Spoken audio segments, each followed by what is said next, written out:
going to read you the first chapter of The Wonderful Wizard of Oz by L. Frank Baum. The Wonderful Wizard of Oz.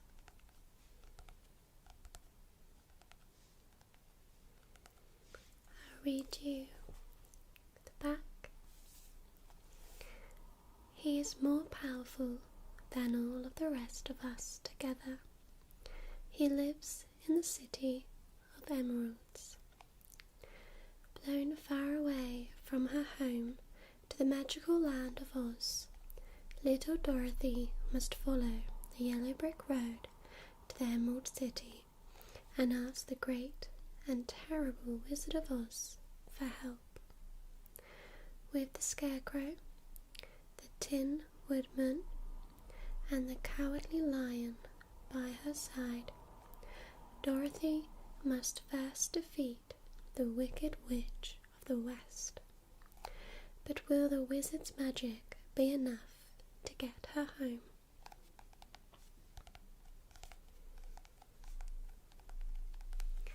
So I'm going to read you the first chapter.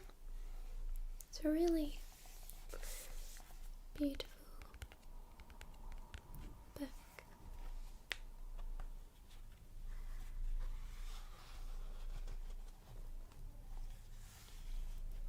The Wonderful Wizard of Oz.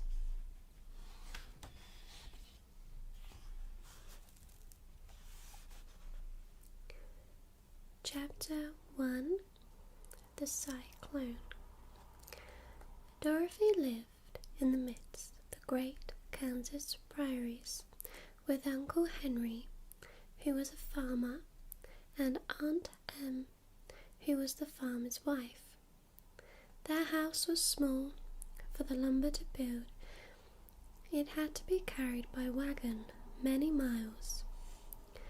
There were 4 walls, a floor, and a roof, which made one room, and this room contained a rusty-looking cooking stove, a cupboard for the dishes, a table, 3 or 4 chairs, and the beds. Uncle Henry and Aunt Em had a big bed in one corner, and Dorothy a little bed in another corner. There were no garret at all, and no cellar, except a small hole dug in the ground called a cyclone cellar, where the family could go in case one of those great whirlwinds arose, mighty enough to crush any building in its path. It was reached by a trap-door in the middle of the floor, from which a ladder led down into the small, dark hole. When Dorothy stood in the doorway and looked around, she could see nothing but the great grey prairie on every side. Not a tree nor a house broke the broad sweep of flat country that reached to the edge of the sky in all directions. The sun had baked the ploughed land into a grey mass with little cracks running through it. Even the grass was not green, for the sun had burned the tops of the long blades until they were the same grey colour to be seen everywhere. Once the house had been painted, but the sun blistered the paint and the rains washed it away, and now the house was as dull and grey as everything else. When Aunt Em came there to live, she was a very young, pretty wife. The sun and wind had changed her too. They had taken the sparkle from her eyes and left them a sober grey.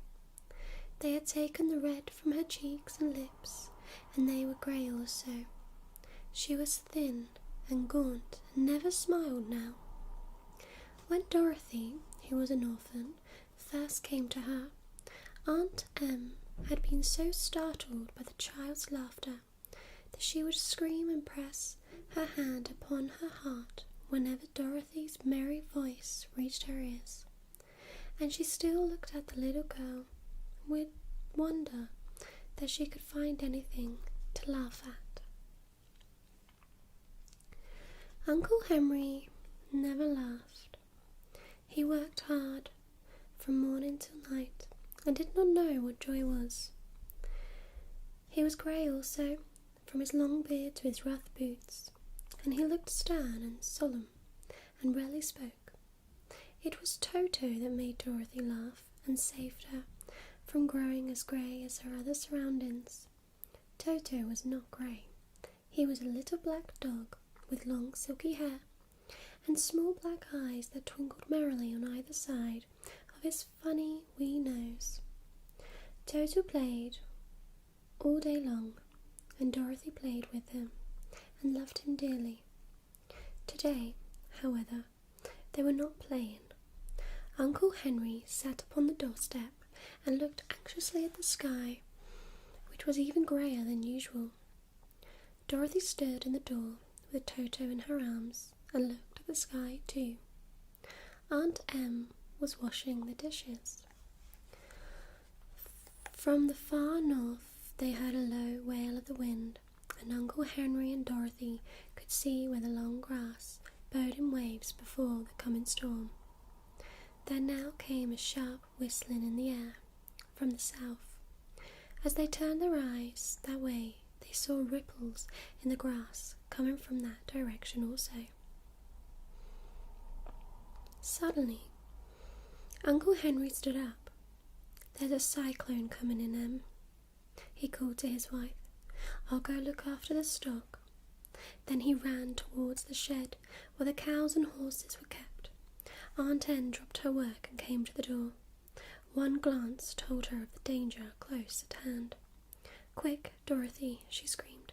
"Run for the cellar." Toto jumped out of Dorothy's arms and hid under the bed, and the girl started to get him. Aunt Em, badly frightened, threw upon the trap door in the floor and climbed down the ladder into a small dark hole. Dorothy caught Toto at last and started to follow her aunt. When she was halfway across the room, there came a great shriek from the wind, and the house shook so hard that she lost her footing and sat down suddenly upon the floor. Then a strange thing happened. The house whirled around 2 or 3 times and rose slowly through the air. Dorothy felt as if she were going up in a balloon. The north and south winds met where the house stood and made it the exact centre of the cyclone. In the middle of a cyclone the air is generally still, but the great pressure of the wind on every side of the house raised it up higher and higher until it was at the very top of the cyclone, and there it remained, and was carried miles and miles away as easily as you could carry a feather.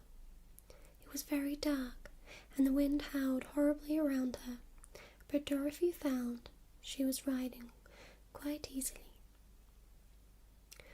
After the first few whirls around, and one other time when the house tipped badly, she felt as if she were being rocked gently like a baby in a cradle.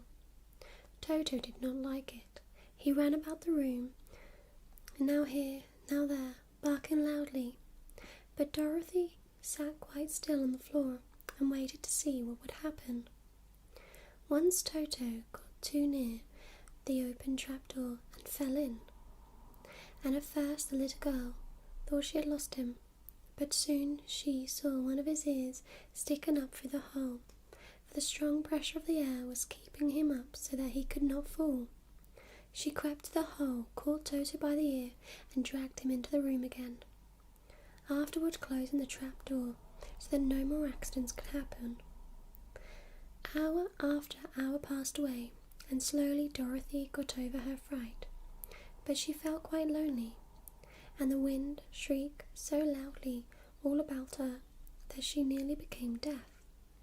At first she had wondered if she could be dashed to pieces when the house fell again, But as the hours passed and nothing terrible happened, she stopped worrying and resolved to wait calmly and see what the future would bring. At last she crawled over the swaying floor to her bed and lay down upon it, and Toto followed and lay down beside her. In spite of the swaying of the house and the wailing of the wind, Dorothy soon closed her eyes and fell fast asleep.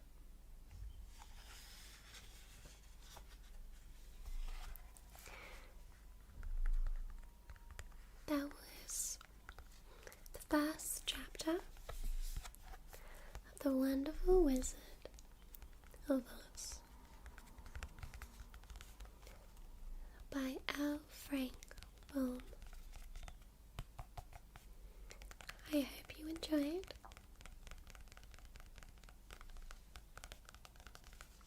Take care.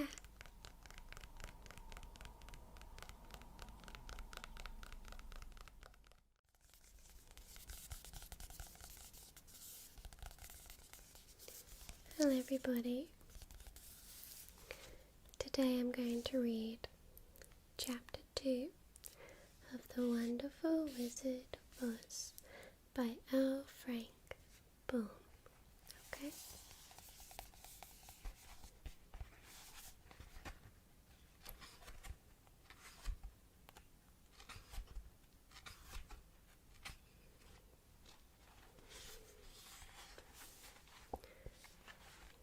So Chapter 2, The Council with the Munchkins.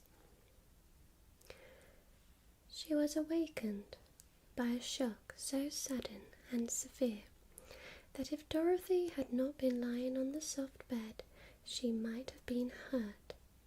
As it was, the jar made her catch her breath and wonder what had happened, and Toto put his cold little nose into her face and whined dismally.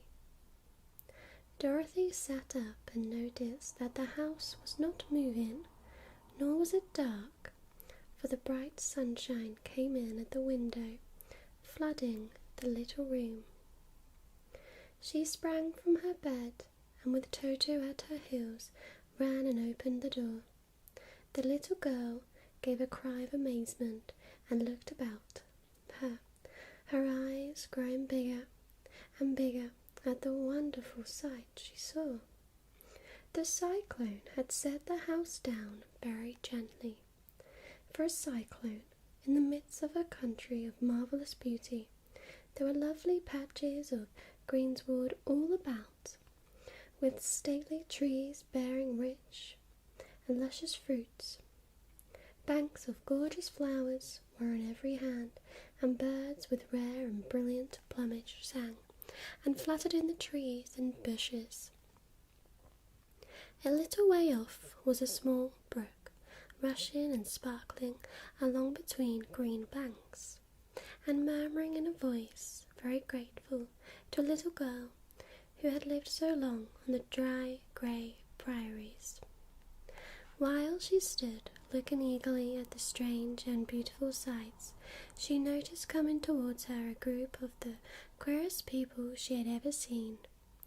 They were not as big as the grown folk she had always been used to, but neither were they very small. In fact, they seemed about as tall as Dorothy, who was a well-grown child for her age, although they were, so far as looks go, many years older. 3 were men and 1 a woman, and all were oddly dressed.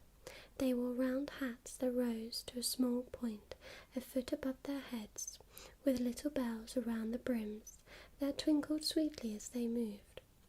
The hats of the men were blue, the little woman's hat was white, and she wore a white gown that hung in pleats from her shoulders. Over it were sprinkled little stars that glistened in the sun like diamonds. The men were dressed in blue, of the same shade as their hats, and wore well-polished boots with a deep roll of blue at the tops. The men, Dorothy thought, were about as old as Uncle Henry, for 2 of them had beards, but the little woman was doubtless much older. Her face was covered with wrinkles, her hair was nearly white, and she walked rather stiffly.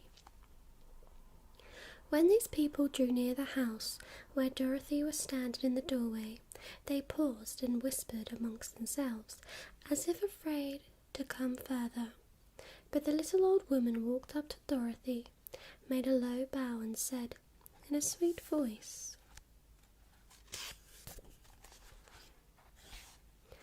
"You are welcome, most noble sorceress, to the land of the Munchkins.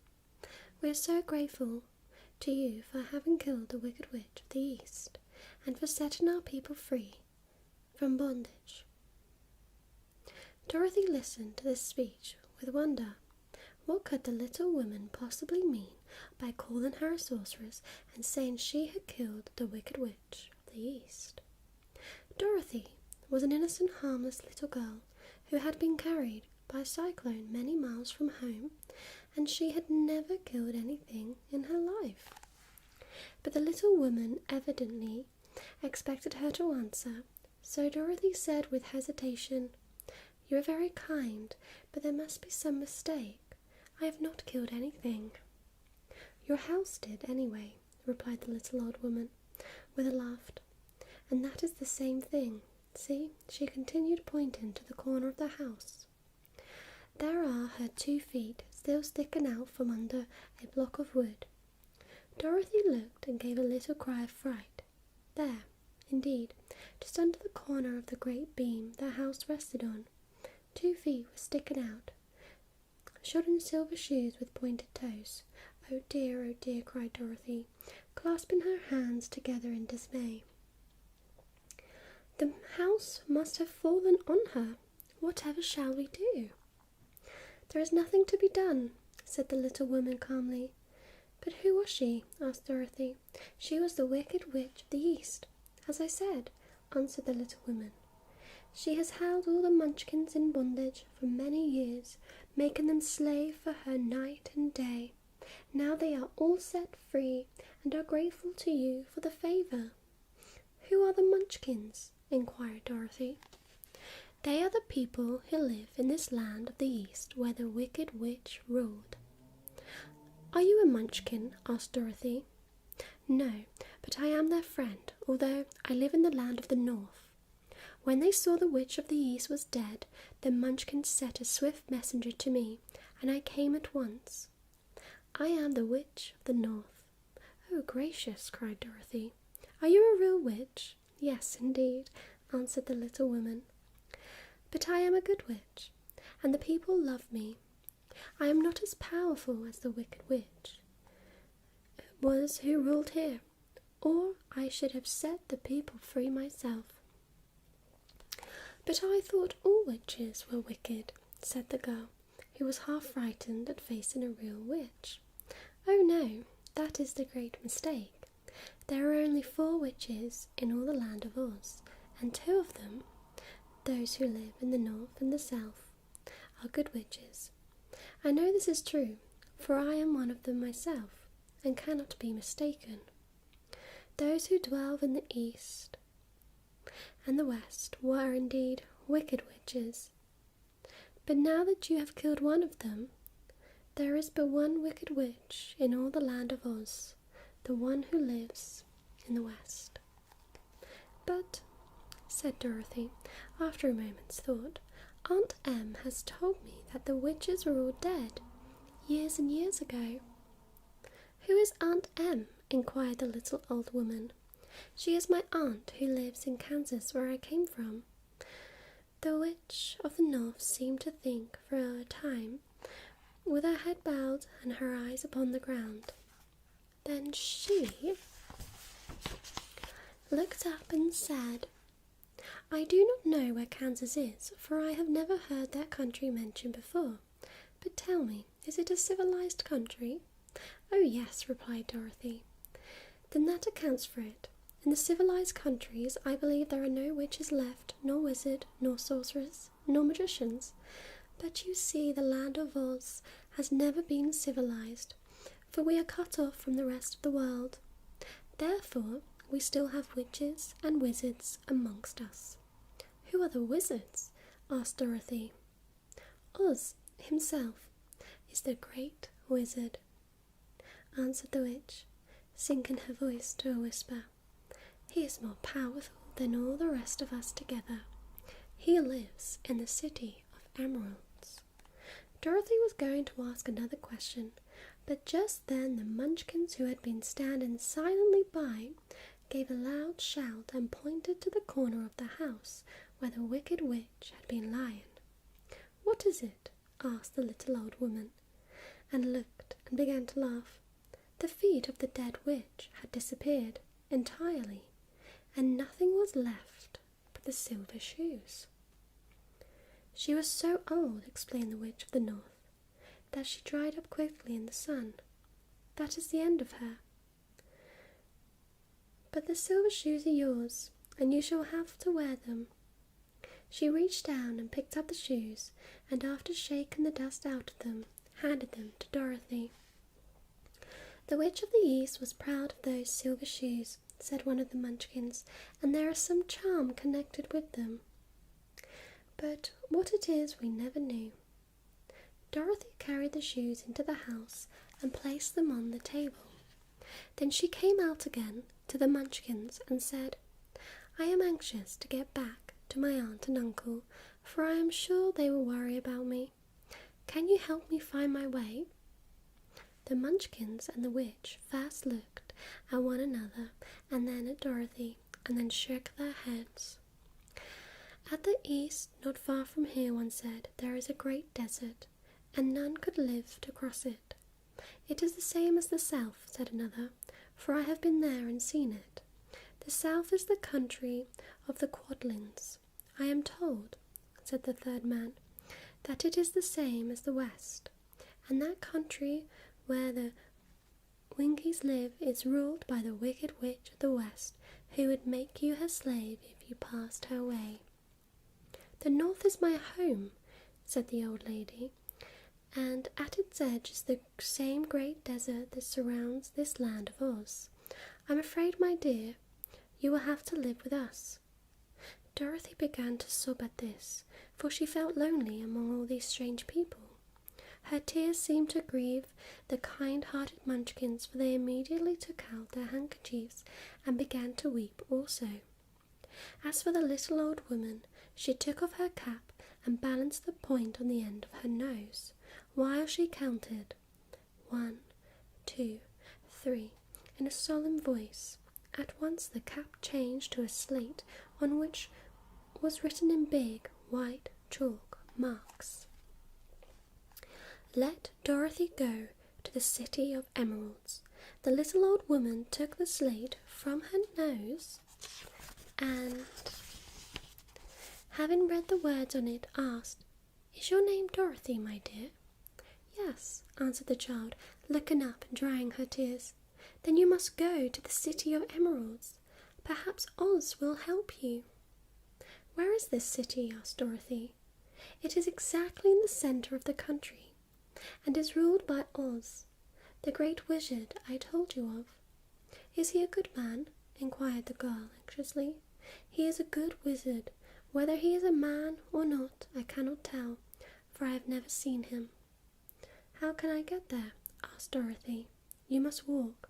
It is a long journey through a country that is sometimes pleasant and sometimes dark and terrible. However, I will use all the magic arts I know of to keep you from harm."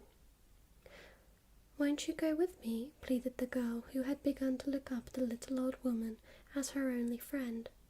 "No, I cannot do that," she replied, "but I will give you my kiss, and no one will dare injure a person who has been kissed by the Witch of the North." She came close to Dorothy and kissed her gently on the forehead. Where her lips touched the girl, they left a round, shining mark, as Dorothy found out soon after. "The road to the city of emeralds is paved with yellow brick," said the witch, "so you cannot miss it. When you get to Oz, do not be afraid of him, but tell your story and ask him to help you. Goodbye, my dear." The three Munchkins bowed loud to her and wished her a pleasant journey, after which they walked away through the trees.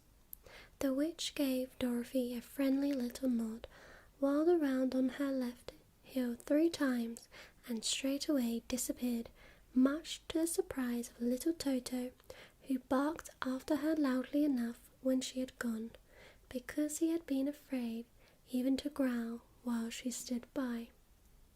But Dorothy, knowing her to be a witch, had expected her to just disappear in just that way, and was not surprised in the least.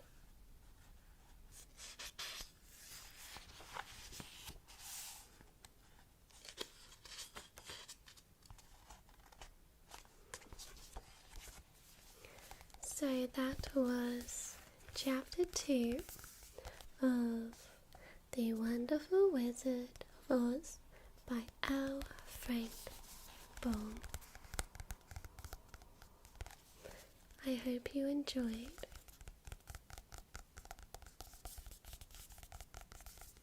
Take care.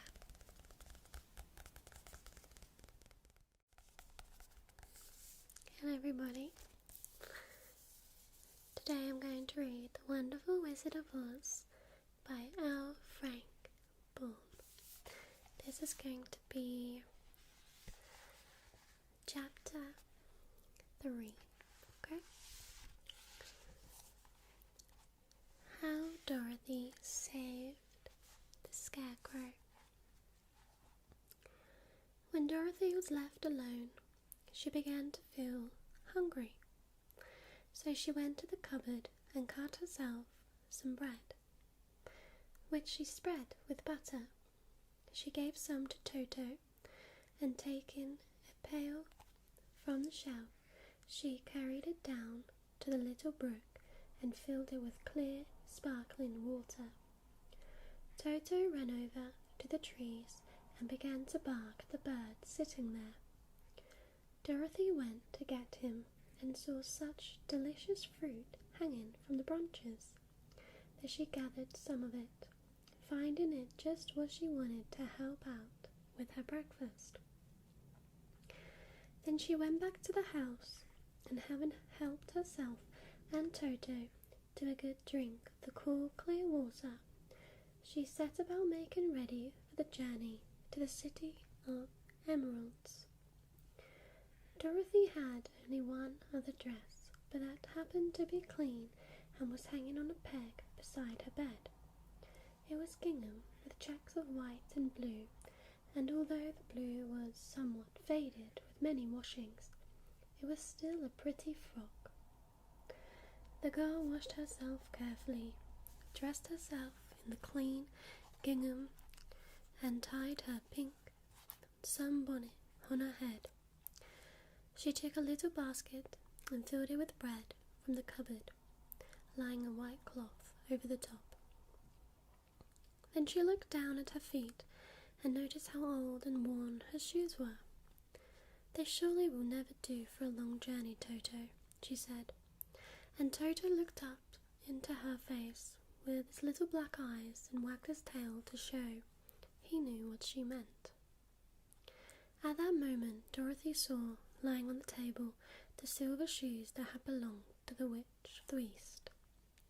"I wonder if they will fit me," she said to Toto. "They would be just the thing to take a long walk in, for they could not wear out." She took off her old leather shoes and tried on the silver ones, which fitted her as well as they had been made for her. Finally, she picked up her basket. "Come along, Toto," she said. "We will go to the Emerald City and ask the Great Oz how to get back to Kansas again." She closed the door, locked it, and put the key carefully in the pocket of her dress. And so, with Toto trotting along soberly behind her, she started on her journey. There were several roads nearby, but it did not take her long to find the one paved with yellow bricks. Within a short time she was walking briskly toward the Emerald City, her silver shoes tinkling merrily on the hard yellow roadbed. The sun shone bright and the birds sang sweetly, and Dorothy did not feel nearly so bad as you might think a little girl would, who had been suddenly whisked away from her own country and set down in the midst of a strange land.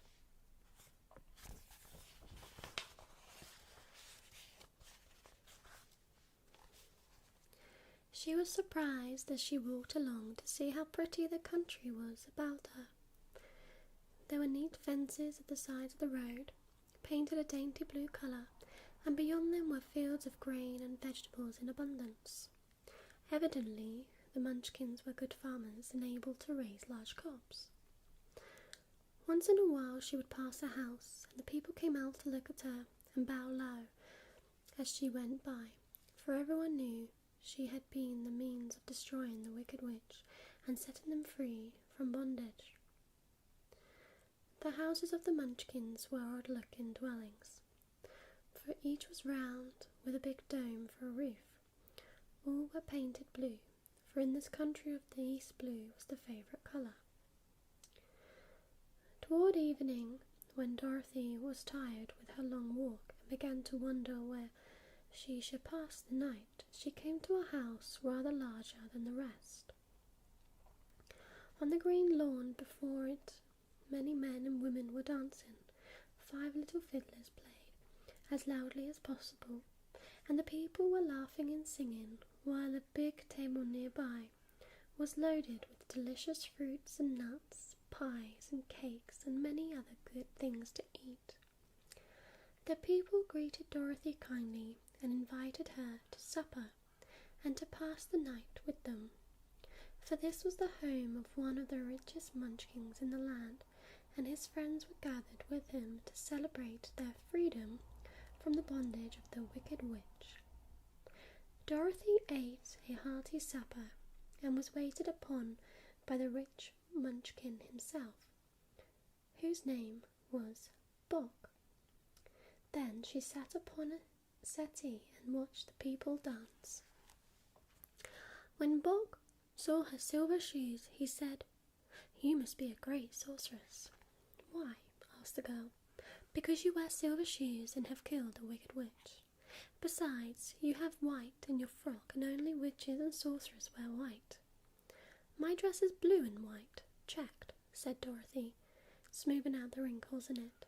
"It is kind of you to wear that," said Boq. "Blue is the colour of the Munchkins, and white is the colour of the witch." "So we know you are a friendly witch." Dorothy did not know what to say to this, for all the people seemed to think her a witch, and she knew very well she was only an ordinary little girl who had come by the chance of a cyclone into a strange land. When she had tired watching the dancing, Boq led her into the house, where he gave her a room with a pretty bed in it. The sheets were made of blue cloth, and Dorothy slept soundly in them till morning, with Toto curled up on the blue rug beside her.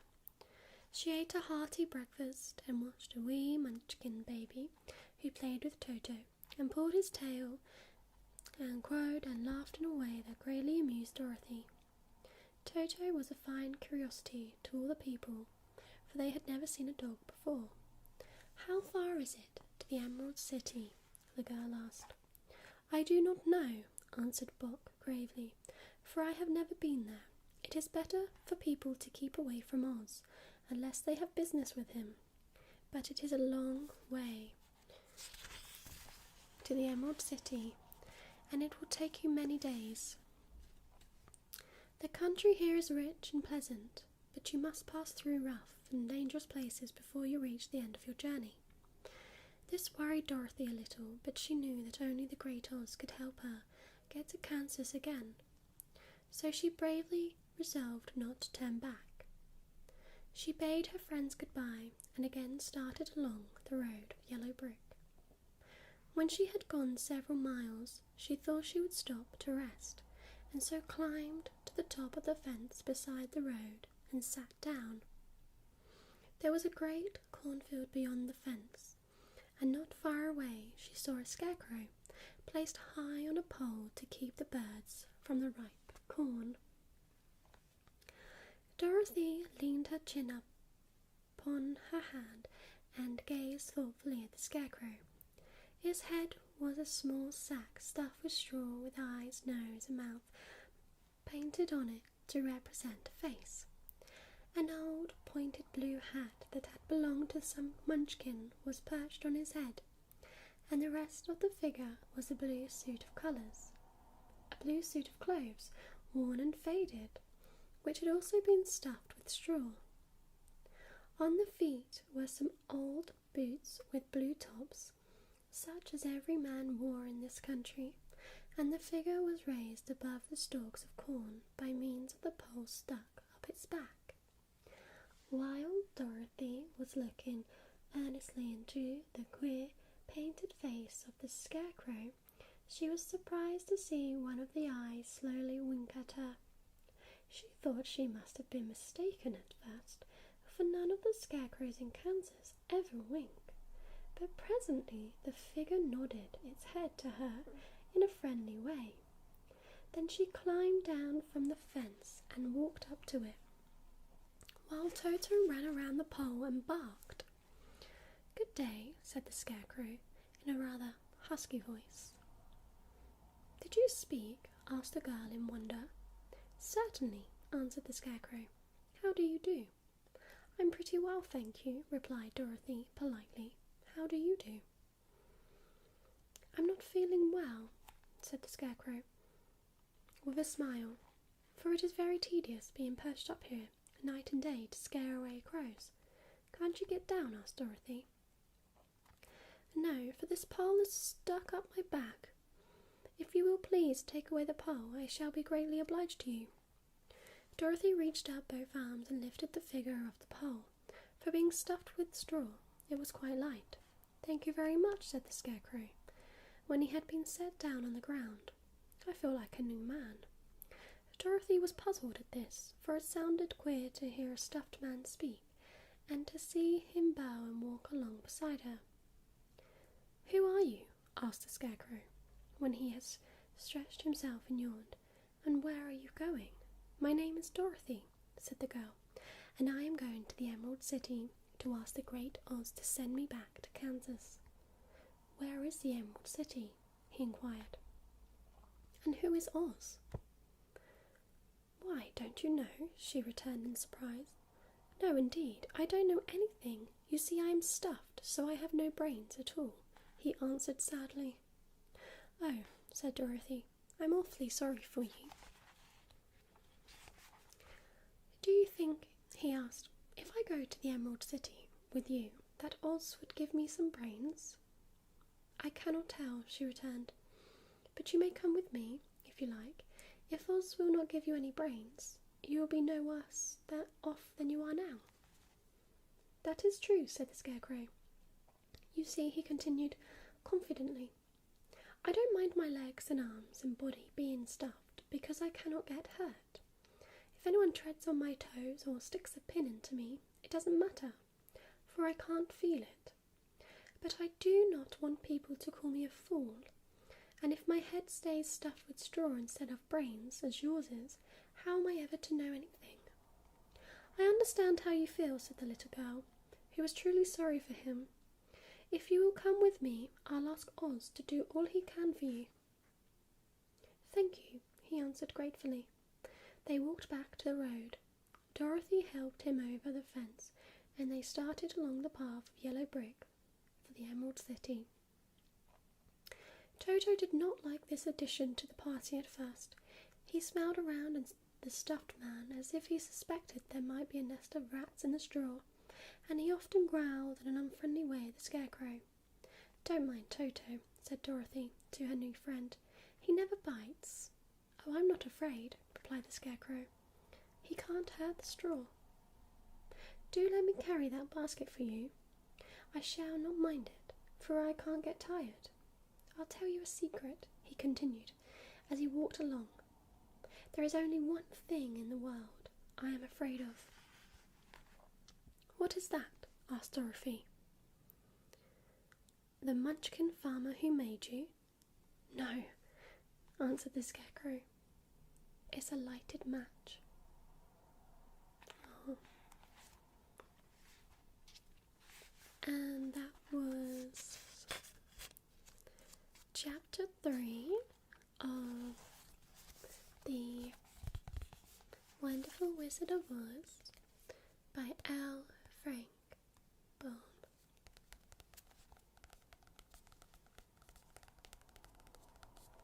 Thank you. Take care. Bye-bye.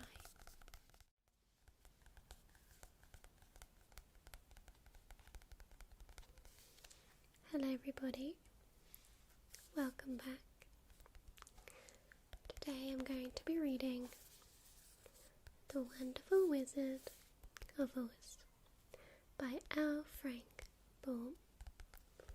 This is going to be a reading of chapter 4.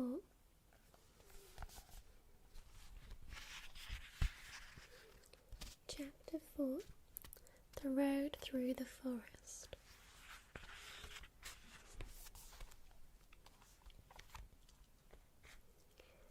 After a few hours, the road began to be rough, and the walking grew so difficult that the Scarecrow often stumbled over the yellow bricks, which were here very uneven. Sometimes, indeed, they were broken or missing altogether, leaving holes that Toto jumped across and Dorothy walked around. As for the Scarecrow, having no brains, he walked straight ahead, and so stepped into the holes and fell at full length on the hard bricks. It never hurt him, however, and Dorothy would pick him up and set him upon his feet again, while he joined her in laughing merrily at his own mishap. The farms were not nearly so well cared for here as they were further back. There were fewer houses and fewer fruit trees, and the further they went, the more dismal and lonesome the country became.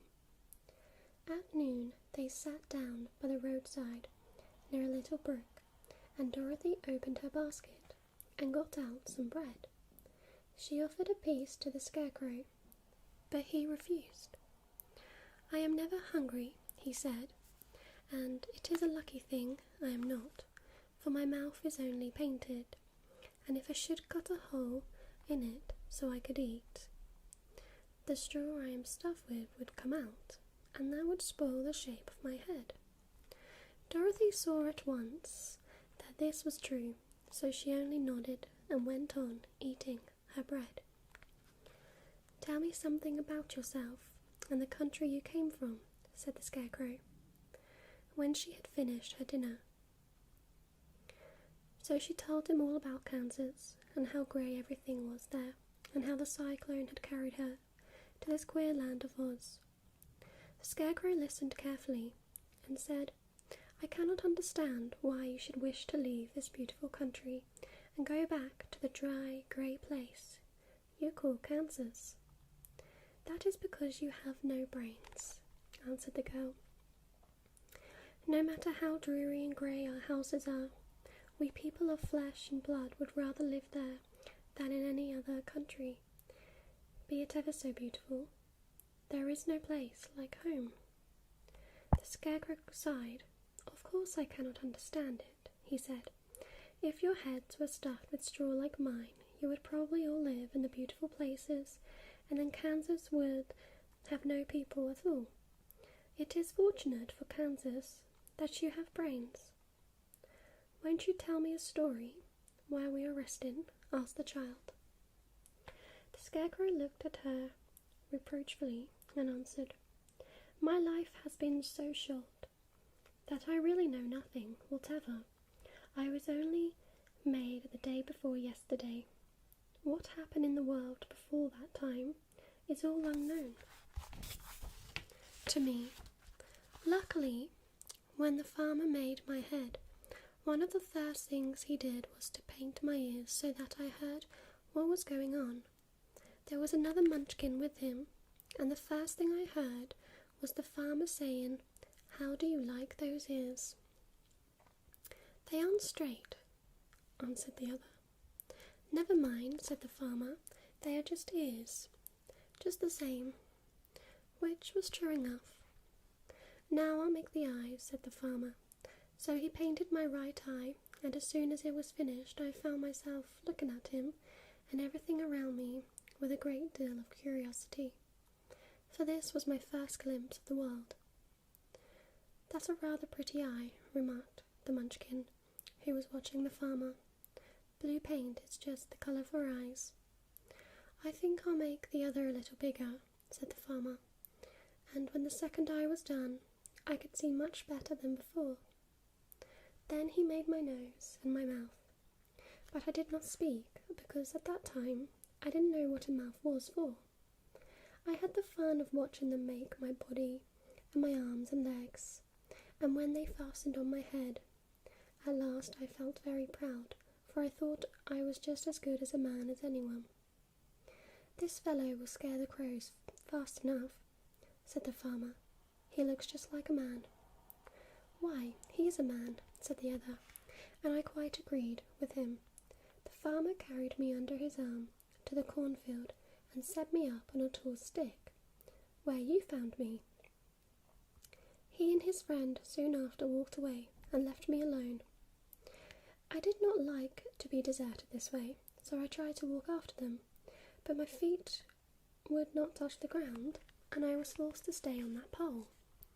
It was a lonely life to lead, for I had nothing to think of, having been made such a little while before.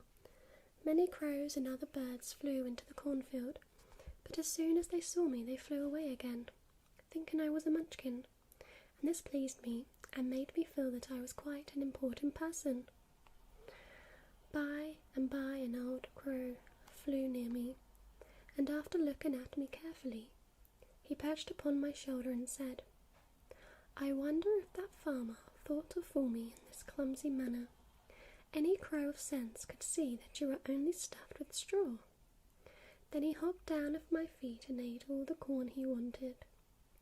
The other birds, seeing he is not harmed by me, came to eat the corn too, so in a short time there was a great flock of them about me.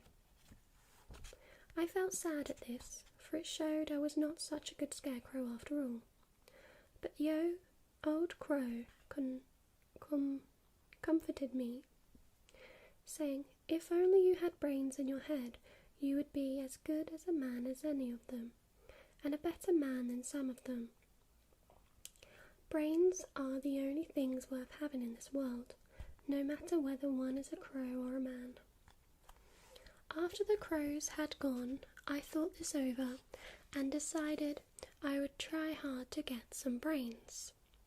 By good luck, you came along and pulled me off the stake, and from what you say I am sure the Great Oz will give me brains as soon as we get to the Emerald City. "I hope so," said Dorothy earnestly, "since you seem anxious to have them." "Oh yes, I am anxious," returned the Scarecrow. "It is such an uncomfortable feeling to know one is a fool." "Well," said the girl, "let us go," and she handed the basket to the Scarecrow. There were no fences at all by the roadside now, and the land was rough and untiled. Towards evening they came to a great forest where the trees grew so big and close together that their branches met over the road of yellow brick. It was almost dark under the trees, for the branches shut out the daylight, but the travellers did not stop, and went on into the forest. "If this road goes in, it must come out," said the Scarecrow, "and as the Emerald City is at the other end of the road, we must go wherever it leads us." "Anyone would know that," said Dorothy. "Certainly. That is why I know it," returned the Scarecrow. "If it required brains to figure it out, I never should have said it." After an hour or so, the light faded away, and they found themselves stumbling along in the darkness. Dorothy could not see at all, but Toto could, for some dogs see very well in the dark, and the Scarecrow declared he could see as well as by day. So she took hold of his arm and managed to get along fairly well. "If you see any house or any place where we can pass the night," she said, "you must tell me, for it is very uncomfortable walking in the dark." Soon after, the Scarecrow stopped. "I see a little cottage at the right of us," he said, "built of logs and branches. Shall we go there?" "Yes, indeed," answered the child. "I am all tired out." So the Scarecrow led her through the trees until they reached the cottage. And Dorothy entered and found a bed of dried leaves in one corner. She lay down at once, and with Toto beside her, soon fell into a sound sleep. The Scarecrow, who was never tired, stood up in another corner and waited patiently until morning came.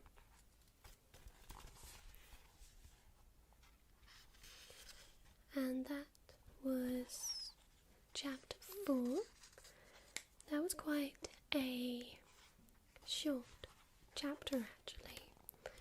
I know these aren't that long in general, but that one was quite a short one. So that was chapter 4, The Wonderful Wizard of Oz by L. Frank Baum.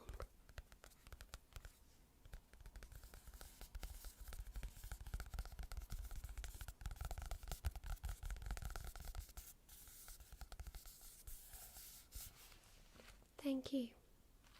Bye-bye.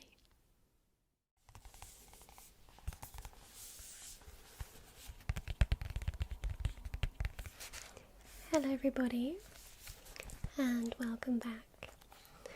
Today I'm going to read The Wonderful Wizard of Oz by L. Frank Baum, and this is going to be chapter 5.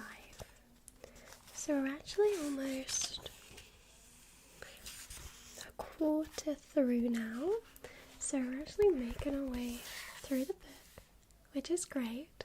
I hope you're enjoying the story so far.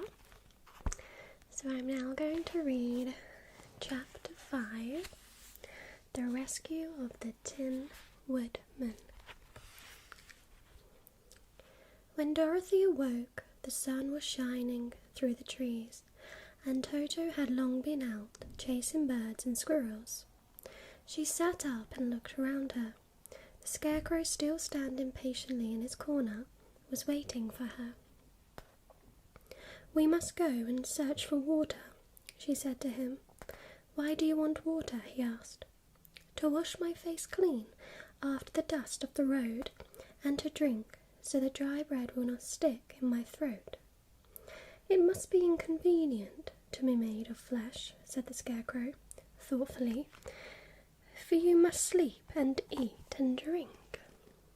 However, you have brains, and it is worth a lot of bother to be able to think properly."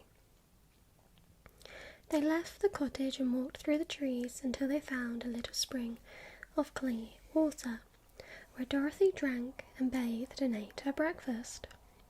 She saw there was not much bread left in the basket, and the girl was thankful the Scarecrow did not have to eat anything, for there was scarcely enough for herself and Toto for the day. When she had finished her meal and was about to go back to the road of yellow brick, she was startled to hear a deep groan nearby. "What was that?" she asked timidly. "I cannot imagine," replied the Scarecrow, "but we can go and see." Just then another groan reached their ears, and the sound seemed to come from behind them. They turned and walked through the forest a few steps, when Dorothy discovered something shining in a ray of sunshine that fell between the trees. She ran to the place and then stopped short with a little cry of surprise.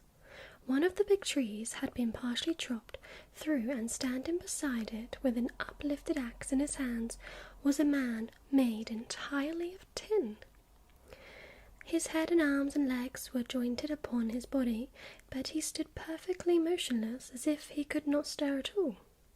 Dorothy looked at him in amazement, and so did the Scarecrow, while Toto barked sharply and made a snap at the tin legs, which hurt his teeth. "Did you groan?" asked Dorothy. "Yes," answered the Tin Man, "I did. I've been groaning for more than a year, and no one has ever heard me before, or come to help me." "What can I do for you?" she inquired softly, for she was moved by the sad voice in which the man spoke. "Get an oil can and oil my joints," he answered. "They are rusted so badly that I cannot move them at all. If I am well oiled, I shall soon be all upright again. You will find an oil can on a shelf in any cottage." Dorothy at once ran back to the cottage and found the oil can, and then she returned and asked anxiously, "Where are your joints?" "Oil my neck first," replied the Tin Woodman. So she oiled it, and as it was quite badly rusted, the Scarecrow took hold of the tin head and moved it gently from side to side until it worked freely, and then the man could turn it himself. "Now oil the joints in my arms," he said, and Dorothy oiled them, and the Scarecrow bent them carefully until they were quite free from the rust and as good as new. The Tin Woodman gave a sigh of satisfaction and lowered his axe, which he leaned against the tree. "This is a great comfort," he said.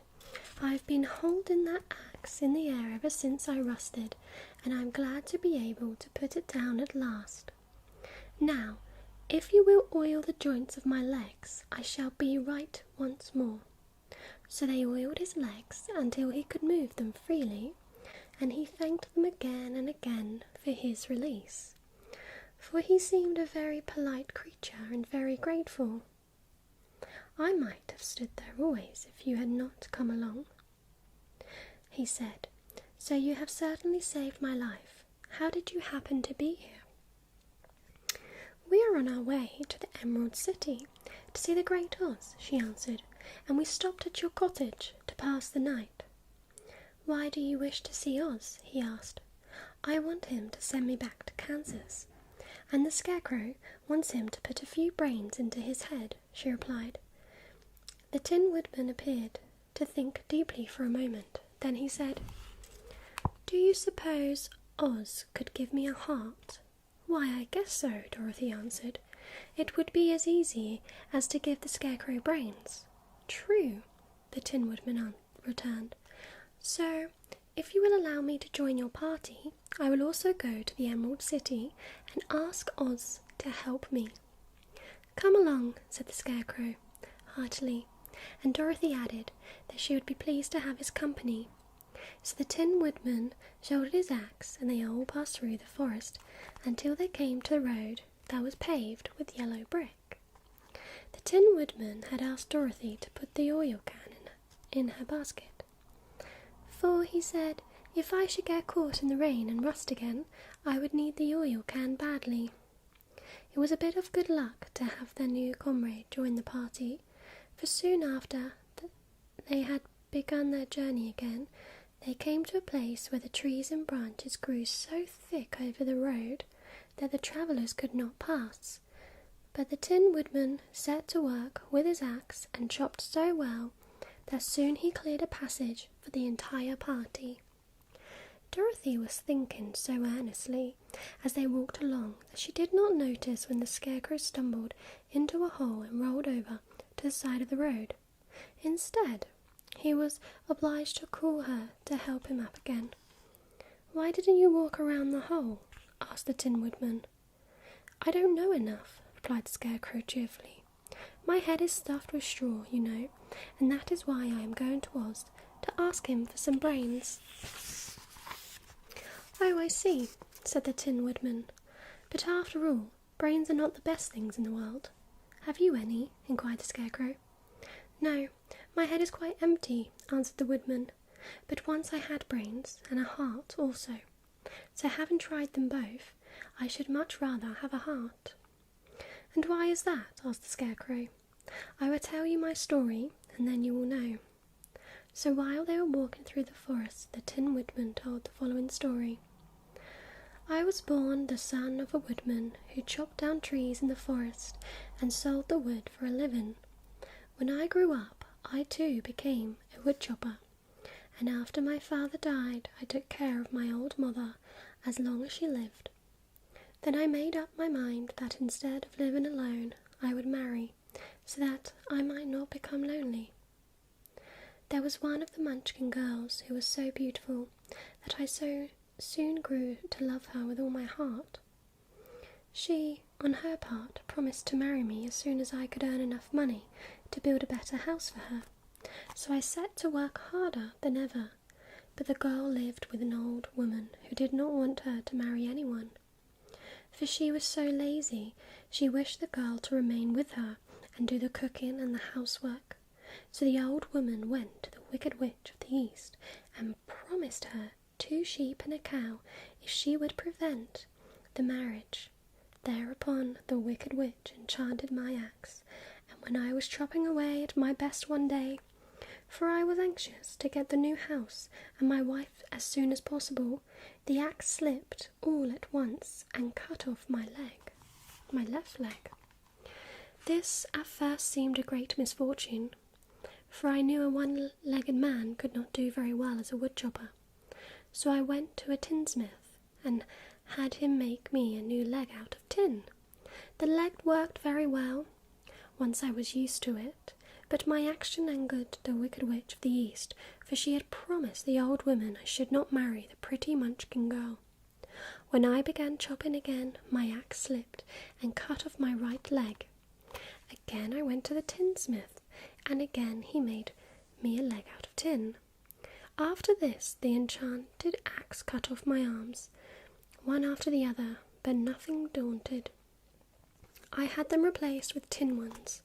The Wicked Witch then made the axe slip and cut off my head, and at first I thought that was the end of me, but the tinsmith happened to come along and he made me a new head out of tin. I thought I had beaten the Wicked Witch then, and I worked harder than ever, but I little knew how cruel my enemy she could be. She thought of a new way to kill my love for the beautiful Munchkin maiden, and made my axe slip again, so that it cut right through my body, splitting me into 2 halves. Once more the tinsmith came to my help and made me a body out of tin, fastening my tin arms and legs and head to it by means of joints, so that I could move around as well as ever. But at last I had now no heart, so that I lost all my love for the Munchkin girl, and did not care whether I married her or not. I suppose she is still living with the old woman, waiting for me to come after her.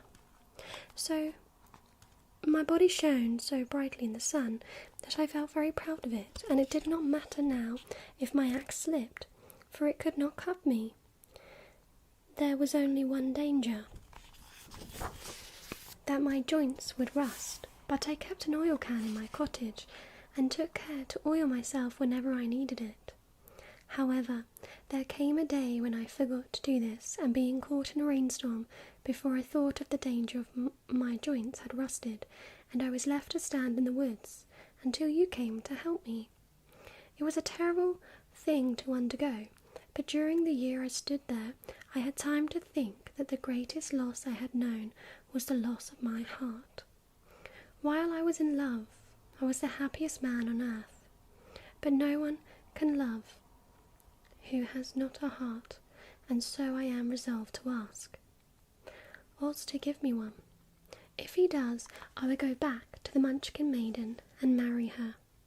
But Dorothy and the Scarecrow had been greatly interested in the story of the Tin Woodman, and now they knew why he was so anxious to get a new heart.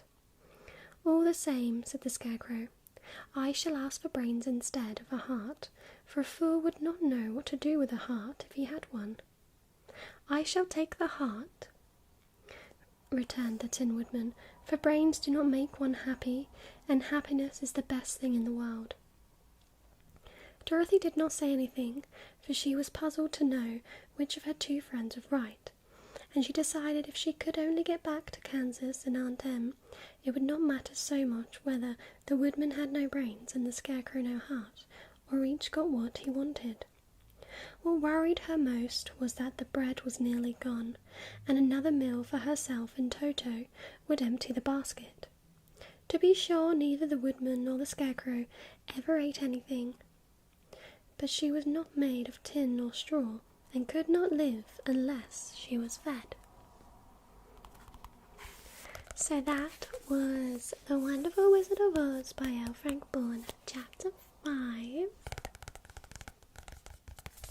Thank you all so much. Take care. Bye-bye. Hello everybody, and welcome. So today I have The Wonderful Wizard of Oz by L.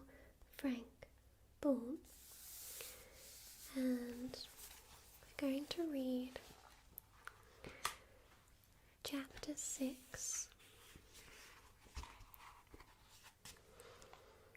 Chapter 6 is called The Cowardly Lion. All this time, Dorothy and her companions had been walking through the thick woods. The road was still paved with yellow brick, but these were much covered by dried branches and dead leaves from the trees, and the walking was not good at all. There were few birds in this part of the forest, for birds love the open country where there is plenty of sunshine. But now and then there came a deep growl from some wild animal hidden among the trees. These sounds made the little girl's heart beat fast, for she did not know what made them. But Toto knew, and he walked close to Dorothy's side, and did not even bark in return. "How long will it be," the child asked of the Tin Woodman, "before we are out of the forest?" "I cannot tell," was the answer, "for I have never been to the Emerald City. But my father went there once, when I was a boy, and he said it was a long journey through a dangerous country. Although nearer to the city where Oz dwells, the country is beautiful. But I am not afraid, so long as I have my oil can, and nothing can hurt the Scarecrow, while you bear upon your forehead the mark of the good witch's kiss, and that will protect you from harm." "But Toto," said the girl anxiously, "what will protect him?" "We must protect him ourselves, if he is in danger," replied the Tin Woodman. Just as he spoke, there came from the forest a terrible roar, and the next moment a great lion bounded into the road. With one blow of his paw he sent the Scarecrow spinning over and over to the edge of the road, and then he struck the Tin Woodman with his sharp claws. But to the lion's surprise, he could make no impression on the tin, although the Woodman fell over in the road and lay still. Little Toto, now that he had an enemy to face, ran barking towards the lion, and the great beast had opened his mouth to bite the dog, when Dorothy, fearing Toto would be killed, and heedless of danger, rushed forward and slapped the lion upon his nose as hard as she could, while she cried out, "Don't you dare to bite Toto! You ought to be ashamed of yourself, a big beast like you, to bite a poor little dog." "I didn't bite him," said the lion, as he rubbed his nose with his paw where Dorothy had hit it. "No, but you tried to.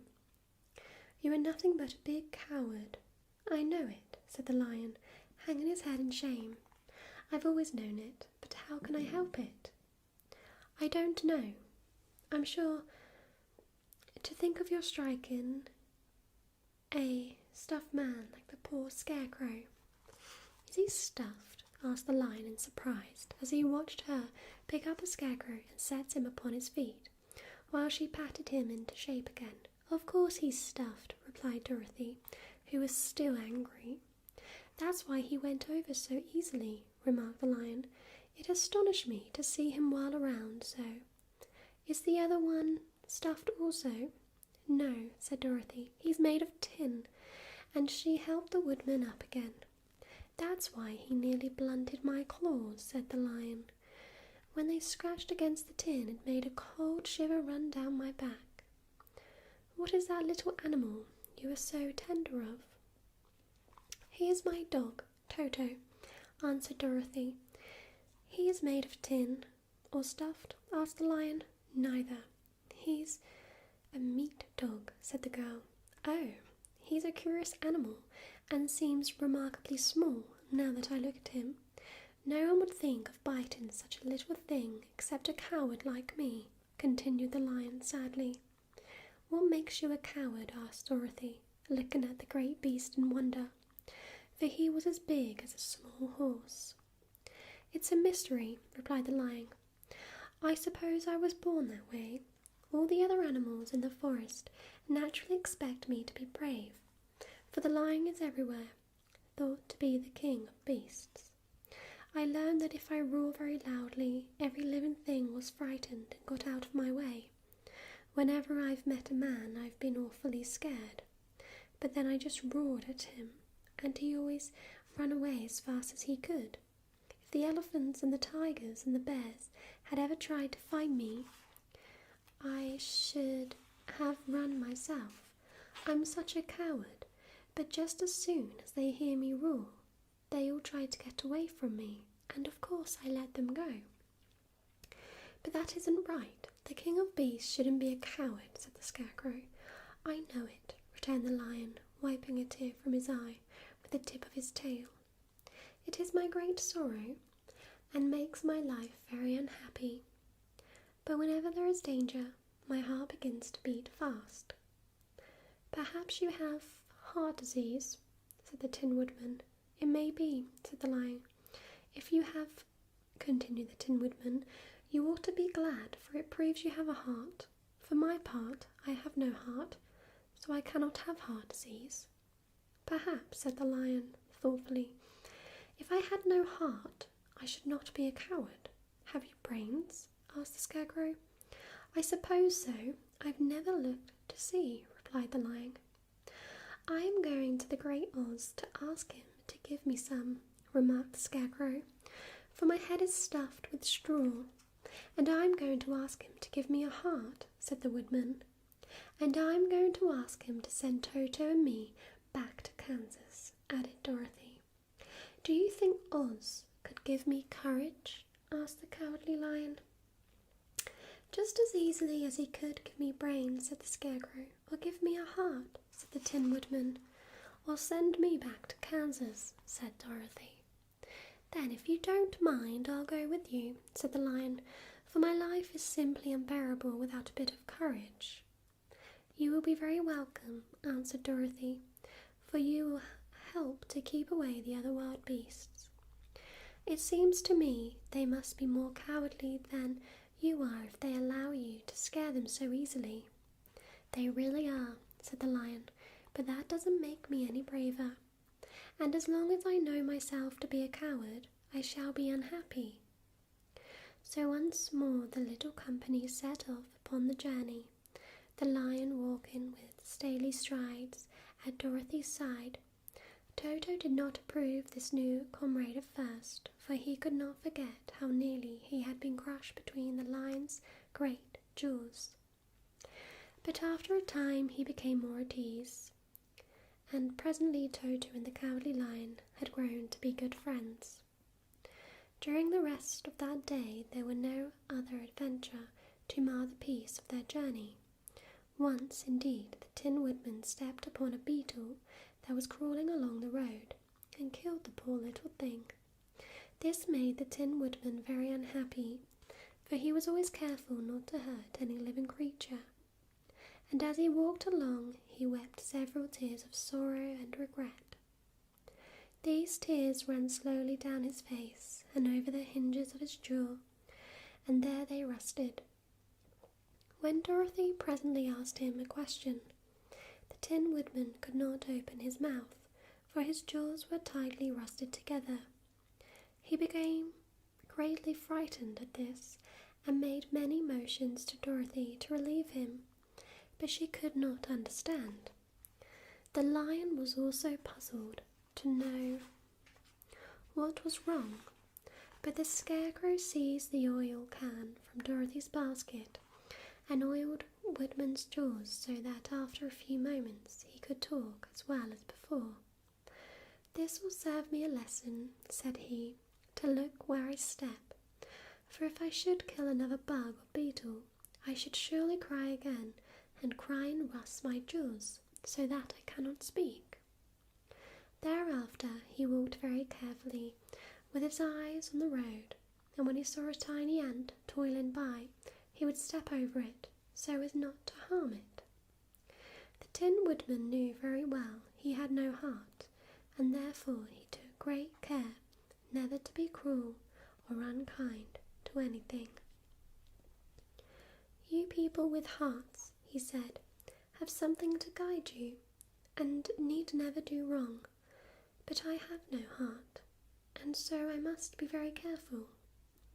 One else gives me a heart, of course, I needn't mind so much." So that was Chapter 6 of The Wonderful Wizard of Oz by L. Frank Baum.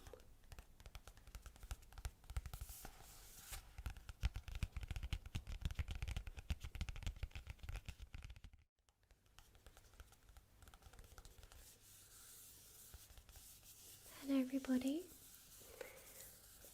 I'm going to read The Wonderful Wizard of Oz by L. Frank Baum. Now this is going to be Chapter 7, The Journey to the Great Oz. They were obligated to camp out the night under a large tree in the forest, for there were no houses near. The tree made a good, thick covering to protect them from the dew, and the Tin Woodman chopped a great pile of wood with his axe, and Dorothy built a splendid fire that warmed her and made her feel less lonely.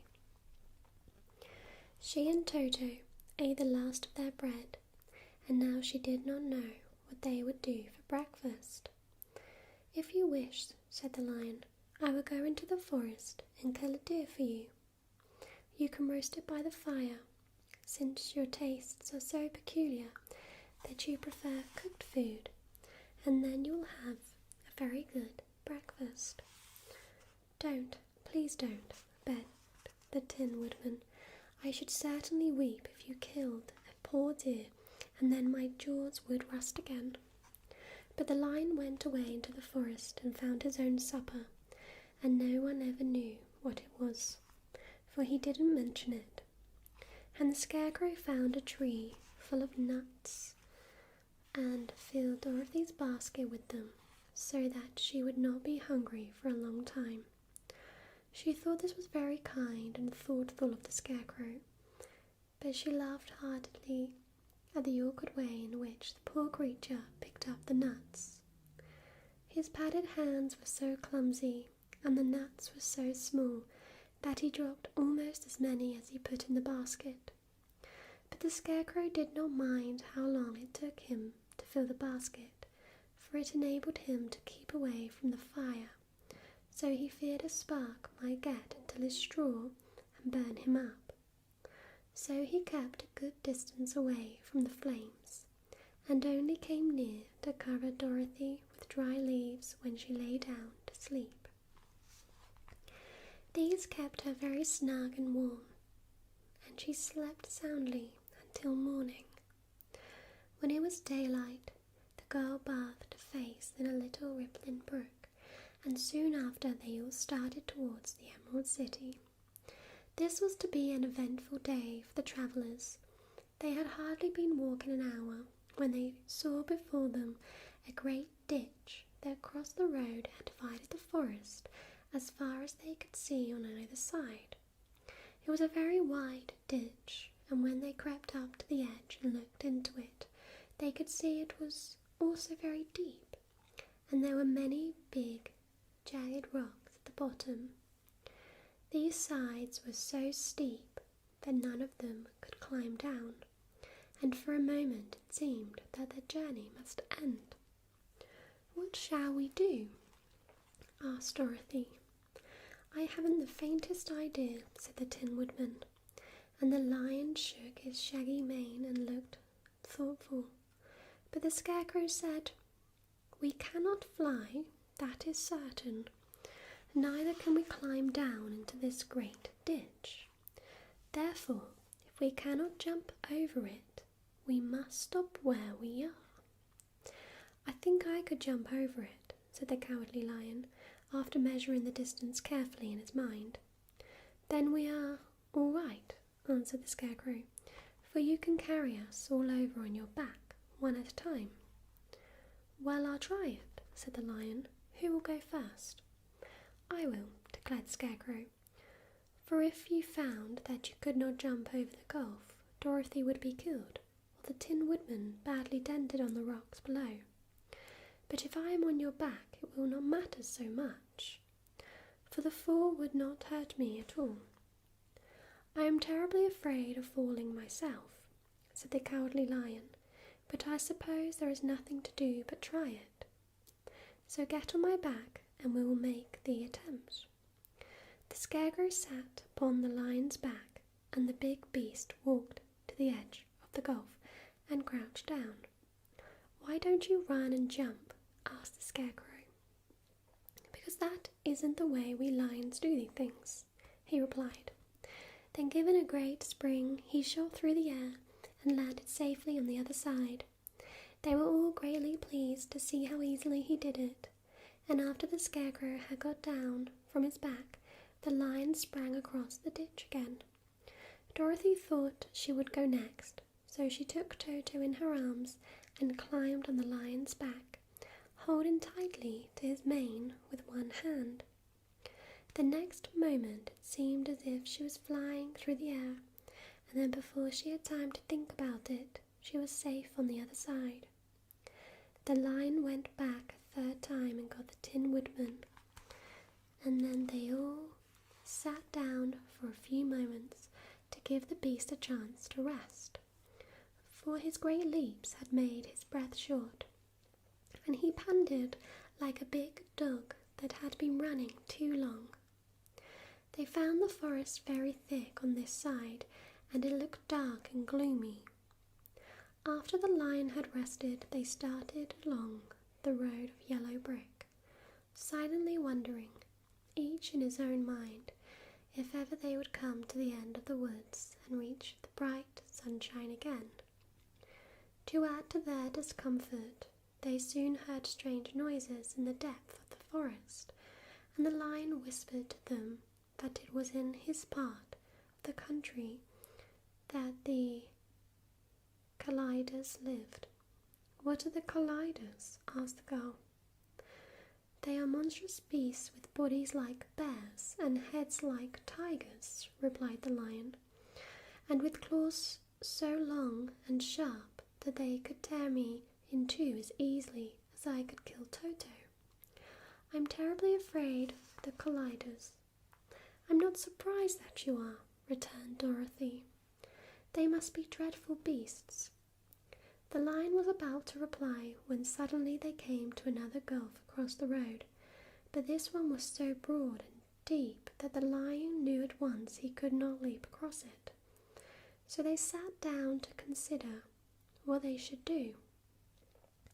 And after serious thought, the Scarecrow said, "Here is a great tree standing close to the ditch. If the Tin Woodman can chop it down so that it will fall to the other side, we can walk across it easily." "That is a first-rate idea," said the Lion. "One would almost suspect you had brains in your head instead of straw." The Woodman set to work at once, and so sharp was his axe that the tree was soon chopped nearly through. Then the Lion put his strong front legs against the tree and pushed with all his might, and slowly the big tree tipped and fell with a crash across the ditch, with its top branches on the other side. They had just started to cross this queer bridge when a sharp growl made them all look up, and to their horror they saw running towards them two great beasts with bodies like bears and heads like tigers. "They are the Colliders," said the Cowardly Lion, beginning to tremble. "Quick," cried the Scarecrow, "let us cross over." So Dorothy went first, holding Toto in her arms. The Tin Woodman followed, and the Scarecrow came next. The Lion, although he was certainly afraid, turned to face the Colliders, and then he gave so loud and terrible a roar that Dorothy screamed and the Scarecrow fell over backward, while even the fierce beast stopped short and looked at him in surprise. But seeing they were bigger than the Lion, and remembering that there were two of them and only one of him, the Colliders again rushed forward, and the Lion crossed over the tree and turned to see what they would do next. Without stopping an instant, the fierce beast also began to cross the tree, and the Lion said to Dorothy, "We are lost, for they will surely tear us to pieces with their sharp claws, but stand close behind me, and I will fight them as long as I am alive." "Wait a minute," called the Scarecrow. He had been thinking what was best to be done, and now he asked the Woodman to chop away the end of the tree that rested on their side of the ditch. The Tin Woodman began to use his axe at once, and just as the two Colliders were nearly across, the tree fell with a crash into the gulf, carrying the ugly, snarling brutes with it, and both were dashed to pieces on the sharp rocks at the bottom. "Well," said the Cowardly Lion, drawing a long breath of relief, "I see we are going to live a little longer, and I am glad of it, for it must be a very comfortable thing not to be alive.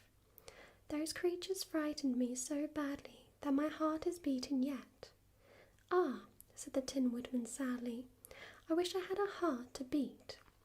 This adventure made the travellers more anxious than ever to get out of the forest, and they walked so fast that Dorothy became tired and had to ride on the Lion's back. To their great joy, the trees became thinner, and further they advanced, and in the afternoon they suddenly came upon a broad river, flowing swiftly just before them.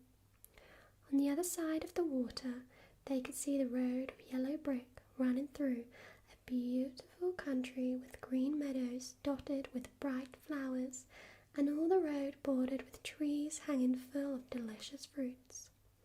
They were greatly pleased to see this delightful country before them. "How shall we cross the river?" asked Dorothy. "That is easily done," replied the Scarecrow. "The Tin Woodman must build us a raft so we can float to the other side."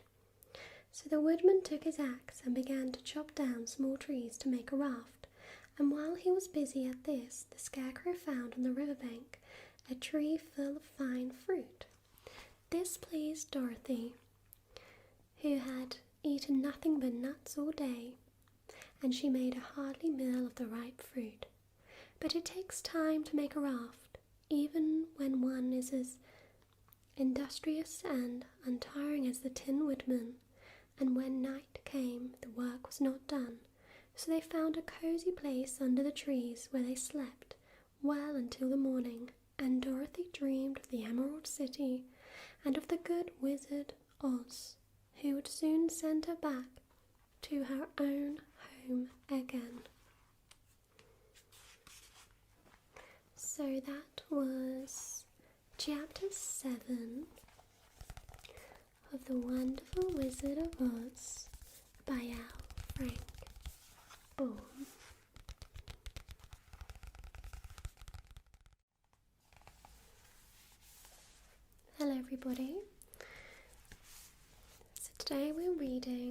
Wonderful Wizard of Oz by L. Frank Baum. We're now at chapter 8. We're almost halfway through. So chapter 8 is called The Deadly Poppy Field. Our little party of travellers awakened the next morning, refreshed and full of hope, and Dorothy breakfasted like a princess of peaches and plums from the trees beside the river. Behind them was the dark forest they had passed safely through, although they had suffered many discouragements, but before them was a lovely sunny country that seemed to beckon them onto the Emerald City. To be sure, the broad river now cut them off from this beautiful land, but the raft was nearly done, and after the Tin Woodman had cut a few more logs and fastened them together with wooden pins, they were ready to start. Dorothy sat down in the middle of the raft and held Toto in her arms. When the Cowardly Lion stepped upon the raft, it tipped badly, for he was very big and heavy, but the Scarecrow and the Tin Woodman stood upon the other end to steady it, and they had long poles in their hands to push the raft through the water. They got along quite well at first, but when they reached the middle of the river, the swift current swept the raft downstream, farther and farther away from the road of yellow brick, and the water grew so deep that the long poles would not touch the bottom. "This is bad," said the Tin Woodman, "for if we cannot get to the land, we shall be carried into the country of the Wicked Witch of the West, and she will enchant us and make us her slaves." "And then I should get no brains," said the Scarecrow. "And I should get no courage," said the Cowardly Lion. "And I should get no heart," said the Tin Woodman. "And I should never get back to Kansas," said Dorothy. "We must certainly get to the Emerald City if we can," the Scarecrow continued, and he pushed so hard on his long pole that it stuck fast in the mud at the bottom of the river. Then, before he could pull it out again or let go, the raft was swept away, and the poor Scarecrow left clinging to the pole in the middle of the river. "Goodbye," he called after them, and they were very sorry to leave him. Indeed, the Tin Woodman began to cry, but fortunately remembered that he might rust, and so dried his tears on Dorothy's apron. Of course, this was a bad thing for the Scarecrow.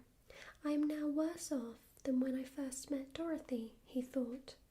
"Then I was stuck on a pole in the cornfield, where I could make believe scare the crows at any rate, but surely there is no use for a Scarecrow stuck on the pole in the middle of a river.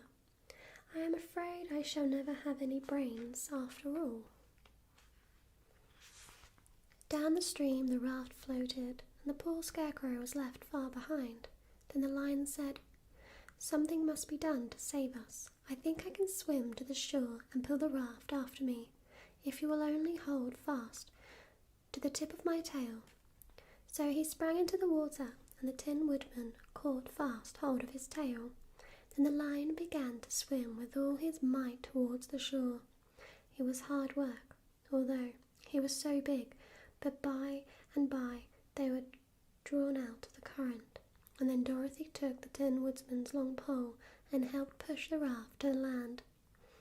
They were all tired out when they reached the shore at last and stepped off upon the pretty green grass, and they almost knew that the stream had carried them a long way past the road of yellow brick that led to the Emerald City. "What shall we do now?" asked the Tin Woodman, as the Lion lay down on the grass to let the sun dry him. "We must get back to the road in some way," said Dorothy. "The best plan will be to walk along the river bank until we come to the road again," remarked the Lion. So when they were rested, Dorothy picked up her basket, and they started along the grassy bank to the road from which the river had carried them. It was a lovely country with plenty of flowers and fruit trees and sunshine to cheer them. and had they not felt so sorry for the poor Scarecrow, they could have been very happy. They walked along as fast as they could, Dorothy only stopping once to pick a beautiful flower, and after a time the Tin Woodman cried out, "Look!" Then they all looked at the river and saw the Scarecrow perched upon his pole in the middle of the water, looking very lonely and sad. "What can we do to save him?" asked Dorothy. The Lion and the Woodman both shook their heads, for they did not know. So they sat down upon the bank and gazed wistfully at the Scarecrow until a stork flew by, who, upon seeing them, stopped to rest on the water's edge. "Who are you and where are you going?" asked the stork. "I am Dorothy," answered the girl, "and these are my friends, the Tin Woodman and the Cowardly Lion, and we are going to the Emerald City." "This isn't the road," said the stork, as she twisted her long neck and looked sharply at the queer party. "I know it," returned Dorothy, "but we have lost the Scarecrow and are wondering how we shall get him back." "Where is he?" asked the stork. "Over there in the river," answered the little girl. "If he wasn't so big and heavy, I would get him for you," remarked the stork. "He isn't heavy a bit," said Dorothy eagerly, "for he is stuffed with straw, and if you will bring him back to us, we shall thank you ever and ever so much." "Well, I'll try," said the stork, "but if I find he is too heavy to carry, I shall have to drop him in the river again." So the big bird flew into the air and over the water till she came to where the Scarecrow was perched upon his pole. Then the stork, with her great claws, grabbed the Scarecrow by the arm and carried him up into the air and back to the bank where Dorothy and the Lion and the Tin Woodman and Toto were sitting. When the Scarecrow found himself among his friends again, he was so happy that he hugged them all, even the Lion and Toto, and as they walked along he sang "To-dee-ree-tio" at every step. He felt so gay. "I was afraid I should have to stay in the river forever," he said, "but the kind stork saved me, and if I ever get any brains, I shall find the stork again and do her some kindness in return." "That's all right," said the stork, who was flying along beside them. "I always like to help anyone in trouble, but I must go now, for my babies are waiting in the nest for me. I hope you will find the Emerald City and that Oz will help you." "Thank you," replied Dorothy, and then the kind stork flew into the air and was soon out of sight. They walked along listening to the singing of the brightly coloured birds and looking at the lovely flowers, which now became so thick that the ground was carpeted with them. There were big yellow and white and blue and purple blossoms, besides great clusters of scarlet poppies, which were so brilliant in colour they almost dazzled Dorothy's eyes. "Aren't they beautiful?" the girl asked, as she breathed in the spicy scent of the bright flowers. "I suppose so," answered the Scarecrow. "When I have brains, I shall probably like them better. If I only had a heart, I should love them," added the Tin Woodman. "I always did like flowers," said the Lion. "They seem so helpless and frail, but there are none in the forest so bright as these."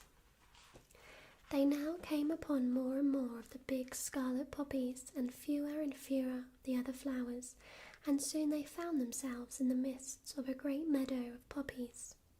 Now it is well known that when there are many of these flowers together, their odour is so powerful that anyone who breathes it falls asleep, and if the sleeper is not carried away from the scent of the flowers, he sleeps on forever.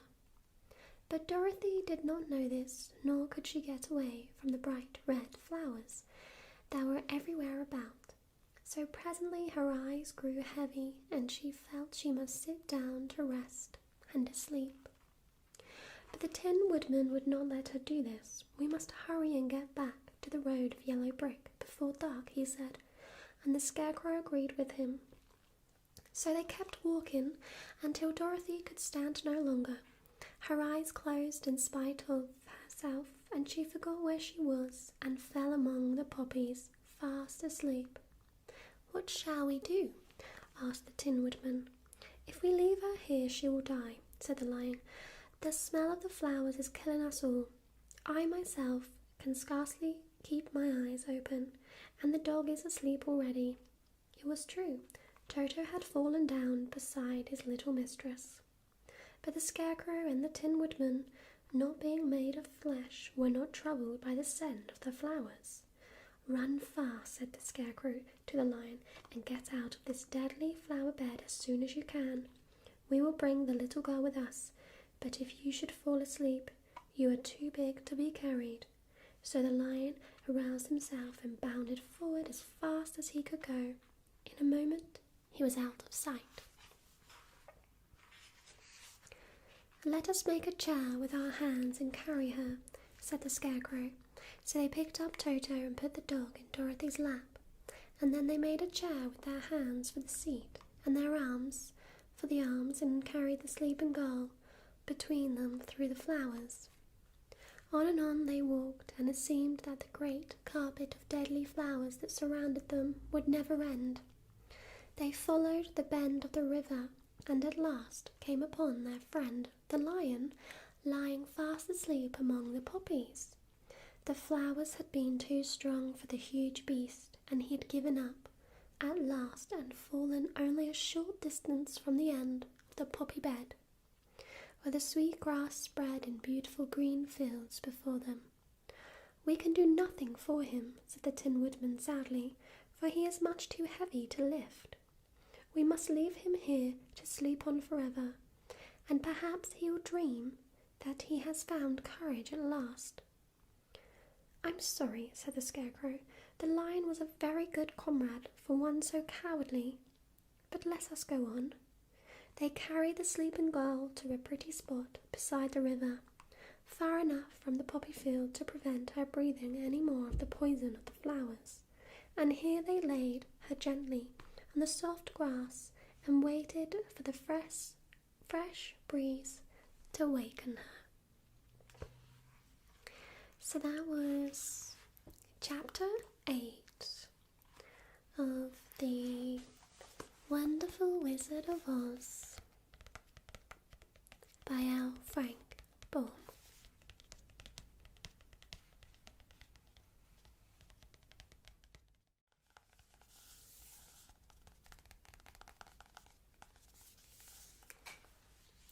So this is The Wonderful Wizard of Oz by L. Frank Baum.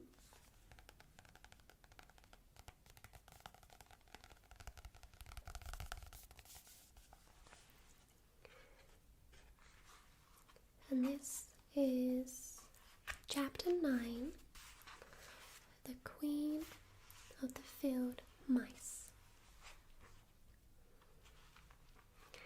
"We cannot be far from the road of yellow brick now," remarked the Scarecrow, as he stood beside the girl, "for we have already nearly come as far as the river carried us away." The Tin Woodman was about to reply when he heard a low growl, and turning his head, which worked beautifully on hinges, he saw a strange beast come bounding over the grass towards them. It was indeed a great yellow wild cat, and the Woodman thought it must be chasing something, for its ears were lying close to its head, and its mouth was wide open, showing 2 rows of ugly teeth, while its red eyes glowed like balls of fire. As it came nearer, the Tin Woodman saw that running before the beast was a little grey field mouse, and although he had no heart, he knew it was wrong for the wild cat to try to kill such a pretty, harmless creature. So the Woodman raised his axe, and as the wild cat ran by, he gave it a quick blow that cut the beast's head clean off from its body, and it rolled over at his feet in 2 pieces. The field mouse, now that it was free from its enemy, stopped short, and coming slowly up to the Woodman, it said in a squeaky little voice, "Oh, thank you ever so much for saving my life." "Don't speak of it, I beg you," replied the Woodman. "I have no heart, you know, so I am careful to help all those who may need a friend, even if it happens to be only a mouse." "Only a mouse?" cried the little animal. "Why, I am a queen, the queen of all the field mice." "Oh, indeed," said the Woodman, making a bow. "Therefore you have done a great deed, as well as a brave one in saving my life," added the Queen. At that moment several mice were seen running up as fast as their little legs could carry them, and when they saw their Queen they exclaimed, "Oh, your Majesty, we thought you would be killed. How did you manage to escape the great wild cat?" They all bowed so low to the little Queen that they almost stood upon their heads. "This funny Tin Man," she answered, "killed the wild cat and saved my life. So hereafter you must all serve him and obey his slightest wish." "We will," cried all the mice in a shrill chorus, and then they scampered in all directions, for Toto had awakened from his sleep, and seeing all these mice around him, he gave one bark of delight and jumped right into the middle of the group. Toto had always loved to chase mice when he lived in Kansas, and he saw no harm in it. But the Tin Woodman caught the dog in his arms and held him tight, while he called to the mice, come back, Toto shall not hurt you." At this the Queen of the Mice stuck her head out from underneath a clump of grass and asked in a timid voice, "Are you sure he will not bite us?" "I will not let him," said the Woodman, "so do not be afraid." One by one the mice came creeping back, and Toto did not bark again, although he tried to get out of the Woodman's arms, and would have bitten him had he not known very well he was made of tin. Finally, one of the biggest mice spoke. "Is there anything we can do," it asked, "to repay you for saving the life of our Queen?" "Nothing that I know of," answered the Woodman, but the Scarecrow, who had been trying to think, could not because his head was stuffed with straw, said quickly, "Oh yes, you can save our friend, the Cowardly Lion, who is asleep in the poppy bed." "A lion?" cried the little Queen. "Why, he could eat us all up." "Oh no," declared the Scarecrow, "this lion is a coward." "Really?" asked the mouse. "He says so himself," answered the Scarecrow, "and he would never hurt anyone who is our friend. If you will help us to save him, I promise that he shall treat you all with kindness." "Very well," said the Queen, "we trust you, but what shall we do?" "Are there many of these mice which call you Queen and are willing to obey you?" "Oh yes, there are thousands," she replied. "Then send them all to come here as soon as possible, and let each one bring a long piece of string." The Queen turned to the mice that attended her and told them to go at once and get all her people. As soon as they heard the orders, they ran away in every direction as fast as possible. "Now," said the Scarecrow to the Tin Woodman, "you must go to those trees by the riverside and make a truck that will carry the lion." So the Woodman went at once to the trees and began to work, and he soon made a truck out of the limbs of trees, from which he chopped away all the leaves and branches. He fastened it together with wooden pegs and made the four wheels out of short pieces of a big tree trunk. So fast and so well did he work that by the time the mice began to arrive, the truck was all ready for them. They came from all directions, and there were thousands of them, big mice and little mice and middle-sized mice, and each one brought a piece of string in its mouth. It was about this time that Dorothy woke from her long sleep and opened her eyes. She was greatly astonished to find herself lying upon the grass with thousands of mice standing around and looking at her timidly. But the Scarecrow told her about everything, and turning to the dignified little mouse, he said, "Permit me to introduce you, Her Majesty the Queen." Dorothy nodded gravely, and the Queen made a curtsy, after which she became quite friendly with the little girl. The Scarecrow and the Woodman now began to fasten the mice to the truck, using the strings they had brought. One end of the string was tied around the neck of each mouse, and the other end to the truck. Of course, the truck was 1,000 times bigger than any of the mice who were to draw it. But when all the mice had been harnessed, they were able to pull it quite easily. Even the Scarecrow and the Tin Woodman could sit on it, and were drawn swiftly by their queer little horses to the place where the lion lay asleep. After a great deal of hard work, for the lion was heavy, they managed to get him up on the truck. Then the Queen gave her people the order to start, for she feared if the mice stayed among the poppies too long, they would also fall asleep. At first, the little creatures, many though they were, could hardly stir the heavily loaded truck, but the Woodman and the Scarecrow both pushed from behind, and they got along better. Soon they rolled the lion out of the poppy bed to the green fields, where he could breathe the sweet fresh air again, instead of the poisonous scent of the flowers. Dorothy came to meet them and thanked the little mice warmly for saving her companion from death. She had grown so fond of the big lion, she was glad he had been rescued. Then the mice were unharnessed from the truck and scampered away through the grass to their homes. The Queen of the Mice was the last to leave. "If you ever need us again," she said, "come out into the field and call, and we shall hear you and come to your assistance. Goodbye." "Goodbye," they all answered, and the Queen ran, while Dorothy held Toto tightly, lest he should run after her and frighten her. After this, they sat down beside the lion until he should awaken, and the Scarecrow brought Dorothy some fruit from the tree nearby, which she ate for her dinner. So that was chapter 9 of The Wonderful Wizard of Oz by L. Frank Baum.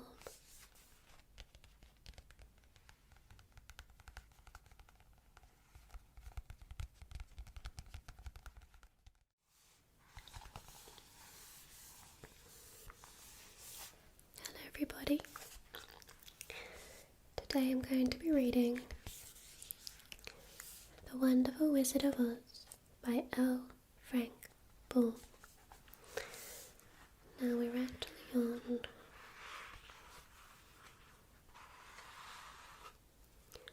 chapter 10, which is called The Guardian of the Gate. It was some time before the Cowardly Lion awakened, for he had lain among the poppies a long while, breathing in their deadly fragrance. But when he did open his eyes and roll off the truck, he was very glad to find himself still alive. "I ran as fast as I could," he said, sitting down and yawning, "but the flowers were too strong for me. How did you get me out?" They then told him of the field mice and how they had generously saved him from death. And the Cowardly Lion laughed and said, "I've always thought of myself very big and terrible, yet such little things as flowers came near to killing me, and such small animals as mice have saved my life. How strange it all is. But comrades, what shall we do now?" "We must journey on until we find the road of yellow brick again," said Dorothy, "and then we can keep on to the Emerald City."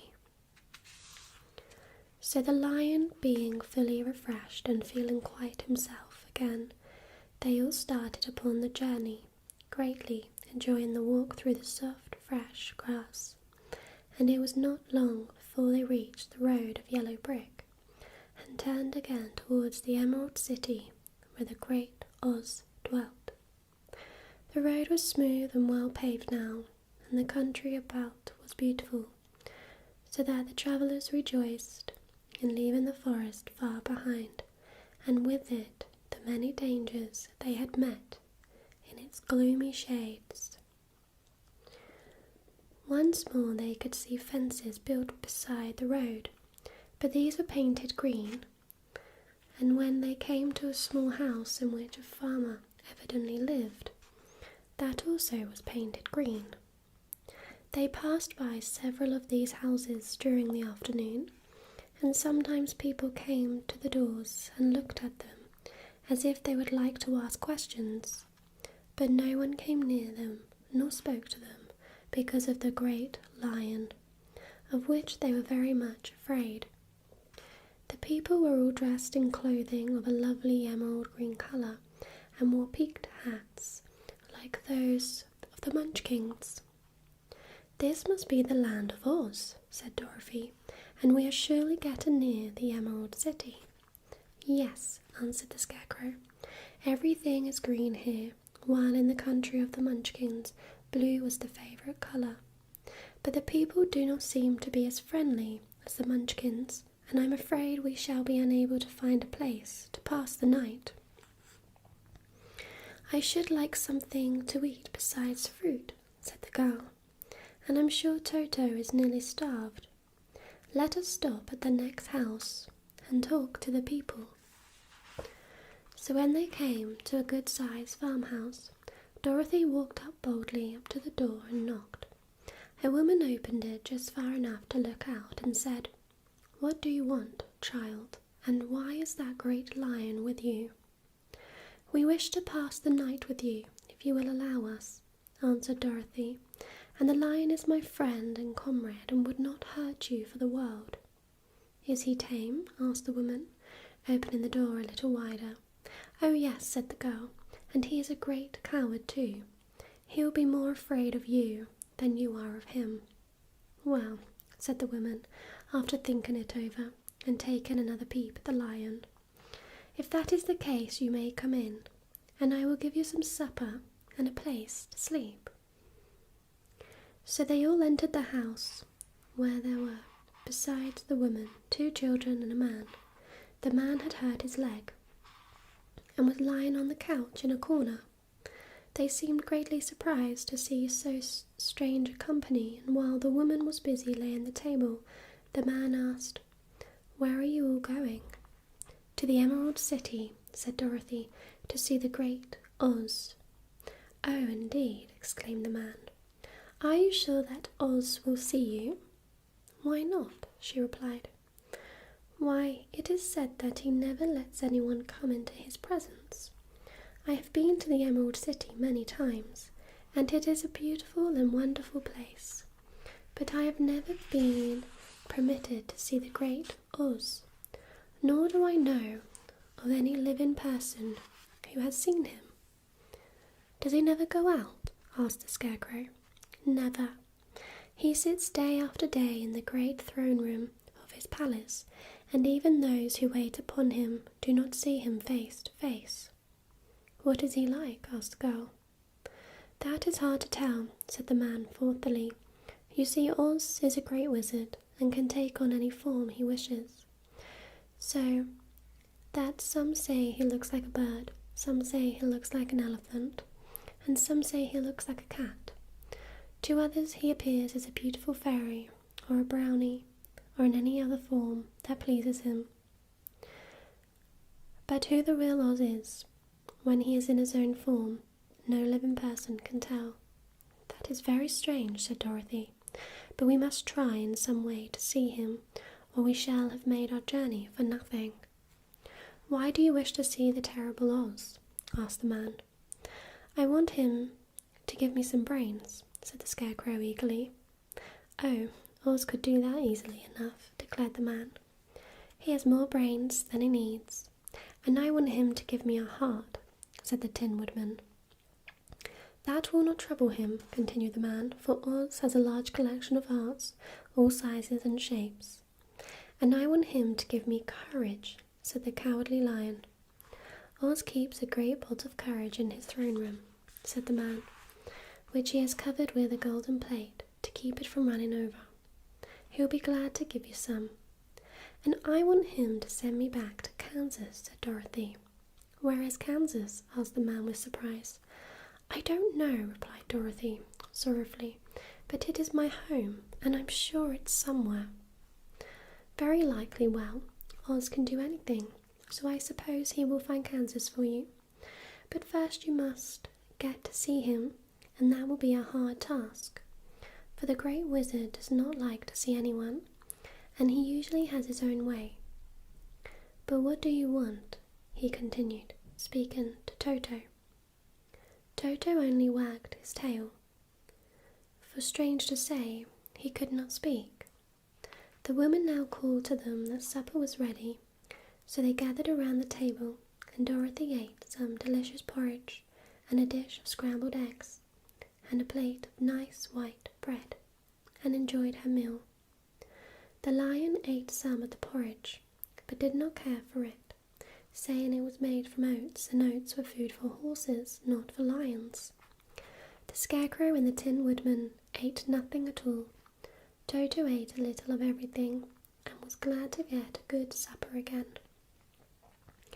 The woman now gave Dorothy a bed to sleep in, and Toto lay down beside her, while the lion guarded the door of her room so she might not be disturbed. The Scarecrow and the Tin Woodman stood up in the corner and kept quiet all night, although of course they could not sleep. The next morning, as soon as the sun was up, they started on their way, and soon saw a beautiful green glow in the sky just before them. "That must be the Emerald City," said Dorothy. As they walked on, the green glow became brighter and brighter, and it seemed that at last they were nearing the end of their travels. Yet it was afternoon before they came to the great wall that surrounded the city. It was high and thick and of bright green colour. In front of them, and at the end of the road of yellow brick, was a big gate, all studded with emeralds that glittered so in the sun that even the painted eyes of the Scarecrow were dazzled by their brilliancy. There was a bell beside the gate, and Dorothy pushed the button and heard a silvery tinkle sound within.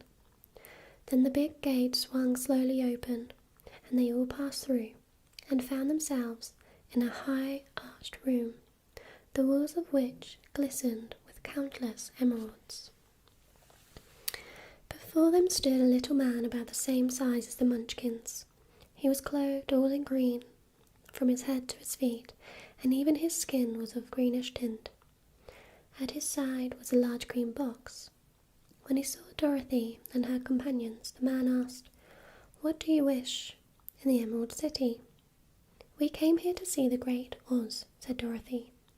The man was so surprised at this answer that he sat down to think it over. "It has been many years since anyone asked me to see Oz," he said, shaking his head in perplexity. "He is powerful and terrible, and if you come on an idle or foolish errand to bother the wise reflections of the Great Wizard, he might be angry and destroy you all in an instant." "But it is not a foolish errand, nor an idle one," replied the Scarecrow. "It is important, and we have been told that Oz is a good wizard." "So he is," said the Green Man, "and he rules the Emerald City wisely and well. But to those who are not honest, or who approach him from curiosity, he is most terrible, and few have ever dared ask to see his face. I am the guardian of the gates, and since you demand to see the great Oz, I must take you to his palace. But first you must put on the spectacles." "Why?" asked Dorothy. "Because if you did not wear spectacles, the brightness and glory of the Emerald City would blind you. Even those who live in the city must wear spectacles day and night. They are all locked on, for Oz so ordered it when the city was first built, and I have the only key that will unlock them." He opened the big box, and Dorothy saw that it was filled with spectacles of every size and shape. All of them had green glasses in them. The guardian of the gates found a pair that would just fit Dorothy, and put them over her eyes. There were 2 golden bands fastened to them that passed around the back of her head, where they were locked together by a little key that was at the end of the chain of the guardian of the gates wore around his neck. When they were on, Dorothy could not take them off, had she wished, but of course she did not wish to be blinded by the gate of the Emerald City, so she said nothing. Then the Green Man fitted spectacles for the Scarecrow and the Tin Woodman and the Lion, and even on little Toto. And all were locked fast with the key. Then the Guardian of the Gates put on his own glasses and told them he was ready to show them to the palace. Taking a big golden key from a peg on the wall, he opened another gate, and they all followed him through the portal into the streets of the Emerald City.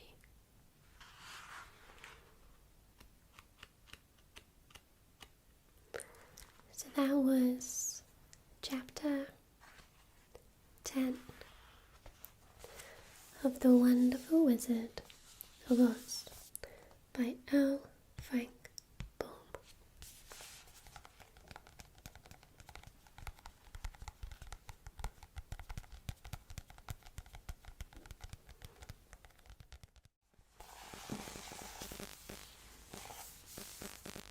Hello everybody. I'm going to be reading The Wonderful Wizard of Oz by L. Frank Baum. Now this is going to be chapter 11. I feel like we're halfway through, which is really exciting. So sit back and enjoy. Chapter 11 is called The Wonderful Emerald City of Oz. Even with eyes protected by the green spectacles, Dorothy and her friends were at the first dazzled by the brilliancy of the wonderful city. The streets were lined with beautiful houses, all built of green marble and studded everywhere with sparkling emeralds. They walked over a pavement of the same green marble, and where the blocks were joined together were rows of emeralds set closely and glittering in the brightness of the sun. The window panes were of green glass. Even the sky above the city had a green tint, and the rays of the sun were green. There were many people, men, women, and children, walking about, and these were all dressed in green clothes and greenish skins. They looked at Dorothy and her strangely assorted company with wondering eyes, and the children all ran away and hid behind their mothers when they saw the lion, but no one spoke to them. Many shops stood in the street, and Dorothy saw that everything in them was green. Green candy, green popcorn were offered for sale, as well as green shoes, green hats, and green clothes of all sorts. At one place a man was selling green lemonade, and when the children bought it, Dorothy could see that they paid for it with green pennies. There seemed to be no horses nor animals of any kind. The men carried things around in little green carts, which they pushed before them. Everyone seemed happy and contented and prosperous. The Guardian of the Gates led them through the streets until they came to a big building, exactly in the middle of the city, which was the Palace of Oz, the Great Wizard. There was a soldier before the door, dressed in a green uniform and wearing a long green beard. "Here are strangers," said the Guardian of the Gates to him, "and they demand to see the Great Oz." "Step inside," answered the soldier, "and I will carry your message to him." So they passed through the palace gates and were led into a big room with a green carpet and lovely green furniture set with emeralds. The soldier made them all wipe their feet upon a green mat before entering this room, and when they were all seated, he said politely, "Make yourselves comfortable while I go to the door of the throne room and tell Oz you are here." They had to wait a long time before the soldier returned. When at last he came back, Dorothy asked, "Have you seen Oz?" "Oh no," returned the soldier. "I have never seen him, but I spoke to him as he sat behind his screen and gave him your message. He said he will grant you an audience, if you so desire, but each one of you must enter his presence alone, and he will admit but one each day. Therefore, as you must remain in the palace for several days, I will have you shown to rooms where you may rest in comfort after your journey." "Thank you," replied the girl. "That is very kind of us." The soldier now blew up a green whistle, and at once a young girl dressed in a pretty green silk gown entered the room. She had lovely green hair and green eyes, and she bowed low before Dorothy as she said, "Follow me and I will show you your room." So Dorothy said goodbye to all her friends except Toto, and taking the dog in her arms, followed the green girl through 7 passages and up 3 flights of stairs, until they came to a room at the front of the palace. It was the sweetest little room in the world, with a soft, comfortable bed that she had sheets of green silk and a green velvet counterpane. There was a tiny fountain in the middle of the room that shot a spray of green perfume into the air, to fall back into a beautifully carved green marble basin. Beautiful green flowers stood in the windows, and there was a shelf with a row of little green books. When Dorothy had time to open these books, she found them full of queer green pictures that made her laugh. They were so funny. In a wardrobe were many green dresses made of silk and satin and velvet, and all of them fitted Dorothy exactly. "Make yourself perfectly at home," said the green girl, "and if you wish for anything, ring the bell. Oz will send for you tomorrow morning." She left Dorothy alone and went back to the others. These she also led to rooms, and each one of them found himself lodged in a very pleasant part of the palace. Of course, this politeness was wasted on the Scarecrow, for when he found himself alone in his room, he stood stupidly in one spot just within the doorway to wait till morning. It would not rest him to lie down, and he could not close his eyes, so he remained all night staring at a little spider which was weaving its web in a corner of the room, just as if it were not one of the most wonderful rooms in the world. The Tin Woodman lay down on his bed from force of habit, for he remembered when he was made of flesh, but not being able to sleep. He passed the night moving his joints up and down to make sure they kept in good working order. The lion would have preferred a bed of dried leaves in the forest and did not like being shut up in a room, but he had too much sense to let this worry him, so he sprang upon the bed and rolled himself up like a cat and purred himself asleep in a minute. The next morning after breakfast, the Green Maiden came to fetch Dorothy, and she dressed her in one of the prettiest gowns, one made of green brocaded satin. Dorothy put on a green silk apron and tied a green ribbon around Toto's neck, and they started for the throne room of the Great Lord. First they came to a great hall in which were many ladies and gentlemen of the court, all dressed in rich costumes. These people had nothing to do but talk to each other, but they always came to wait outside the throne room every morning, although they were never permitted to see Oz. As Dorothy entered, they looked at her curiously, and one of them whispered, "Are you really going to look upon the face of Oz the Terrible?" "Of course," answered the girl, "if he will see me."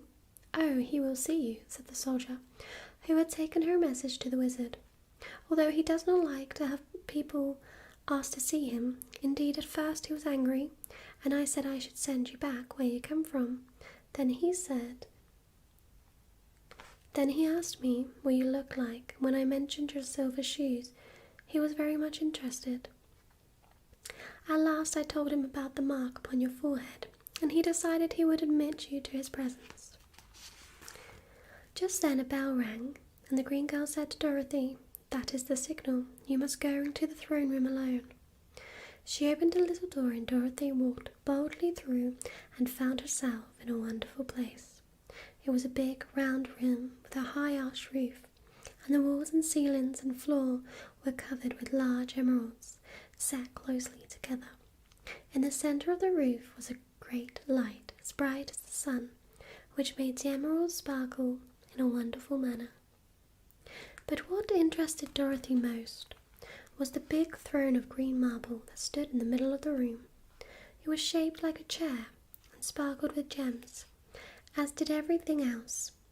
In the centre of the chair was an enormous head, without a body to support it, or any arms or legs whatever.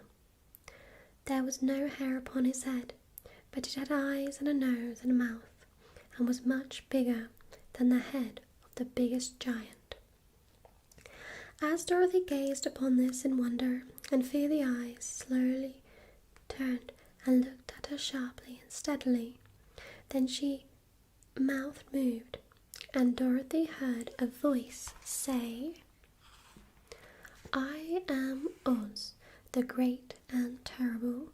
Who are you, and why do you seek me?" It was not such an awful voice as she had expected to come from the big head, so she took courage and answered, "I am Dorothy, the small and meek. I have come to you for help." The eyes looked at her thoughtfully for a full minute. Then said the voice, "Where did you get the silver shoes?" "I got them from the Wicked Witch of the East when my house fell on her and killed her," she replied. "Where did you get the mark upon your forehead?" continued the voice. "That is where the Good Witch of the North kissed me when she bade me goodbye and sent me to you," said the girl. Again the eyes looked at her sharply, and they saw she was telling the truth. Then Oz asked, "What do you wish me to do?" "I want you to send me back to Kansas, where my Aunt Em and Uncle Henry are," she answered. "I don't like your country, although it is so beautiful, and I am sure Aunt Em will be dreadfully worried over me being away so long." The eyes winked 3 times, and then they turned up to the ceiling and down to the floor and rolled around so queerly that they seemed to see every part of the room, and at last they looked at Dorothy again. "Why should I do this for you?" asked Oz. "Because you are strong and I am weak, because you are a great wizard and I am only a little girl." "But you are strong enough to kill the Wicked Witch of the East," said Oz. "That just happened," returned Dorothy simply. "I could not help it." "Well," said the head, "I will give you my answer. You have no right to expect me to send you back to Kansas unless you do something for me in return. In this country, everyone must pay for everything he gets. If you wish me to use my magic power to send you home again, you must do something for me first. Help me, and I will help you." "What must I do?" asked the girl. "Kill the Wicked Witch of the West," answered Oz. "But I cannot," exclaimed Dorothy, greatly surprised. "You killed the Witch of the East, and you wear the silver shoes which bear a powerful charm. There is now but one Wicked Witch left in all this land, and when you can tell me she is dead, I will send you back to Kansas, but not before." The little girl began to weep. She was so much disappointed, and the eyes winked again and looked upon her anxiously, as if the great Oz felt that she could help him if she would. "I never killed anything willingly," she sobbed. "Even if I wanted to, how could I kill the Wicked Witch? If you, who are great and terrible, cannot kill her yourself, how do you expect me to do it?" "I do not know," said the head, "but that is my answer, and until the Wicked Witch dies, you will not see your uncle and aunt again. Remember that the witch is wicked, tremendously wicked, and ought to be killed. Now go, and do not ask to see me again until you have done your task." Sorrowfully, Dorothy left the throne room and went back to where the Lion and the Scarecrow and the Tin Woodman were, waiting to hear what Oz had said to her.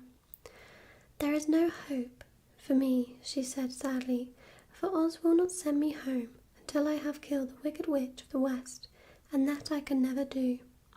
Her friends were sorry, but could do nothing to help her, so Dorothy went to her own room and lay down on the bed and cried herself to sleep.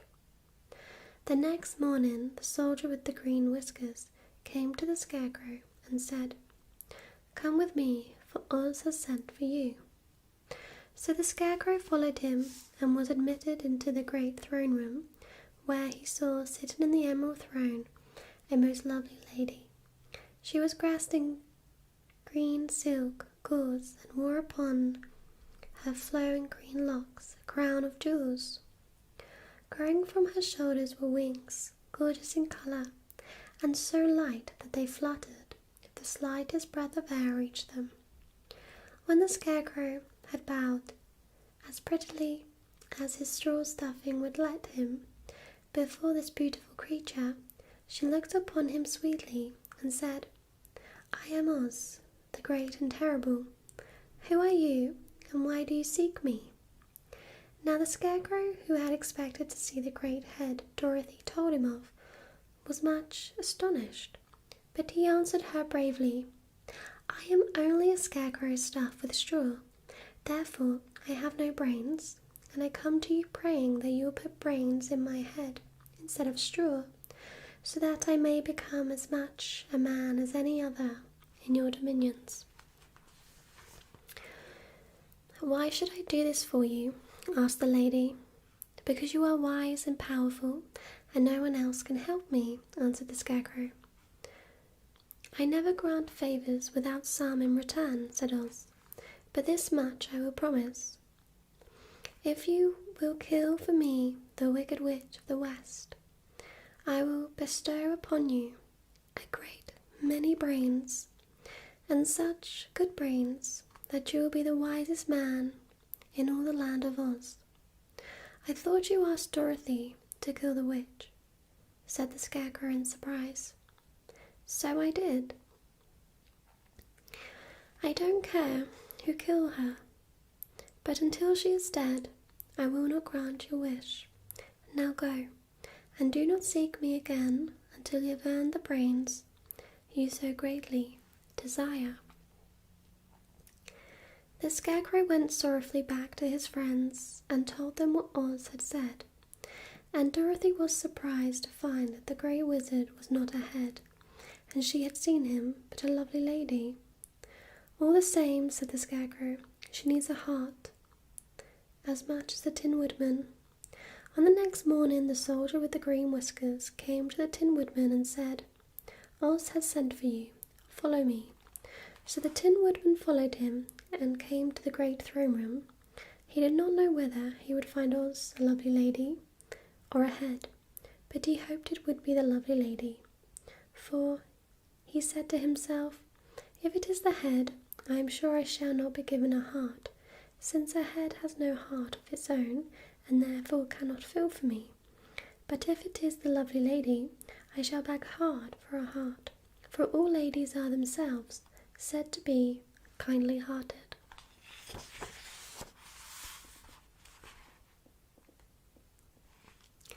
But when the Woodman entered the great throne room, he saw neither the head nor the lady, for Oz he had taken the shape of a most terrible beast. It was nearly as big as an elephant, and the green throne seemed hardly strong enough to hold its weight. The beast had a head like that of a rhinoceros, only there were 5 eyes in its face.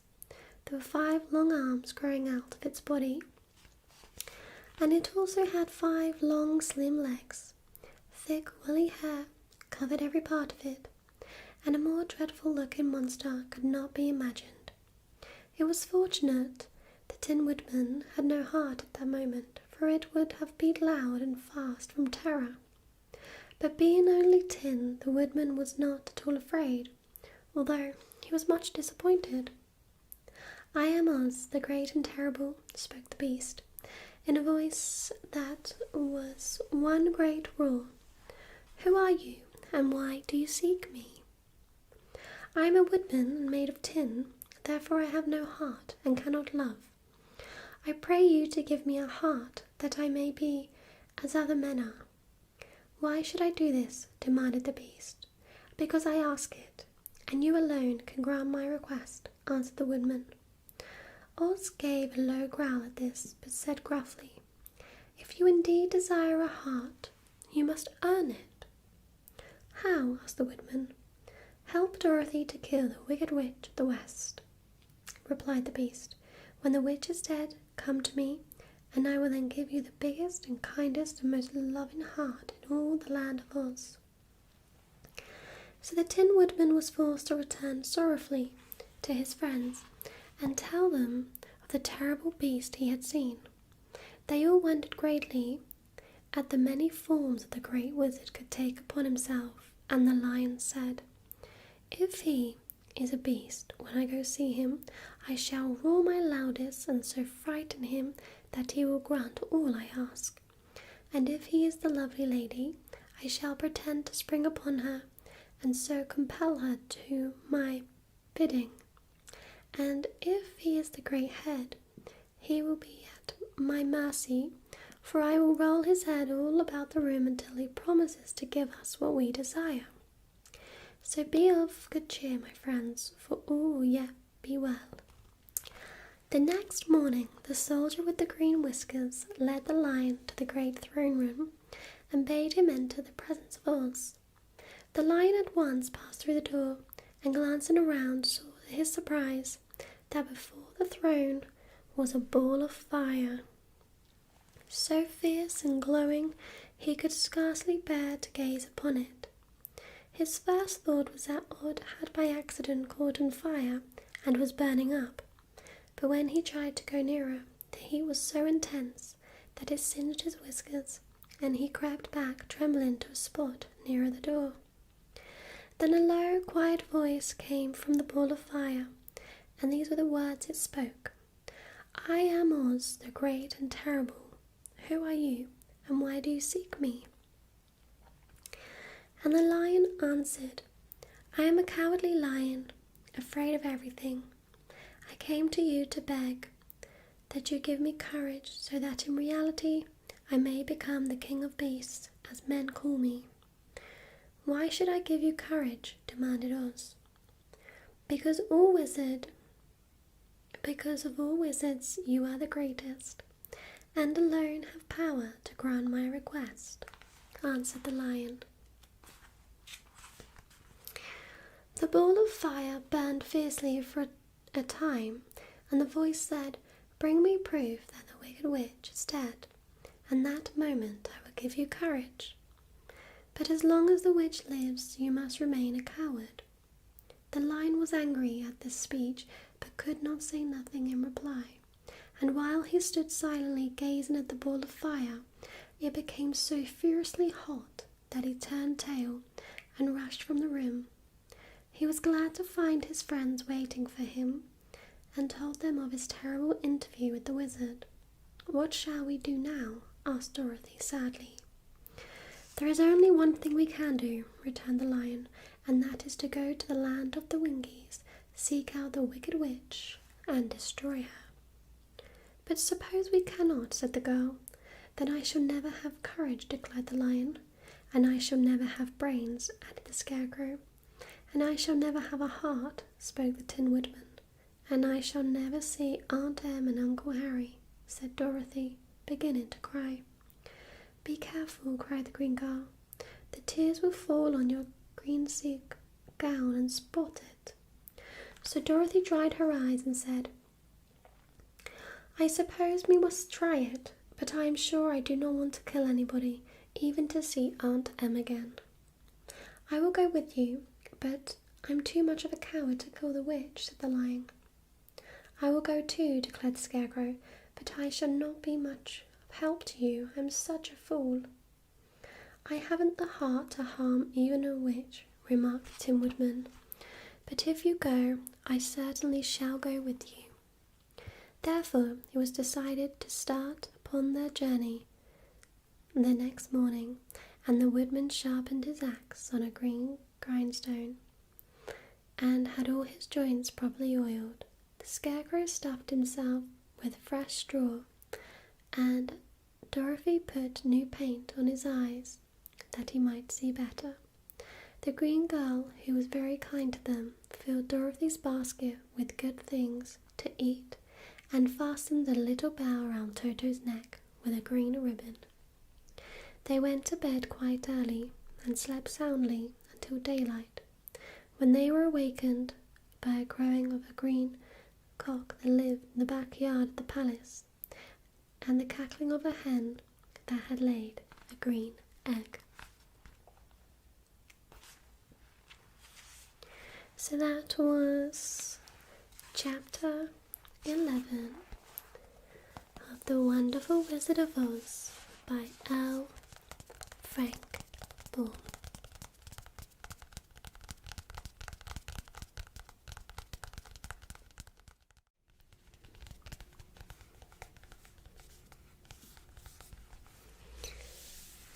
Hello everybody, so I'm going to be reading The Wonderful Wizard of Oz by L. Frank Baum, and this is chapter 12. Chapter 12 is called The Search for the Wicked Witch. The soldier with the green whiskers led them through the streets of the Emerald City until they reached the room where the guardian of the gates lived. This officer unlocked their spectacles to put them back in his great box, and then he politely opened the gate for our friends. "Which road leads to the Wicked Witch of the West?" asked Dorothy. "There is no road," answered the guardian of the gates. "No one ever wishes to go that way." "How then are we to find her?" "That will be easy," replied the man, "for when she knows you are in the country of the Winkies, she will find you and make you all her slaves." "Perhaps not," said the Scarecrow, "for we mean to destroy her." "Oh, that is different," said the guardian of the gates. "No one has ever destroyed her before, so I naturally thought she would make slaves of you, as she has of the rest. But take care, for she is the wicked and fierce, and may not allow you to destroy her. Keep to the west where the sun sets, and you cannot fail to find her." They thanked him and bade him goodbye, and turned towards the west. Walking over fields of soft grass, dotted here and there with daisies and buttercups, Dorothy still wore the pretty silk dress she had put on in the palace. But now, to her surprise, she found it was no longer green, but pure white. The ribbon around Toto's neck had also lost its green colour, and was as white as Dorothy's dress. The Emerald City was soon left far behind. As they advanced, the ground became rougher and hillier, for there were no farms nor houses in the country of the West, and the ground was untiled. In the afternoon the sun shone hot in their faces, for there were no trees to offer them shade, so that before night Dorothy and Toto and the lion were tired and lay down upon the grass and fell asleep, with the Woodman and the Scarecrow keeping watch. Now the Wicked Witch of the West had but one eye, yet that was as powerful as a telescope and could see everywhere.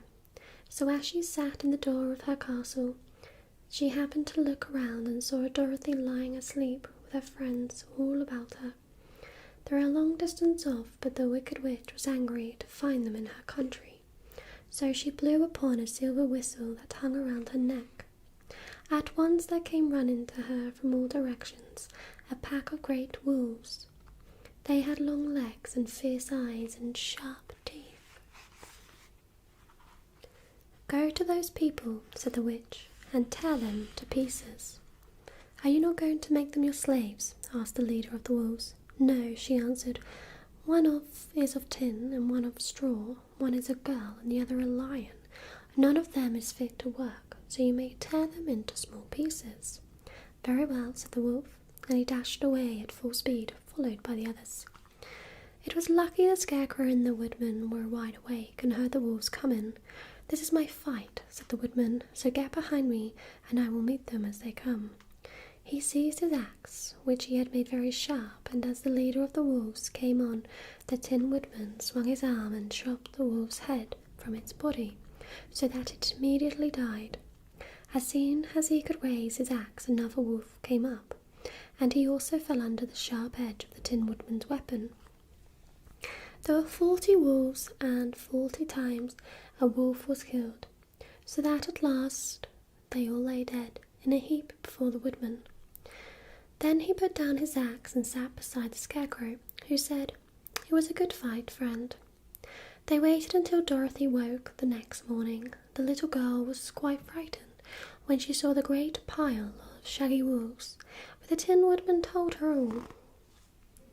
She thanked him for saving them and sat down to breakfast, after which they started again upon their journey. Now, this same morning, the Wicked Witch came to the door of her castle and looked out with her one eye that could see far off. She saw all her wolves laying dead, and the strangers still travelling through her country. This made her angrier than before, and she blew her silver whistle twice. Straightway a great flock of wild crows came flying towards her, enough to darken the sky. And the Wicked Witch said to the King Crow, "Fly at once to the strangers, peck out their eyes and tear them to pieces." The wild crows flew in one great flock towards Dorothy and her companions. When the little girl saw them coming, she was afraid. But the Scarecrow said, "This is my battle, so lie down beside me and you will not be harmed." So they all laid upon the ground except the Scarecrow, and he stood up and stretched out his arms. And when the crows saw him, they were frightened, as these birds always are by scarecrows, and did not dare to come any nearer. But the King Crow said, "It is only a stuffed man, I will peck his eyes out." The King Crow flew at the Scarecrow, who caught it by the head and twisted its neck until it died. And then another crow flew at him, and the Scarecrow twisted his neck also. There were 40 crows, and 40 times the Scarecrow twisted a neck, until at last all were lying dead beside him. Then he called to his companions to rise, and again they went upon their journey. When the Wicked Witch looked out again and saw all her crows lying in a heap, she got into a terrible rage, and blew 3 times upon her silver whistle. Forthwith there was heard a great buzzing in the air, and a swarm of black bees came flying towards her. "Go to the strangers and sting them to death," commanded the witch. And the bees turned and flew rapidly until they came to where Dorothy and her friends were walking. But the Woodman had seen them coming, and the Scarecrow had decided what to do. "Take out my straw and scatter it over the little girl, the dog, and the lion," he said to the Woodman, "and the bees cannot sting them." This the Woodman did, and as Dorothy lay close beside the lion and held Toto in her arms, the straw covered them entirely. The bees came and found no one but the Woodman to sting, so they flew at him and broke off all their stings against the tin, without hurting the Woodman at all. And as bees cannot live when their stings are broken, that was the end of the black bees, and they lay scattered thick about the Woodman, like little heaps of fine coal. Then Dorothy and the lion got up, and the girl helped the Tin Woodman put the straw back into the Scarecrow again, until he was as good as ever. So they started upon their journey once more. The Wicked Witch was so angry when she saw her black bees in little heaps, like fine coal, that she stamped her foot and tore her hair and gnashed her teeth. And then she called a dozen of her slaves, who were the Winkies, and gave them sharp spears, telling them to go to the strangers and destroy them. The Winkies were not a brave people, but they had to do as they were told, so they marched away until they came near to Dorothy. Then the lion gave a great roar and sprang towards them, and the poor monkeys were so frightened that they ran back as fast as they could. When they returned to the castle, the Wicked Witch beat them well with a strap and sent them back to their work, after which she sat down to think what she should do next. She could not understand how all her plans to destroy these strangers had failed, but she was a powerful witch, as well as a wicked one, and she soon made up her mind how to act. There was in her cupboard a golden cap with a circle of diamonds and rubies running around it. This golden cap had a charm. Whoever owned it could call 3 times upon the winged monkeys, who would obey any order they were given. But no person could command these strange creatures more than 3 times.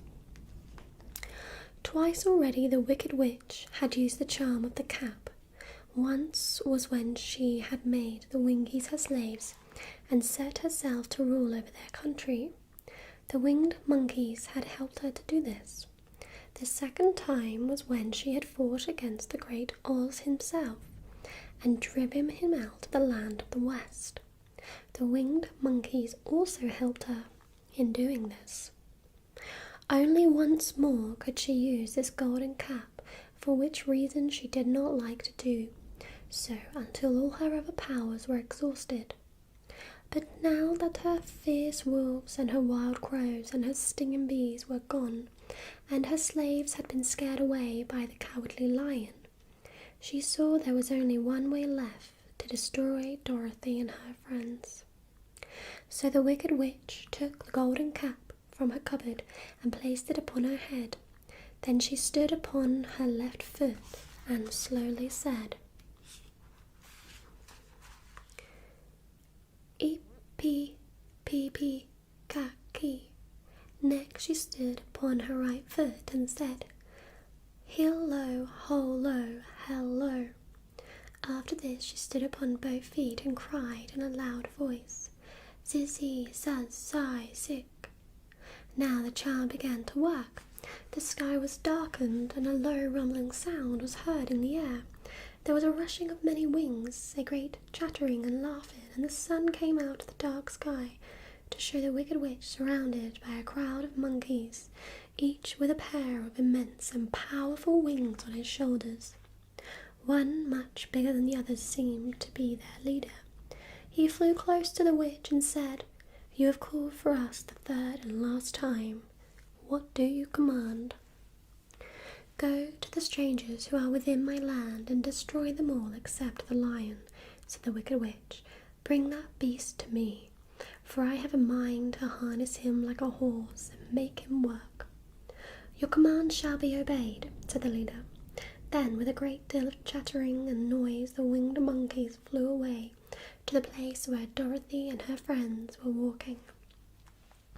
Some of the monkeys seized the Tin Woodman and carried him through the air until they were over a country thickly covered with sharp rocks. Here they dropped the poor woodman, who fell a great distance to the rocks, where he lay so battered and dented that he could neither move nor groan. Others of the monkeys caught the Scarecrow, and with their long fingers pulled over all of the straw out of his clothes and head. They made his hat and boots and clothes into a small bundle and threw it into the top branches of a tall tree. The remaining monkeys threw pieces of stout rope around the lion and wound many coils about his body and head and legs until he was unable to bite or scratch or struggle in any way.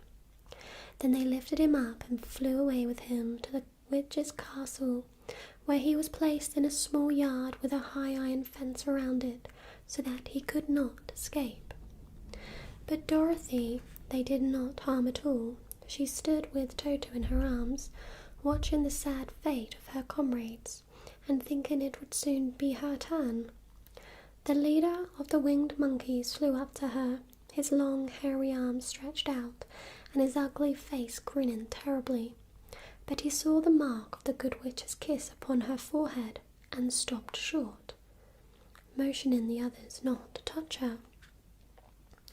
"We dare not harm this little girl," he said to them, "for she is protected by the power of good, and that is greater than the power of evil. All we can do is to carry her to the castle of the Wicked Witch and leave her there."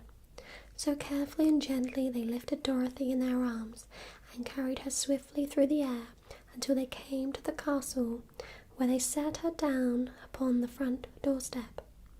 Then the leader said to the witch, "We have obeyed you as far as we are able. The Tin Woodman and the Scarecrow are destroyed, and the lion is tied up in your yard. The little girl we dare not harm, nor the dog she carries in her arms. Your power over our band is now ended, and you will never see us again." Then all the winged monkeys, with much laughing and chattering and noise, flew into the air and were soon out of sight. The Wicked Witch was both surprised and worried when she saw the mark on Dorothy's forehead, for she knew well that neither the winged monkeys nor she herself dare hurt the girl in any way. She looked down at Dorothy's feet, and seeing the silver shoes began to tremble with fear, for she knew what a powerful charm belonged to them. At first the witch was tempted to run away from Dorothy, but she happened to look into the child's eyes and saw how simple the soul behind them was, and that the little girl did not know of the powerful shoes she gave her. So the Wicked Witch laughed to herself and thought, "I can still make her my slave, for she does not know how to use her power." Then she said to Dorothy harshly and severely, "Come with me and see that you mind everything I tell you, for if you do not, I will make an end of you, as I did of the Tin Woodman and the Scarecrow." Dorothy followed her through many of the beautiful rooms in her castle until they came to the kitchen, where the witch bade her clean the pots and the kettles and sweep the floor and keep the fire fed with wood. Dorothy went to work meekly, with her mind made up to work as hard as she could, for she was glad the Wicked Witch has decided not to kill her. With Dorothy hard at work, the witch thought she would go into the courtyard and harness the Cowardly Lion like a horse. It would amuse her. She was sure to make him draw her chariot wherever she wished to go to drive. But as she opened the gate, the lion gave a loud roar and bounded at her so fiercely that the witch was afraid and ran out and shut the gate again. "If I cannot harness you," said the witch to the lion, speaking through the bars of the gate, "I can starve you. You shall have nothing to eat until you do as I wish." So after that she took no food to the imprisoned lion, but every day she came to the gate at noon and asked, "Are you ready to be harnessed like a horse?" And the lion would answer, "No, if you come in this yard I will bite you." The reason the lion did not have to do as the witch wished was that every night while the woman was asleep, Dorothy carried him food from the cupboard. After she had eaten, he would lie down on his bed of straw, and Dorothy would lie beside him and put her head on his soft, shaggy mane, while they talked of their troubles and tried to plan some way to escape. But they could find no way to get out of the castle, for it was constantly guarded by the yellow winkies, who were the slaves of the Wicked Witch and too afraid of her not to do as she told them.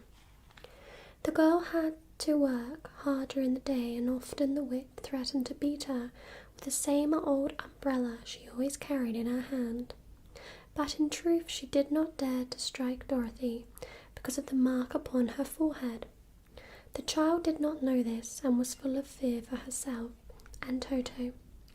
Once the witch struck Toto a blow with her umbrella, and the brave little dog flew at her and bit her leg in return. The witch did not bleed where she was bitten, for she was so wicked that the blood in her had dried up many years before.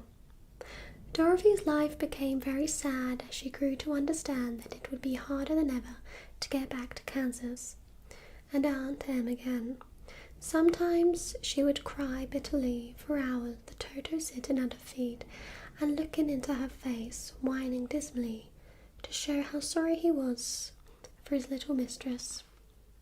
Toto did not really care whether he was in Kansas or the land of Oz, so long as Dorothy was with him.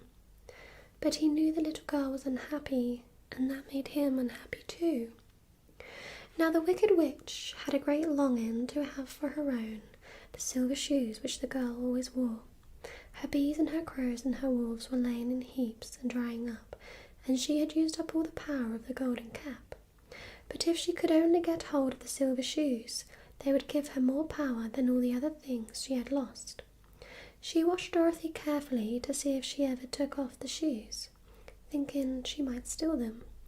But the child was so proud of her pretty shoes that she never took them off, except at night and when she took a bath. The witch was too much afraid of the dark to dare go in Dorothy's room at night to take the shoes, and her dread of water was greater than her fear of the dark, so she never came near when Dorothy was bathing. Indeed, the old witch never touched water, nor ever let water touch her in any way. But the wicked creature was very cunning, and she finally thought of a trick that would give her what she wanted. She placed a bar of iron in the middle of the kitchen floor, and then by her magic arts made the iron invisible to human eyes, so that when Dorothy walked across the floor, she stumbled over the bar, not being able to see it, and fell at full length. She was not much hurt, but in her fall one of the silver shoes came off, and before she could reach it, the witch had snatched it away and put it on her own skinny foot.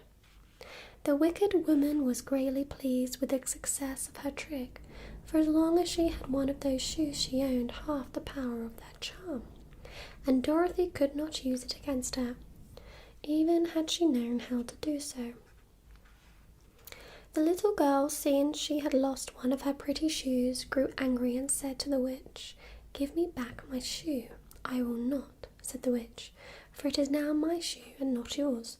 "You are a wicked creature," cried Dorothy. "You have no right to take my shoe from me." "I shall keep it just the same," said the witch, laughing at her, "and some day I shall get the other one from you too." This made Dorothy so very angry that she picked up the bucket of water that stood near and dashed it over the witch, wetting her from head to foot. Instantly the wicked woman gave a loud cry of fear, and then as Dorothy looked at her in wonder, the witch began to shrink and fall away. "See what you have done," she screamed. "In a minute I shall melt away." "I'm very sorry indeed," said Dorothy, who was truly frightened to see the witch actually melting away, like brown sugar before her very eyes. "Didn't you know water would be the end of me?" asked the witch in a wailing, despairing voice. "Of course not," answered Dorothy. "How should I?"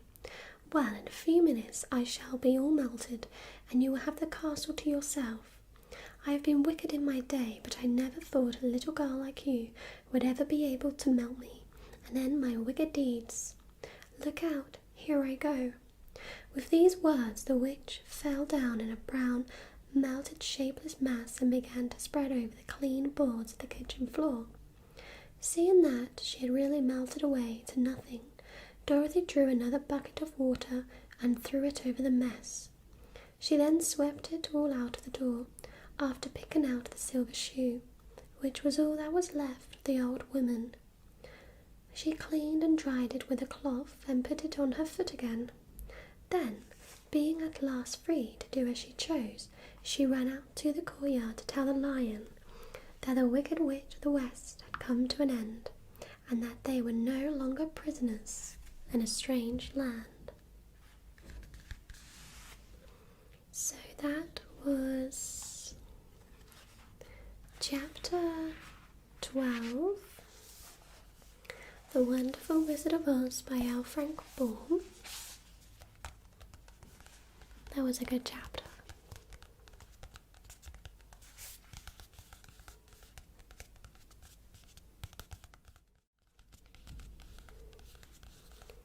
Hello everybody, this is The Wonderful Wizard of Oz by L. Frank Baum.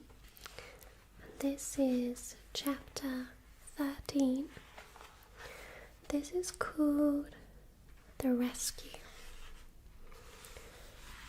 The Cowardly Lion was much pleased to hear that the Wicked Witch had been melted by a bucket of water, and Dorothy at once unlocked the gate of his prison and set him free. They went in together to the castle, where Dorothy's first act was to call all the Winkies together and tell them they were no longer slaves.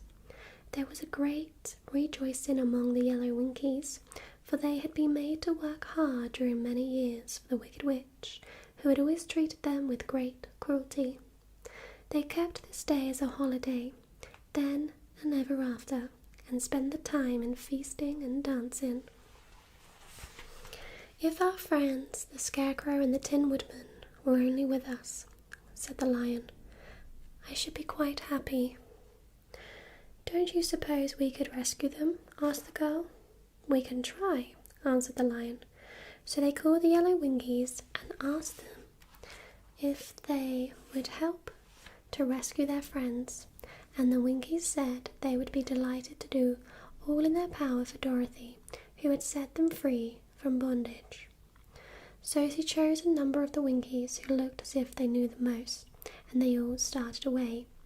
They travelled that day and part of the next until they came to the rocky plain where the Tin Woodman lay all battered and bent. His axe was near him, but the blade was rusted and the handle broken off short. The Winkies lifted him tenderly in their arms and carried him back to the yellow castle again. Dorothy shedding a few tears by the way at the sad plight of her old friend, and the Lion looking sober and sorry. When they reached the castle, Dorothy said to the Winkies, "Are any of your people tinsmiths?" "Oh yes, some of us are very good tinsmiths," they told her. "Then bring them to me," she said, and when the tinsmiths came, bringing with them all their tools in baskets. "Can you straighten out those dents in the Tin Woodman and bend him back into shape again and solder him together where he is broken?" The tinsmith looked at the Woodman over carefully and then answered that they thought they could mend him so he would be as good as ever. So they set to work in one of the big yellow rooms of the castle and worked for 3 days and 4 nights, hammering and twisting and bending and soldering and polishing and pounding at the legs and body and head of the Tin Woodman, until at last he was straightened out into his old form, and his joints worked as well as ever. To be sure, there were several patches on him, but the tinsmith did a good job. And as the Woodman was not a vain man, he did not mind the patches at all. When at last he walked into Dorothy's room and thanked her for rescuing him, he was so pleased that he wept tears of joy, and Dorothy had to wipe every tear carefully from his face with her apron, so his joints would not be rusted. At the same time her own tears fell thick and fast at the joy of meeting her old friend again, and these tears did not need to be wiped away. As for the Lion, he wiped his eyes so often with the tip of his tail that it became quite wet, and he was obliged to go out into the courtyard and hold it in the sun till it dried. If we only had the Scarecrow with us again," said the Tin Woodman. When Dorothy had finished telling him everything that had happened, "I should be quite happy. We must try find him," said the girl. So she called the Winkies to help her, and they walked all that day and part of the next day, until they came to the tall tree in the branches of which the winged monkeys had tossed the Scarecrow's clothes. It was a very tall tree, and the trunk was so smooth that no one could climb it. But the Woodman said at once, "I'll chop it down, and then we can get the Scarecrow's clothes." Now, while the tinsmith had been at work mending the Woodman himself, another of the Winkies, who was a goldsmith, had made an axe handle of solid gold and fitted it to the Woodman's axe, instead of the old broken handle. Others polished the blade until all the rust was removed, and it glistened like burnished silver.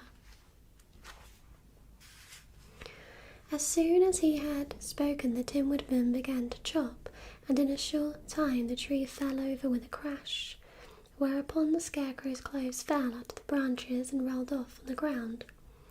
Dorothy picked them up and had the Winkies carry them back to the castle, where they were stuffed with nice clean straw, and behold, here was the Scarecrow, as good as ever, thanking them over and over again for saving him.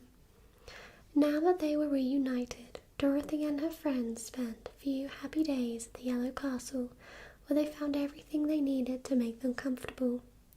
But one day the girl thought of Aunt Em and said, "We must go back to Oz and claim his promise." "Yes," said the Woodman, "at last I shall get my heart, and I shall get my brains," said the Scarecrow, "and I shall get my courage," said the Lion. "And I shall get back to Kansas," cried Dorothy, clapping her hands. "Oh, let us start for the Emerald City tomorrow."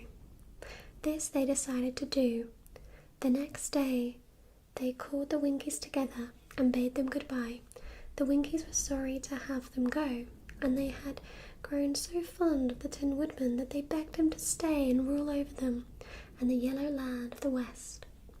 Finding they were determined to go, the Winkies gave Toto and the Lion each a gold collar, and to Dorothy they presented a beautiful bracelet studded with diamonds, and to the Scarecrow they gave a gold-headed walking stick to keep him from stumbling, and to the Tin Woodman they offered a silver oil can, inlaid with gold and set with precious jewels.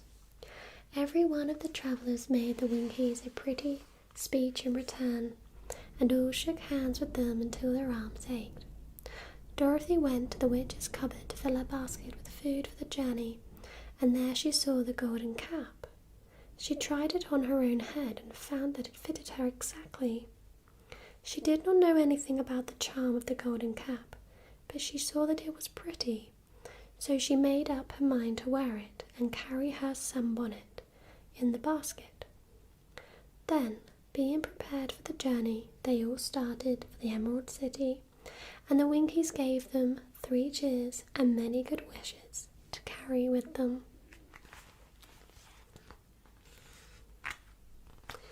So that was Chapter 13, The Wonderful Wizard of Oz, by L. Frank Baum.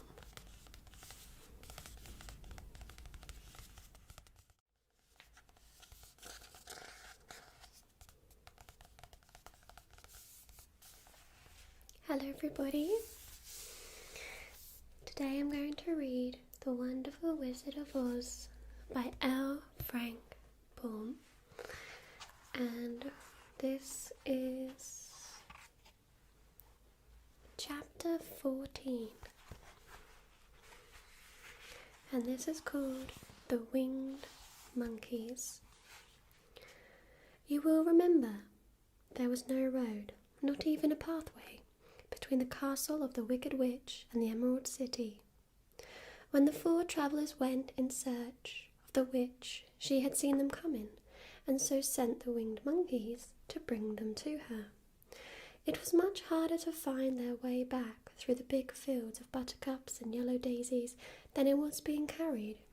They knew, of course, they must go straight east towards the rising sun, and they started off in the right way. But at noon, when the sun was over their heads, they did not know which was east and which was west, and that was the reason they were lost in the great fields. They kept on walking, however, and at night the moon came out and shone brightly. So they lay down among the sweet-smelling yellow flowers and slept soundly until morning. But all the Scarecrow and the Tin Woodman. The next morning the sun was behind a cloud, but they started on, as if they were quite sure which way they were going. "If we walk far enough," said Dorothy, "I am sure we shall sometime come to some place." But day by day passed away, and they still saw nothing before them but the scarlet fields. The Scarecrow began to grumble a bit. "We have surely lost our way," he said, "and unless we find it again in time to reach the Emerald City, I shall never get my brains, nor I my heart." declared the Tin Woodman. "It seems to me I can scarcely wait till I get to Oz, and you must admit this is a very long journey." "You see," said the Cowardly Lion, with a whimper, "I haven't the courage to keep tramping forever without getting anywhere at all." Then Dorothy lost heart. She sat down on the grass and looked at her companions, and they sat down and looked at her, and Toto found that for the first time in his life he was too tired to chase a butterfly that flew past his head. So he put out his tongue and panted and looked at Dorothy as if to ask what they should do next. "Suppose we call the field mice," she suggested. "They could probably tell us the way to the Emerald City." "To be sure they could," cried the Scarecrow. "Why didn't we think of that before?" Dorothy blew the little whistle she had always carried about her neck since the Queen of the Mice had given it to her. In a few minutes they heard the pattering of tiny feet, and many of the small grey mice came running up to her. Among them was the Queen herself, who asked in her squeaky little voice, "What can I do for my friends?" "We have lost our way," said Dorothy. "Can you tell us where the Emerald City is?" "Certainly," answered the Queen, "but it is a great way off, for you have had it at your backs all this time." Then she noticed Dorothy's golden cap and said, "Why don't you use the charm of the cap and call the winged monkeys to you? They will carry you to the City of Oz in less than an hour." "I didn't know there was a charm," answered Dorothy in surprise. "What is it?" "It is written inside the golden cap," replied the Queen of the Mice. "But if you are going to call the winged monkeys, we must run away, for they are full of mischief and think it is great fun to plague us." "Won't they hurt me?" asked the girl anxiously. "Oh no, they must obey the wearer of the cap. Goodbye." And she scampered out of sight, with all the mice hurrying after her. Dorothy looked inside the golden cap and saw some words written upon the lining. These, she thought, must be the charm, so she read the directions carefully and put the cap upon her head. "Eepy peppy kaki," she said, standing on her left foot. "What did you say?" asked the Scarecrow, who did not know what she was doing. "Heel low, hole low, hell low," Dorothy went on, standing this time on her right foot. "Hello," replied the Tin Woodman calmly. "Zizzy, zuzzy, sick," said Dorothy, who was now standing on both feet. This ended the saying of the charm, and they heard a great chattering and flapping of wings as the band of winged monkeys flew up to them. The king bowed low before Dorothy and asked, "What is your command?" "We wish to go to the Emerald City," said the child, "and we have lost our way." "We will carry you," replied the king, and no sooner had he spoken than two of the monkeys caught Dorothy in their arms and flew away with her. Others took the Scarecrow and the Woodman and the Lion and one little monkey-sized Toto and flew after them, although the dog tried hard to bite him. The Scarecrow and the Tin Woodman were rather frightened at first, for they remembered how badly the winged monkeys had treated them before, but they saw that no harm was intended, so they rode through the air quite cheerfully and had a fine time looking at the pretty gardens and woods far below them. Dorothy found herself riding easily between two of the biggest monkeys, one of them the king himself. They had made a chair of their hands and were careful not to hurt her. "Why do you have to obey the charm of the golden cap?" she asked. "That is a very long story," answered the king, with a laugh, "but as we have a long journey before us, I will pass the time by telling you about it if you wish." "I shall be glad to hear it," she replied. "Once," began the leader, "we were free people, living happily in the great forest, flying from tree to tree, eating nuts and fruit and doing just as we pleased without calling anybody master. Perhaps some of us were rather too full of mischief at times, flying down to pull the tails of the animals that had no wings, chasing birds and throwing nuts at the people who walked in the forest. but we were careless and happy and full of fun and enjoyed every minute of the day. This was many years ago, long before Oz came out of the cloud to rule over this land.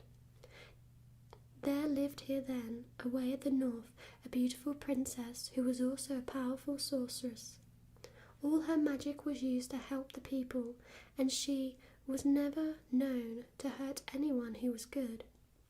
Her name was Gaylet, and she lived in a handsome palace built from great blocks of ruby.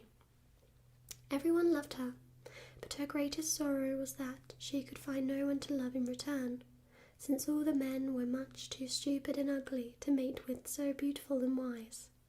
At last, however, she found a boy who was handsome and manly, and wise beyond his years. Gaylet made up her mind that when he grew to be a man, she would make him her husband.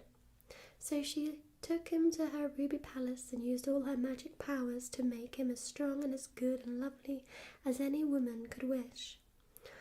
When he grew to manhood, Kuala, as he was called, was said to be the best and wisest man in all the land, while his manly beauty was so great that Gaylet loved him dearly and hastened to make everything ready for the wedding. My grandfather was at that time the king of the winged monkeys, which lived in the forest near Gaylet's palace, and the old fellow loved a joke better than a good dinner. One day, just before the wedding, my grandfather was flying out with his band when he saw Kulala walking beside the river. He was dressed in a rich costume of pink silk and purple velvet, and my grandfather thought he would see what he could do. At his word, the band flew down and seized Kulala, carried him in their arms until they were over the middle of the river, and then dropped him into the water. "Swim out, my fine fellow," cried my grandfather, "and see if the water has spotted your clothes." Kulala was much too wise not to swim, and he was not in the least spoiled by all of his good fortune. He laughed when he came to the top of the water and swam in to shore. But when Gaylet came running out to him, she found his silks and velvet all ruined by the river. The princess was angry, and she knew, of course, who did it. She had all the winged monkeys brought before her, and she said at first that their wings should be tied and they should be treated as they had treated Quilala and dropped him by the river. But my grandfather pleaded hard, for he knew the monkeys would drown in the river with their wings tied. And Kulala said a kind word for them also, so that Gaylet finally spared them, on condition that the winged monkeys should ever after do 3 times the bidding of the owner of the golden cap. This cap had been made for a wedding present to Quilala, and it is said to have cost the princess half her kingdom. Of course, my grandfather and all the other monkeys at once agreed to the condition, and that is how it happens that we are 3 times the slaves of the owner of the golden cap, whosoever he may be. "And what became of them?" asked Dorothy, who had been greatly interested in the story. "Quilala, being the first owner of the golden cap," replied the monkey, "he was the first to lay his wishes upon us. As his bride could not bear the sight of us, he called us all to him in the forest after he had married her, and ordered us always to keep where she could never set eyes on a winged monkey, which we were glad to do, for we were all afraid of her. This was all we ever had to do until the golden cap fell into the hands of the wicked witch of the west, who made us enslave the Winkies and afterward drive Oz himself out of the land of West. Now the golden cap is yours, and 3 times you have the right to lay your wishes upon us." As the Monkey King finished his story, Dorothy looked down and saw the green, shining walls of the Emerald City before them. She wondered at the rapid flight of the monkeys, but was glad the journey was over. The strange creatures set the travellers down carefully before the gate of the city. The king bowed low to Dorothy and then flew swiftly away, followed by all his band. "That was a good ride," said the little girl. "Yes, and a quick way out of our troubles," replied the lion. "How lucky it was you brought away that wonderful cap." So that was chapter 14 of The Wonderful Wizard of Oz by L. Frank Baum.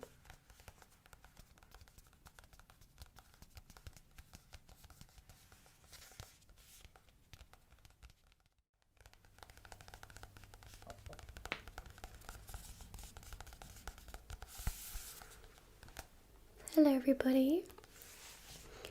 Today I'm going to read The Wonderful Wizard of Oz by L. Frank Baum. This is going to be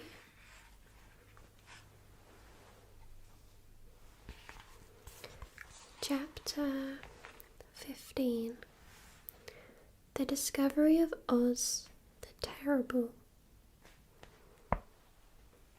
The four travellers walked up to the great gate of Emerald City and rang the bell. After ringing several times, it was opened by the same guardian of the gates they had met before. "What, are you back again?" he asked in surprise. "Do you not see us?" answered the Scarecrow. "But I thought you had gone to visit the Wicked Witch of the West." "We did visit her," said the Scarecrow. "And she let you go again?" asked the man in wonder. "She could not help it, for she is melted," explained the Scarecrow. "Melted? Well, that is good news indeed," said the man. "Who melted her?" "It was Dorothy," said the lion. "Good gracious!" exclaimed the man, and he bowed very low indeed before her. Then he led them into his little room and locked the spectacles from the great box on all their eyes, just as he had done before. Afterward they passed on through the gate into the Emerald City. When the people heard from the guardian of the gates that Dorothy had melted the Wicked Witch of the West, they all gathered around the travellers and followed them in a great crowd to the palace of Oz. The soldier with the green whiskers was still on guard before the door, but he let them in at once, and they were again met by the beautiful green girl, who showed each of them to their old rooms at once, so they might rest until the great Oz was ready to receive them. The soldier had the news carried straight to Oz that Dorothy and the other travellers had come back again after destroying the Wicked Witch, but Oz made no reply. They thought the great wizard would send for them at once, but he did not. They had no word from him the next day, nor the next. The waiting was tiresome and wearying, and at last they grew vexed that Oz should treat them in so poor a fashion after sending them to undergo hardships and slavery. So the Scarecrow at last asked the green girl to take another message to Oz, saying if he did not let them in to see him at once, they would call the winged monkeys to help them and find out whether he kept his promises or not. When the wizard was given this message, he was so frightened that he sent word for them to come to the throne room at 4 minutes after 9 o'clock the next morning. He had once met the winged monkeys in the land of the West, and he did not wish to meet them again. The four travellers passed the sleepless night, each thinking of the gift Oz had promised to bestow on him. Dorothy fell asleep only once, and then she dreamed she was in Kansas, where Aunt Em was telling her how glad she was to have a little girl at home again. Promptly at 9 o'clock the next morning, the green-whiskered soldier came to them, and 4 minutes later they all went into the throne room of the Great Oz. Of course, each one of them expected to see the wizard in the shape he had taken before. All were greatly surprised when they looked about and saw no one at all in the room. They kept close to the door and closer to one another, for the stillness of the empty room was more dreadful than any of the forms they had ever seen Oz take. Presently they heard a solemn voice that seemed to come from somewhere near the top of the great dome, and it said, "I am Oz, the great and terrible. Why do you seek me?" They looked again in every part of the room, and then seeing no one, Dorothy asked, "Where are you?" "I am everywhere," answered the voice, "but to the eyes of common mortals I am invisible. I will now seat myself upon my throne, that you may converse with me." Indeed, the voice seemed just then to come straight from the throne itself, so they walked towards it and stood in a row, while Dorothy said, "We have come to claim our promise, O Oz." "What promise?" asked Oz. "You promised to send me back to Kansas when the Wicked Witch was destroyed," said the girl. "And you promised to give me brains," said the Scarecrow. "And you promised to give me a heart," said the Tin Woodman. "And you promised to give me courage," said the Cowardly Lion. "Is the Wicked Witch really destroyed?" asked the voice, and Dorothy thought it trembled a little. "Yes," she answered. "I melted her with a bucket of water." "Dear me," said the voice, "how sudden. Well, come to me tomorrow, for I must have time to think it over." "You've had plenty of time already," said the Tin Woodman angrily. "We shan't wait a day longer," said the Scarecrow. "You must keep your promises to us," exclaimed Dorothy. The Lion thought it might be as well to frighten the Wizard, so he gave a large, loud roar, which was so fierce and dreadful that Toto jumped away from him in alarm and tipped over the screen that stood in a corner. As it fell with a crash, they looked that way, and a moment later all of them were filled with wonder, for they saw standing in just the spot the screen had hidden a little old man with a bald head and a wrinkled face, who seemed to be as much surprised as they were. The Tin Woodman, raising his axe, rushed towards the little man and cried out, "Who are you?" "I am Oz, the great and terrible," said the little man in a trembling voice. "But don't strike me, please don't, and I'll do anything you want me to." Our friends looked at him in surprise and dismay. "I thought Oz was a great head," said Dorothy. "And I thought Oz was a lovely lady," said the Scarecrow. "And I thought Oz was a terrible beast," said the Tin Woodman. "And I thought Oz was a ball of fire," said the Lion. "No, you are all wrong," said the little man meekly. "I have been making believe." "Making believe?" cried Dorothy. "Are you not a great wizard?" "Hush, my dear," he said. "Don't speak so loud, or you will be overheard, and I should be ruined. I'm supposed to be a great wizard." "And aren't you?" she asked. "Not a bit of it, my dear. I'm just a common man." "You're more than that," said the Scarecrow in grieved tone. "You're a humbug." "Exactly so," declared the little man, rubbing his hands together as if it pleased him. "I am a humbug." "But this is terrible," said the Tin Woodman. "How shall I ever get my heart? Or my courage?" asked the Lion. "Or my brains?" wailed the Scarecrow, wiping the tears from his eyes with his coat sleeve. "My dear friend," said Oz, "I pray you not to speak of these little things. Think of me and the terrible trouble I'm in at being found out." "Does anyone else know you're a humbug?" asked Dorothy. "No one knows it but you four and myself," replied Oz. "I have fooled everyone so long that I thought I should never be found out. It was a great mistake my ever letting you into the throne room. Usually I will not see even my subjects, and so they believe I am something terrible." "But I don't understand," said Dorothy. "How was it that you appeared to me as a great head?" "That was one of my tricks," answered Oz. "Step this way, please, and I will tell you all about it." He led the way to a small chamber in the rear of the throne room, and they all followed him.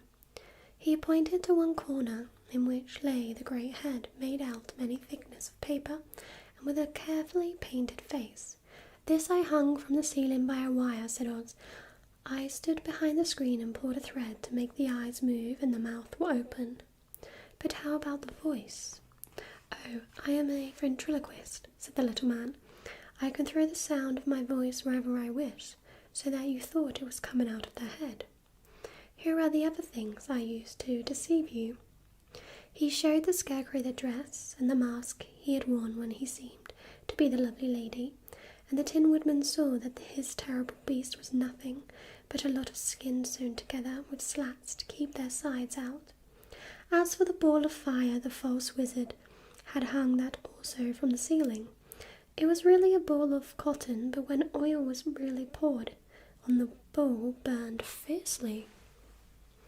"Really," said the Scarecrow, "you ought to be ashamed of yourself for being such a humbug." I certainly am," answered the little man sorrowfully, "but it was the only thing I could do. Sit down, please. There are plenty of chairs, and I will tell you my story." So they sat down and listened while he told the following tale. "I was born in Omaha." "Why, that isn't very far from Kansas," cried Dorothy. "No, but it's further from here," he said, shaking his head at her sadly. "When I grew up, I became a ventriloquist, and at that I was very well trained by a great master. I can imitate any kind of bird or beast." Here he mewed so like a kitten that Toto pricked up his ears and looked everywhere to see where she was. "After a time," continued Oz, "I tired of that and became a balloonist." "What is that?" asked Dorothy. "A man who goes up in a balloon on circus day, so as to draw a crowd of people together and get them to pay to see the circus," he explained. "Oh," she said, "I know. Well, one day I went up in a balloon and the ropes got twisted so that I couldn't come down again. It went way up above the clouds, so far that a current of air struck it and carried it many, many miles away. For a day and a night I travelled through the air, and on the morning of the second day I awoke and found the balloon floating over a strange and beautiful country. It came down gradually, and I was not hurt a bit, but I found myself in the midst of a strange people, who, seeing me come from the clouds, thought I was a great wizard. Of course I let them think so because they were afraid of me, and promised to do anything I wished them to. Just to assume myself and keep the good people busy, I ordered them to build a city in my palace, and they did it all willingly and well. Then I thought, as the country was so green and beautiful, I would call it the Emerald City. And to make the name fit better, I put green spectacles on all the people, so that everything they saw was green." "But isn't everything here green?" asked Dorothy. "No more than in any other city," replied Oz. "But when you wear green spectacles, why, of course, everything you see looks green to you." "The Emerald City was built a great many years ago, for I was a young man when the balloon brought me here, and I am a very old man now. But my people have worn green glasses on their eyes so long that most of them think it really is an Emerald City. And it certainly is a beautiful place, abounding in jewels and precious metals and every good thing that is needed to make one happy. I have been good to the people and they like me, but ever since this palace was built I have shut myself up and would not see any of them. One of my greatest fears was the witches. For while I had no magical powers at all, I soon found out that the witches were really able to do wonderful things. There were 4 of them in this country, and they ruled the people who lived in the north and south and east and west. Fortunately, the witches of the north and south were good, and I knew they would do me no harm, but the witches of the east and west were terribly wicked, and had they not thought I was more powerful than them themselves, they would certainly have destroyed me. As it was, I lived in deadly fear of them for many years, so you can imagine how pleased I was when I heard your house had fallen on the wicked witch of the east. When you came to me, I was willing to promise anything, if you would only do away with the other witch. But now that you have melted her, I am ashamed to say that I cannot keep my promises." "I think you're a very bad man," said Dorothy. "Oh no, my dear, I really am a very good man, but I'm a very bad wizard, I must admit." "Can't you give me brains?" asked the Scarecrow. "You don't need them. You are learning something every day. A baby has brains, but it doesn't know how much. Experience is the only thing that brings knowledge, and the longer you are on Earth, the more experience you are sure to get." "That may all be true," said the Scarecrow, "but I shall be very unhappy unless you give me brains." The false wizard looked at him carefully. "Well," he said with a sigh, I'm not much of a magician, as I said, but if you will come to me tomorrow morning, I will stuff your head with brains. I cannot tell you how to use them, however. You must find that out yourself. Oh, thank you, cried the Scarecrow. I'll find a way to use them, never fear. But how about my courage? Asked the Lion anxiously. You have plenty of courage, I am sure, answered Oz. All you need is confidence in yourself. There is no living thing that is not afraid when it faces danger. The true courage is in facing danger when you are afraid, and that kind of courage you have in plenty. Perhaps I have, but I am just scared, just the same. And the Lion, I shall really be very unhappy unless you give me the sort of courage that makes one forget he is afraid. Very well, I will give you that sort of courage tomorrow, replied Oz. How about my heart? Asked the Tin Woodman. Why, as for that, answered Oz, I think you are wrong to want a heart. It makes most people unhappy. If you only knew it, you are in luck not to have a heart. That must be a matter of opinion, said the Tin Woodman. For my part, I will bear all the unhappiness without a murmur, if you will give me a heart. Very well, answered Oz meekly. Come to me tomorrow, and you shall have a heart. I have played wizard for so many years that I may as well continue the part a little longer. And now, said Dorothy, how am I to get back to Kansas? We shall have to think about that, replied the little man. Give me 2 or 3 days to consider the matter, and I'll try to find a way to carry you over the desert.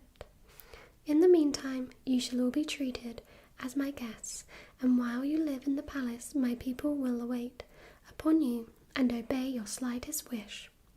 There is only one thing I ask in return for my help. Such as it is, you must keep my secret and tell no one I am a humbug. They agreed to say nothing of what they had learned and went back to their rooms in high spirits. Even Dorothy had hoped that the great and terrible Humbug, as she called him, would find a way to send her back to Kansas, and if he did, she was willing to forgive him everything. So that was chapter 15 of The Wonderful Wizard of Oz by L. Frank Baum.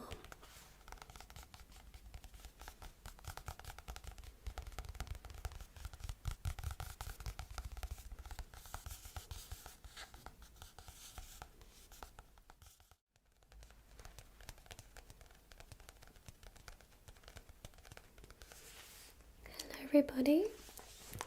So this is The Wonderful Wizard of Oz by L. Frank Baum. And this is going to be chapter 16, The Magic Art of the Great Humbug. Next morning, the Scarecrow said to his friends, "Congratulate me, I am going to Oz to get my brains at last. When I return, I shall be as other men are." "I've always liked you as you are," said Dorothy, simply. "It is kind of you to like a Scarecrow," he replied, "but surely you will think more of me when you hear the splendid thoughts my new brain is going to turn out." Then he said goodbye to them all in a cheerful voice and went to the throne room, where he rapped upon the door. "Come in," said Oz. The Scarecrow went in and found the little man sitting down by the window, engaged in deep thought. "I have come for my brains," remarked the Scarecrow, a little uneasy. "Oh yes, sit down in that chair, please," replied Oz. "You must excuse me for taking your head off, but I shall have to do it in order to put your brains in their proper place." "That's all right," said the Scarecrow. "You are quite welcome to take my head off, as long as it will be a better one when you put it on again." So the wizard unfastened his head and emptied out the straw, Then he entered the back room and took up a measure of bran, which he mixed with a great many pins and needles. Having shaken them together strongly, he filled the top of the Scarecrow's head with a mixture and stuffed the rest of the space with straw to hold it in place. When he had fastened the Scarecrow's head on his body, again he said to him, "Hereafter you will be a great man, for I have given you a lot of brand new brains."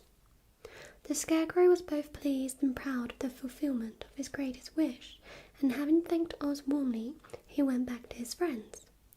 Dorothy looked at him curiously. His head was quite bulged out at the top with brains. "How do you feel?" she asked. "I feel wise indeed," he answered earnestly. "When I get used to my brains, I shall know everything." "Why are those needles and pins sticking out of your head?" asked the Tin Woodman. "That is proof that he is sharp," remarked the Lion. "Well, I must go to Oz and get my heart," said the Woodman. So he walked to the throne room and knocked at the door. "Come in," called Oz, and the Woodman entered and said, "I have come for my heart." "Very well," answered the little man, "but I shall have to cut a hole in your breast so I can put your heart in the right place." "I hope it won't hurt you." "Oh no," answered the Woodman, "I shall not feel it at all."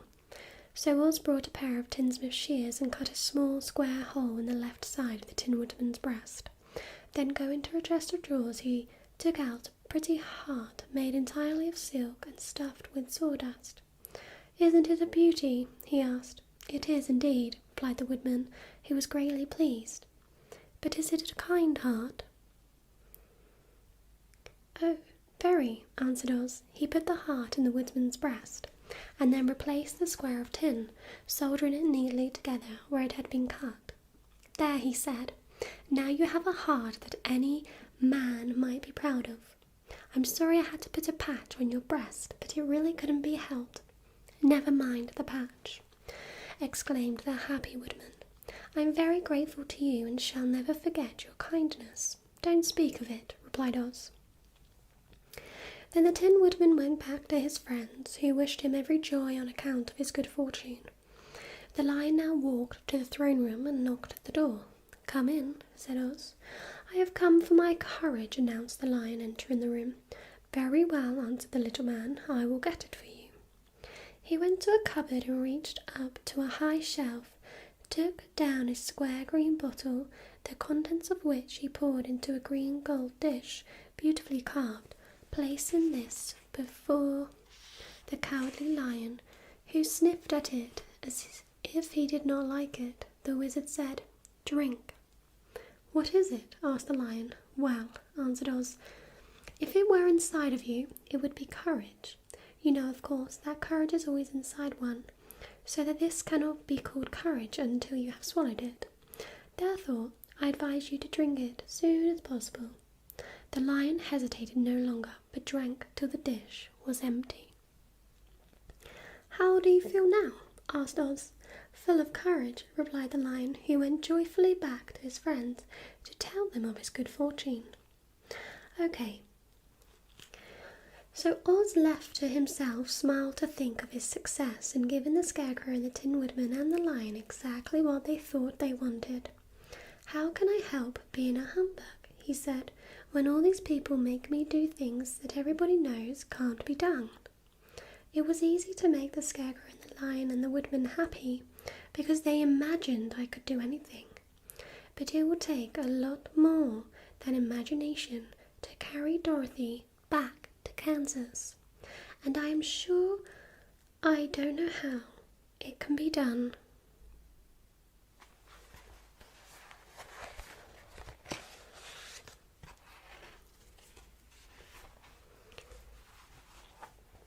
So that was chapter 16 of The Wonderful Wizard of Oz by L. Frank Baum.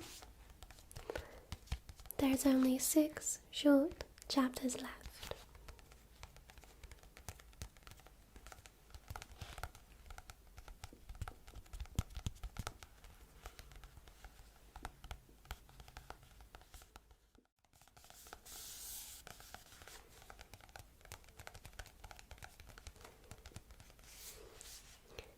Hello everybody, today I'm going to be reading The Wonderful Wizard of Oz by L. Frank Baum. This is going to be chapter 17. We're so close to the end. I'm determined to finish it for you. Okay, let's read chapter 17.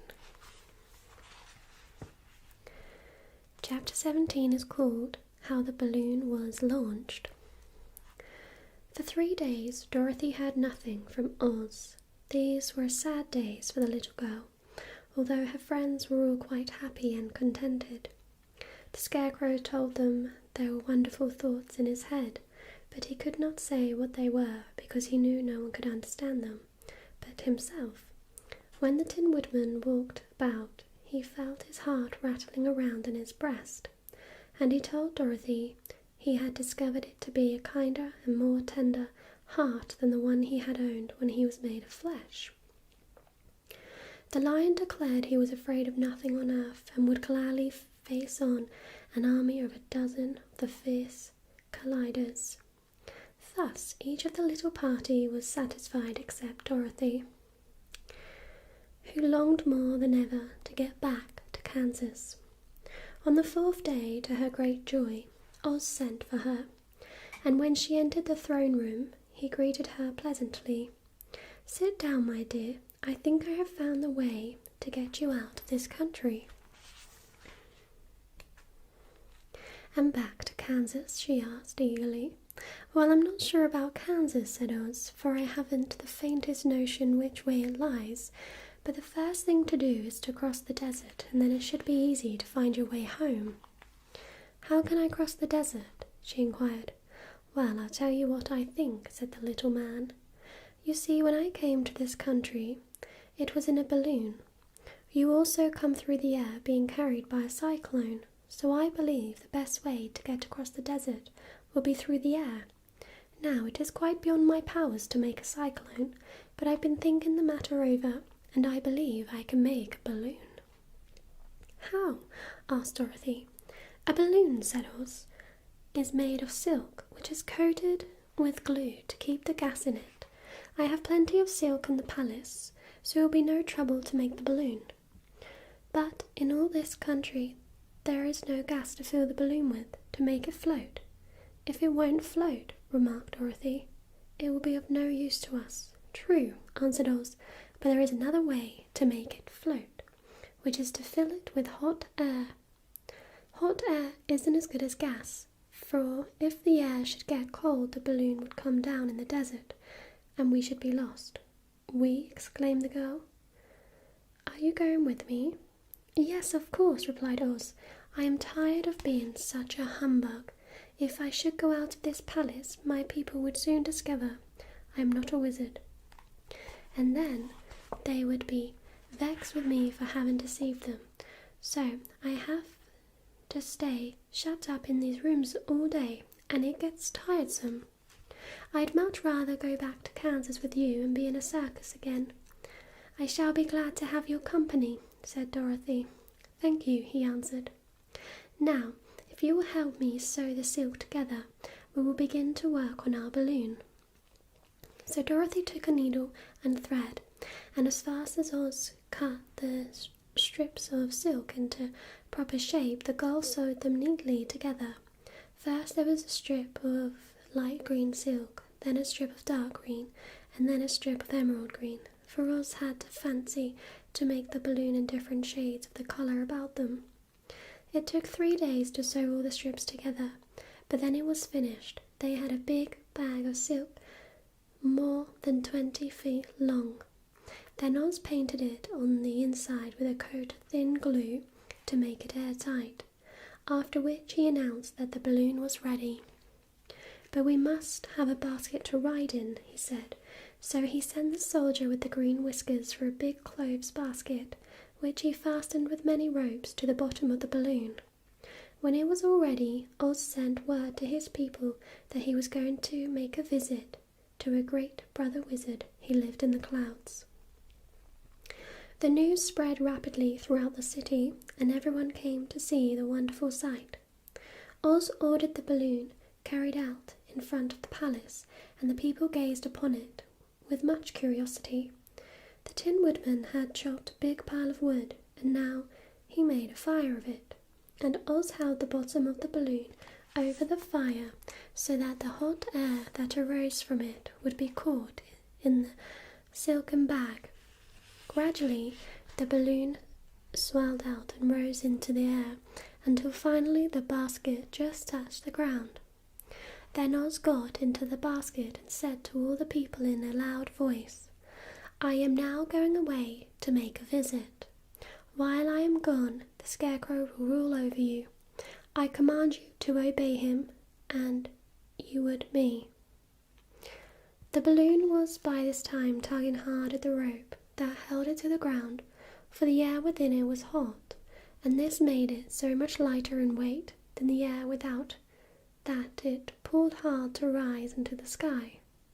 "Come, Dorothy," cried the wizard. "Hurry up, or the balloon will fly away." "I can't find Toto anywhere," replied Dorothy, who did not wish to leave her little dog behind. Toto had run into the crowd to bark at a kitten, and Dorothy at last found him. She picked him up and ran towards the balloon.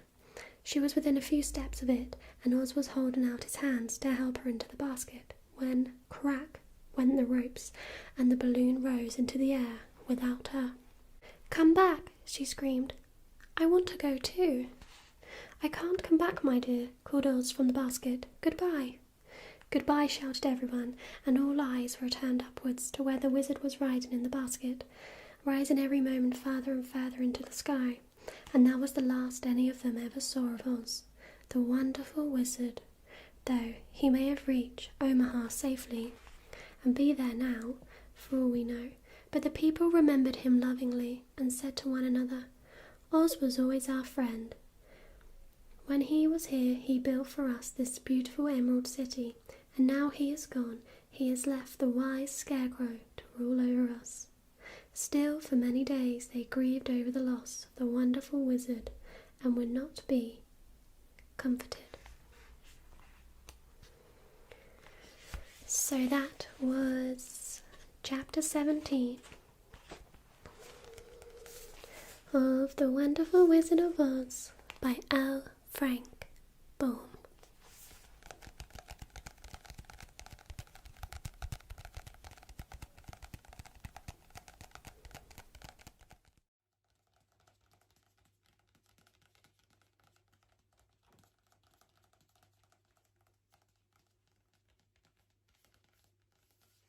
Hello everybody.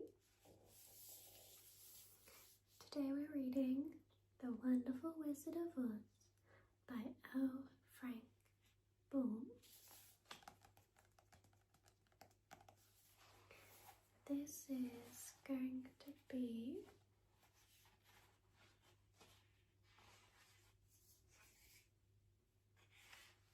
chapter 18, Away to the South. Dorothy wept bitterly at the passing of her hope to get home to Kansas again, but when she thought it all over, she was glad she had not gone up in a balloon, and she also felt sorry at losing Oz, and so did her companions. The Tin Woodman came to her and said, "Truly, I should be ungrateful if I failed to mourn for the man who gave me my lovely heart. I should like to cry a little because Oz is gone, if you will kindly wipe away my tears so that I shall not rust." "With pleasure," she answered, and brought a towel at once. Then the Tin Woodman wept for several minutes, and she watched the tears carefully and wiped them away with a towel. When he had finished, he thanked her kindly and oiled himself thoroughly with his jeweled oil can to guard against mishap. The Scarecrow was now the ruler of the Emerald City, and although he was not a wizard, the people were proud of him.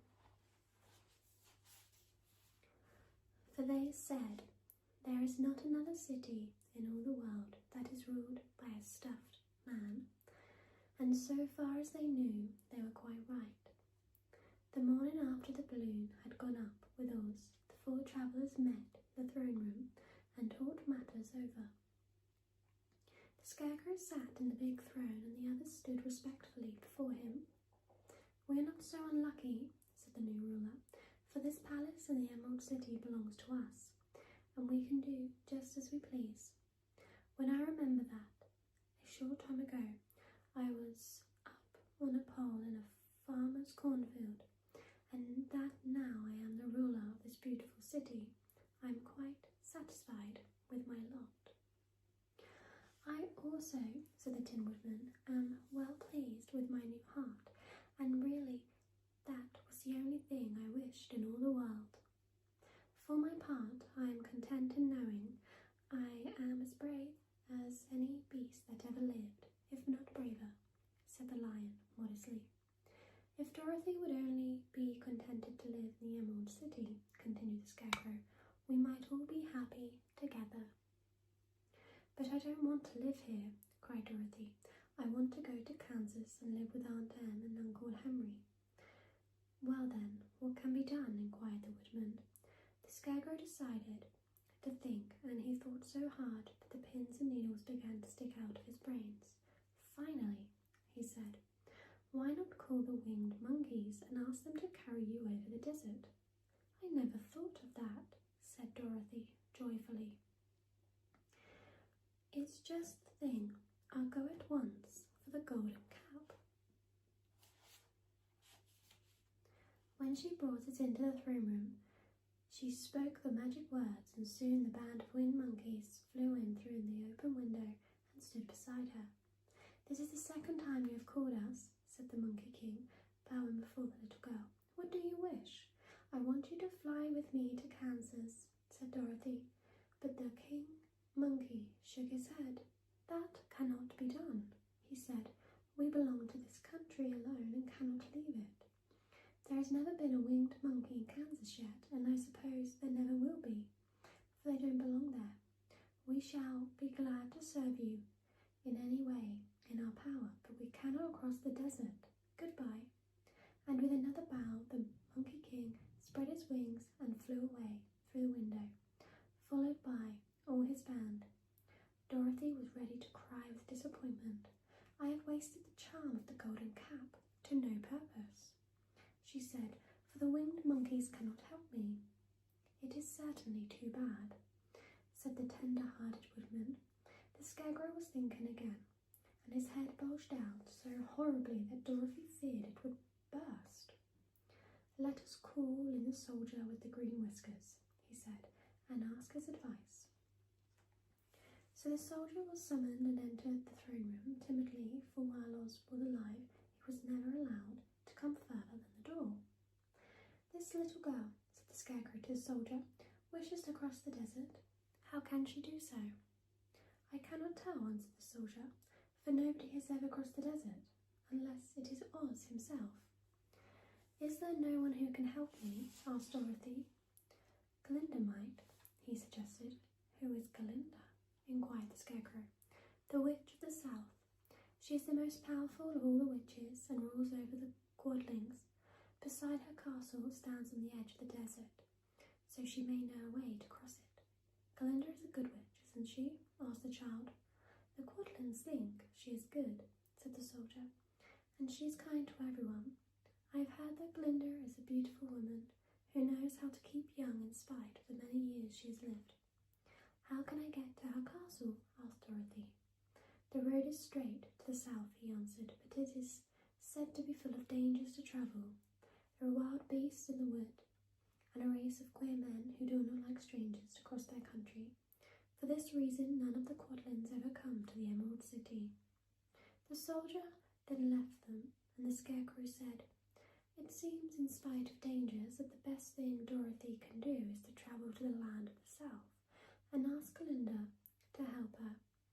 For, of course, if Dorothy stays here, she will never get back to Kansas." "You must have been thinking again," remarked the Tin Woodman. "I have," said the Scarecrow. "I shall go with Dorothy," declared the Lion, "for I am tired of your city and long for the woods and the country again. I am really a wild beast, you know. Besides, Dorothy will need someone to protect her. That is true, agreed the Woodman.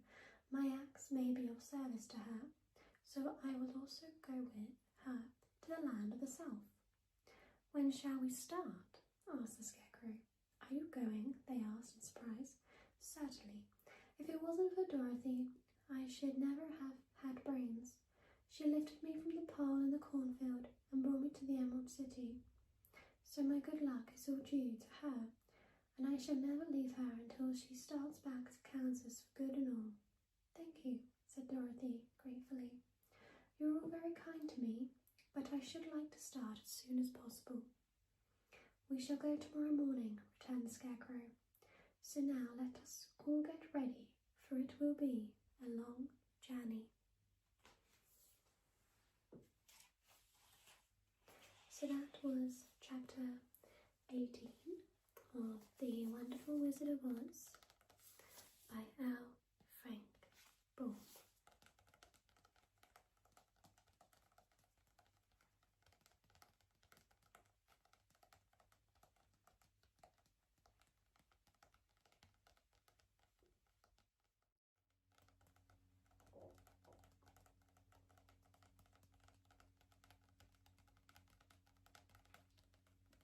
Hello. Today we're going to read The Wonderful Wizard of Oz by L. Frank Baum. Now this is going to be chapter 19, and this is called Attacked by the Fighting Trees. The next morning, Dorothy kissed the pretty green girl goodbye, and they all shook hands with the soldier with the green whiskers who had walked with them as far as the gate. When the guardian of the gate saw them again, he wondered greatly that they could leave the beautiful city to get into new trouble. But he at once unlocked their spectacles, which he put back into the green box and gave them many good wishes to carry with them. You are now our ruler, he said to the Scarecrow, so you must come back to us as soon as possible. I certainly shall if I am able, the Scarecrow replied, but I must help Dorothy to get home first. As Dorothy bade the good-natured guardian a last farewell, she said, I have been very kindly treated in your lovely city, and everyone has been good to me. I cannot tell you how grateful I am. Don't try, my dear, he answered.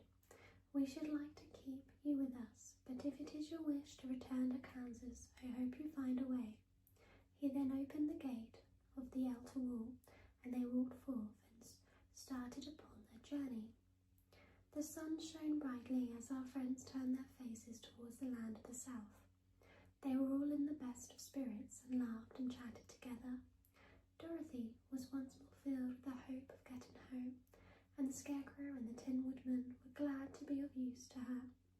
As for the lion, he sniffed the fresh air with delight and whisked his tail from side to side in pure joy at being in the country again, while Toto ran around them and chased the moths and butterflies, barking merrily all the time. City life does not agree with me at all, remarked the lion, as they walked along at a brisk pace. I have lost much flesh since I lived here, and now I am anxious for a chance to show the other beasts how courageous I have grown. They now turned and took a last look at the Emerald City.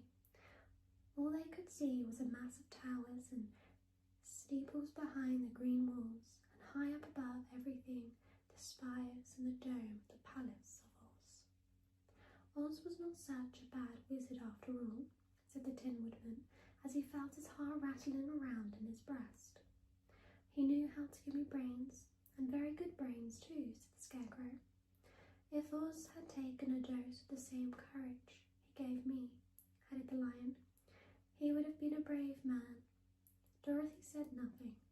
Oz had not kept the promise he made her, but he had done his best, so she forgave him. As he said, he was a good man, even if he was a bad wizard. The first day's journey was through the green fields and bright flowers that stretched about the Emerald City on every side. They slept that night on the grass with nothing but the stars over them, and they rested very well indeed. In the morning they travelled on until they came to a thick wood. There was no way of going around it, for it seemed to extend to the right and left as far as they could see, and besides they did not dare change the direction of their journey for fear of getting lost. So they looked for a place where it would be easiest to get into the forest. The Scarecrow, who was in the lead, finally discovered a big tree with such wide-spreading branches that there was room for the party to pass underneath. So he walked forward to the tree, but just as he came under the first branches, they bent down and twined around him, and the next minute he was raised from the ground and flung headlong among his fellow travellers. This did not hurt the Scarecrow, but it surprised him, and he looked rather dizzy when Dorothy picked him up. "Here is another space between the trees," called the Lion. "Let me try first," said the Scarecrow, "for it doesn't hurt me to get thrown about." He walked up to another tree as he spoke, but its branches immediately seized him and tossed him back again. "This is strange," exclaimed Dorothy. "What shall we do?" "The trees seem to have made up their minds to fight us and stop our journey," remarked the Lion.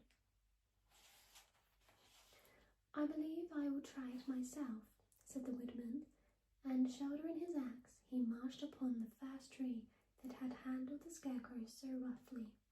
When a big branch bent down to seize him, the Woodman chopped at it so fiercely that he cut it in two. At once the tree began shaking all its branches as if in pain, and the Tin Woodman passed safely under it. "Come on," he shouted to the others. "Be quick." They all ran forward and passed under the tree without injury, except Toto, who was caught by a small branch and shaken until he howled, but the Woodman promptly chopped off the branch and set the little dog free. The other trees of the forest did nothing to keep them back, so they made up their minds that only the first row of trees could bend down their branches, and that probably these were the policemen of the forest, and given this wonderful power in order to keep strangers out of it. The four travellers walked with ease through the trees until they came to the farther edge of the wood. Then, to their surprise, they found before them a high wall which seemed to be made of white china. It was smooth like the surface of a dish and higher than their heads. "What shall we do now?" asked Dorothy. "I will make a ladder," said the Tin Woodman, "for we certainly must climb over the wall." So that was Chapter 19 of The Wonderful Wizard of Oz by L. Frank Baum.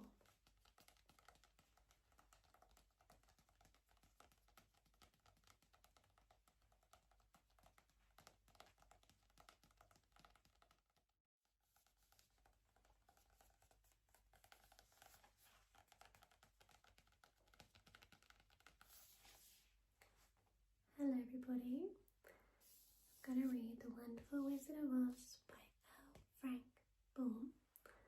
Now this is chapter 20, and this is the Dainty China Country.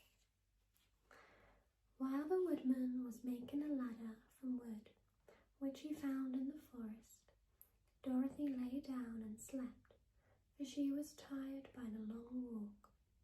The Lion also curled himself up to sleep, and Toto lay beside him. The Scarecrow watched the Woodman while he worked, and said to him, "I cannot think why this wall is here, nor what it is made of." "Rest your brains and do not worry about the wall," replied the Woodman. "When we have climbed over it, we shall know what is on the other side."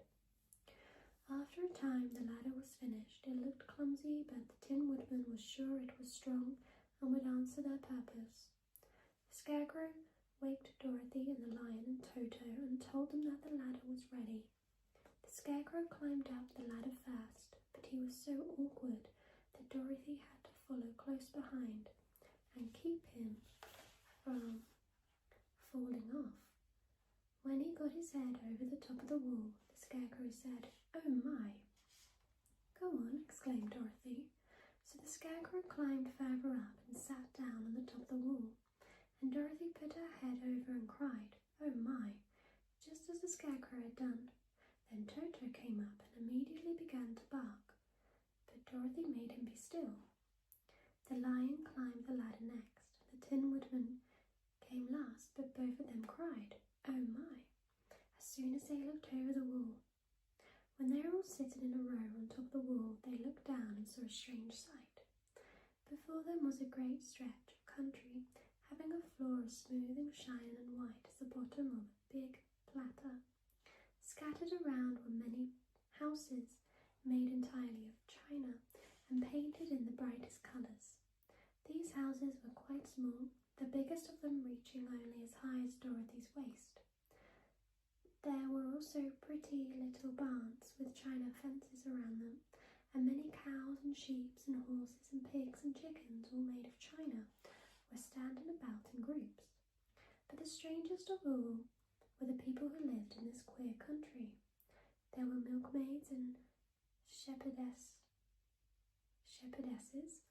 with brightly coloured bodices and golden spots all over their gowns, and princesses with the most gorgeous frocks of silver and gold and purple, and shepherds dressed in knee breeches with pink and yellow and blue stripes down them, and golden buckles on their shoes, and princes with jewelled crowns upon their heads, wearing ermine robes and satin doublets, and funny clowns in ruffled gowns with round red spots upon their cheeks, and tall pointed caps.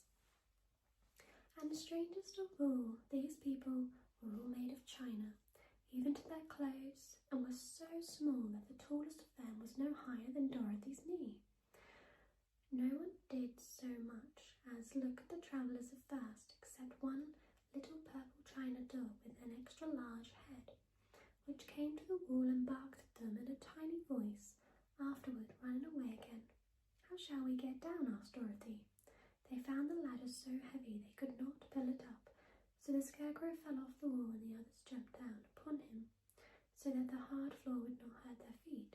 Of course, they took pains not to light on his head and get the pins in their feet. When all were safely down, they picked up the Scarecrow, whose body was quite flattened out, and patted his straw into shape again. "We must cross this strange place in order to get to the other side," said Dorothy, "for it would be unwise for us to go any other way, except due south." They began walking through the country of the China people, and the first thing they came to was a China milkmaid milking a China cow, and they drew near. The cow suddenly gave a kick and kicked over the straw, the pail, and even the milkmaid herself, and all fell on the china ground with a great clatter. Dorothy was shocked to see that the cow had broken her leg off, and that the pail was lying in several small pieces, while the poor milkmaid had a nick in her left elbow. "There!" cried the milkmaid angrily. "See what you have done. My cow has broken her leg, and I must take her to the mender's shop and have it glued on again." "What do you mean by coming here and frightening my cow?" "I'm very sorry," returned Dorothy. "Please forgive us." But the pretty milkmaid was much too vexed to make any answer. She picked up the leg sulkily and led her cow away, the poor animal limping on 3 legs, and she left them. The milkmaid cast many reproachful glances over their shoulder at the clumsy strangers, holding her nicked elbow close to her side. Dorothy was quite grieved at this mishap. "We must be very careful here," said the kind-hearted woodman, "or we may hurt these pretty little people, so they will never get over it." A little farther on, Dorothy met a most beautifully dressed young princess, who stopped short as she saw the strangers and started to run away. Dorothy wanted to see more of the princess, so she ran after her, But the China girl cried out, "Don't chase me, don't chase me." She had such a frightened little voice that Dorothy stopped and said, "Why not?" "Because," answered the princess, also stopping a safe distance away, "if I run I may fall down and break myself." "But could you not be mended?" asked the girl. "Oh yes, but one is never so pretty after being mended, you know," replied the princess. "I suppose not," said Dorothy. "Now there is Mr. Joker, one of our clowns," continued the China lady, "who is always trying to stand upon his head. He has broken himself so often that he is mended in 100 places, and doesn't look at all pretty. Here he comes now, so you can see for yourself." Indeed, a jolly little clown came walking towards him, and Dorothy could see that in spite of his pretty clothes of red and yellow and green, he was completely covered with cracks, running every which way and showing plainly that he had been mended in many places. The clown put his hands in his pockets, and after puffing out his cheeks and nodding his head at them, he said, "My lady fair, why do you stare at poor old Mr. Joker? You're quite as stiff and prim as if you'd eaten up a poker." "Be quiet, sir," said the princess. "Can't you see these are strangers and should be treated with respect?" "Well, that's respect I expect," declared the clown, and immediately stood upon his head. "Don't mind Mr. Joker," said the princess to Dorothy. "He is considerably cracked in his head, and that makes him foolish."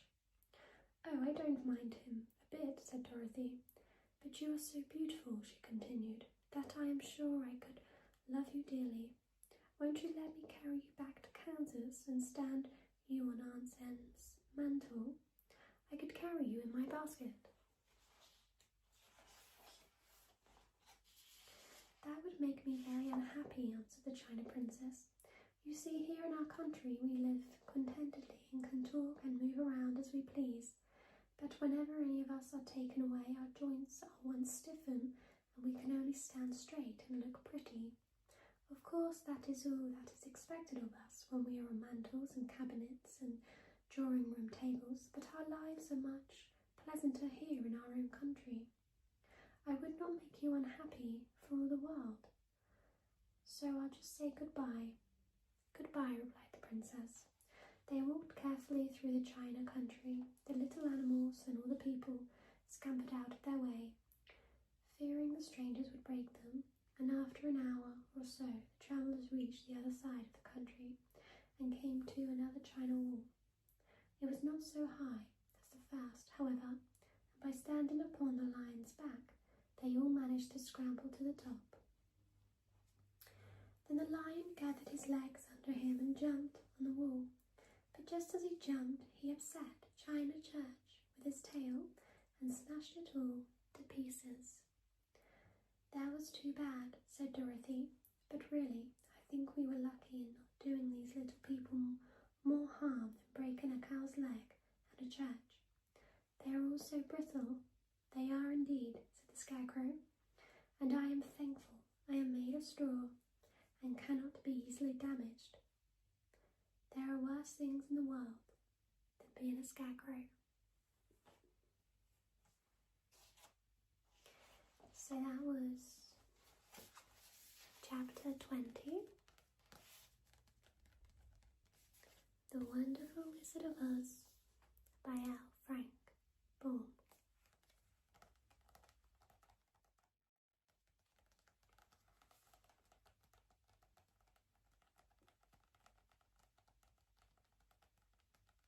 Hello everybody. Today I'm going to read The Wonderful Wizard of Oz by L. Frank Baum. This is going to be chapter 21, and this is The Lion Becomes the King of the Beasts. After climbing down from the China wall, the travellers found themselves in a disagreeable country full of bogs and marshes and covered with tall, rank grass. It was difficult to walk without falling into muddy holes, for the grass was so thick that it hid them from sight. However, by carefully picking their way, they got safely along until they reached solid ground. But here the country seemed wilder than ever, and after a long and tiresome walk through the underbush, they entered another forest, where the trees were bigger and older than any they had ever seen. "This forest is perfectly delightful," declared the lion, looking around him with joy. "Never have I seen a more beautiful place." "It seems gloomy," said the Scarecrow. "Not a bit of it," answered the lion.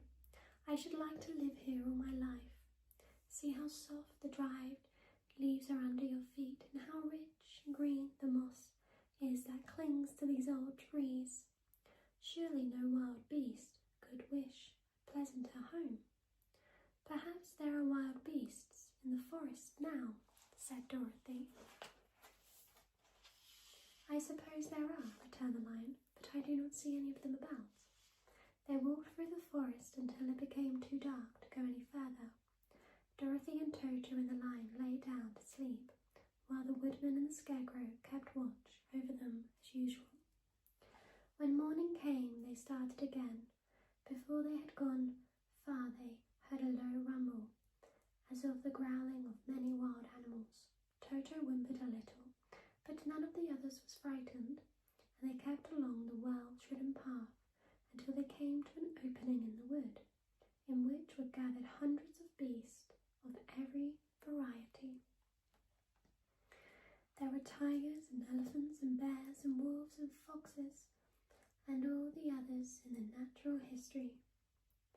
And for a moment Dorothy was afraid, but the lion explained that the animals were holding a meeting, and he judged by their snarling and growling that they were in great trouble.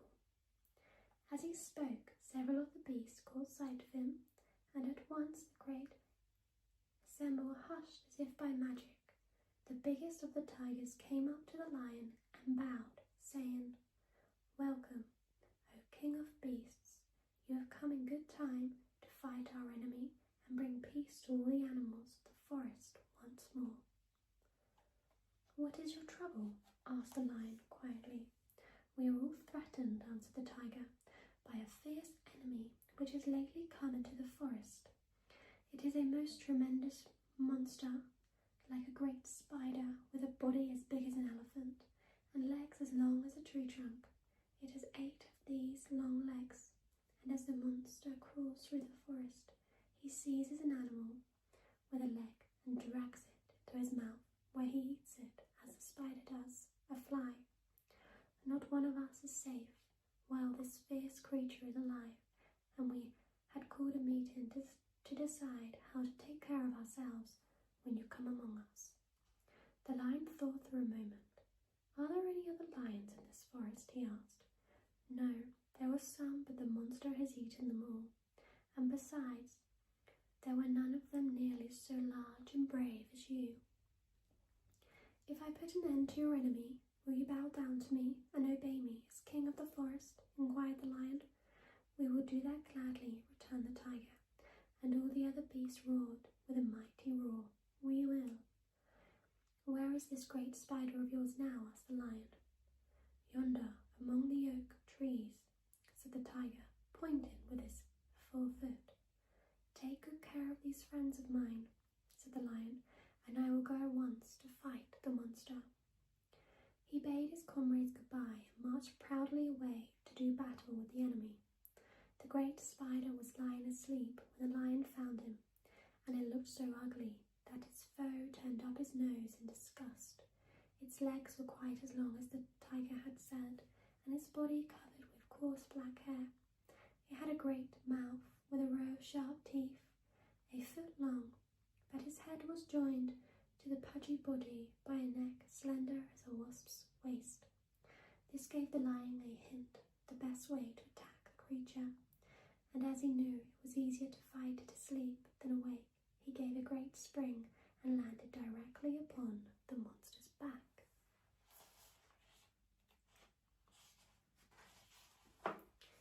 Then, with one blow of his heavy paw, all armed with sharp claws, he knocked the spider's head from its body.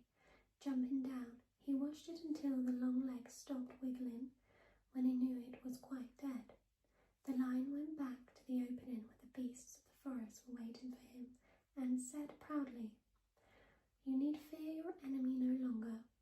Then the beasts bowed down to the lion as their king, and he promised to come back and rule over them as soon as Dorothy was safely on her way to Kansas. So that was chapter 21 of The Wonderful Wizard of Oz by Frank Baum.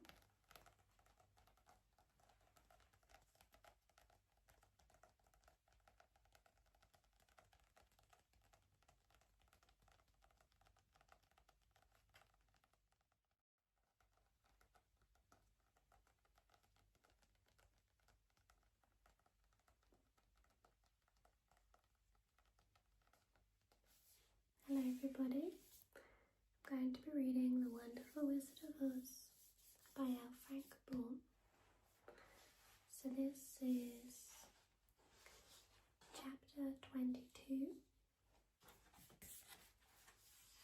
and this is called The Country of the Quadlings. The four travellers passed through the rest of the forest in safety, and when they came out of its gloom, saw before them a steep hill, covered from top to bottom with great pieces of rock. "That will be a hard climb," said the Scarecrow, "but we must get over the hill nevertheless." So he led the way, and the others followed. They had nearly reached the first rock when they heard a rough voice cry out, "Keep back!" "Who are you?" said the Scarecrow.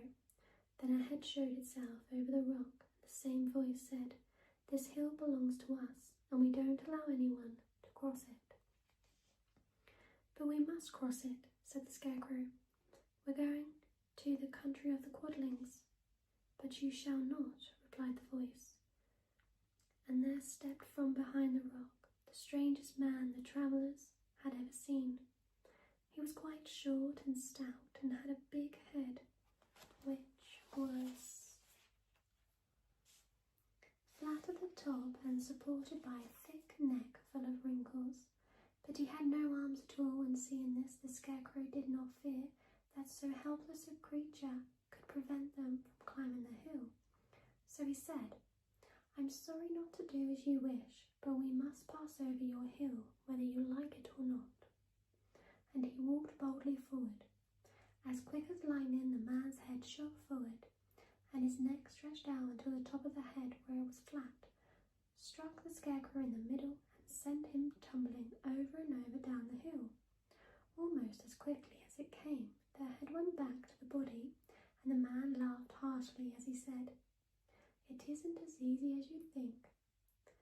A chorus of boisterous laughter came from the other rocks, and Dorothy saw hundreds of the harmless hammerheads upon the hillside, one behind every rock. The lion became quite angry at the laughter caused by the Scarecrow's mishap, and giving a loud roar that echoed like thunder, he dashed up the hill.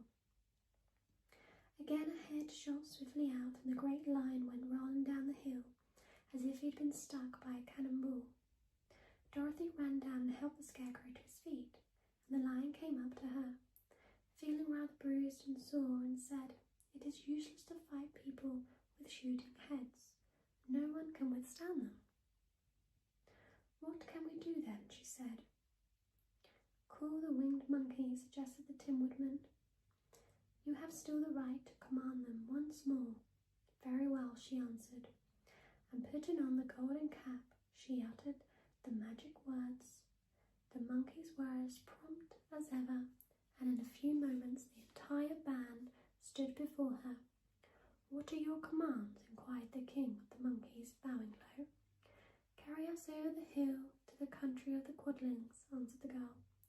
"It shall be done," said the king, and at once the winged monkeys caught the four travellers and Toto up in their arms and flew away with them. As they passed over the hill, the hammerheads yelled with vexation and shot their heads high in the air, but they could not reach the winged monkeys, which carried Dorothy and comrades safely over the hill and set them down in the beautiful country of the Quadlings. "This is the last time you can summon us," said the leader to Dorothy, "so goodbye and good luck to you." "Goodbye, and thank you very much," returned the girl, and the monkeys rose into the air and were out of sight in a twinkling. The country of the Quadlings seemed rich and happy. There was field upon field of ripening grain, with well-paved roads running between and pretty rippling brooks with strong bridges across them. The fences and houses and bridges were all painted bright red, just as they had been painted yellow in the country of the Winkies and blue in the country of the Munchkins.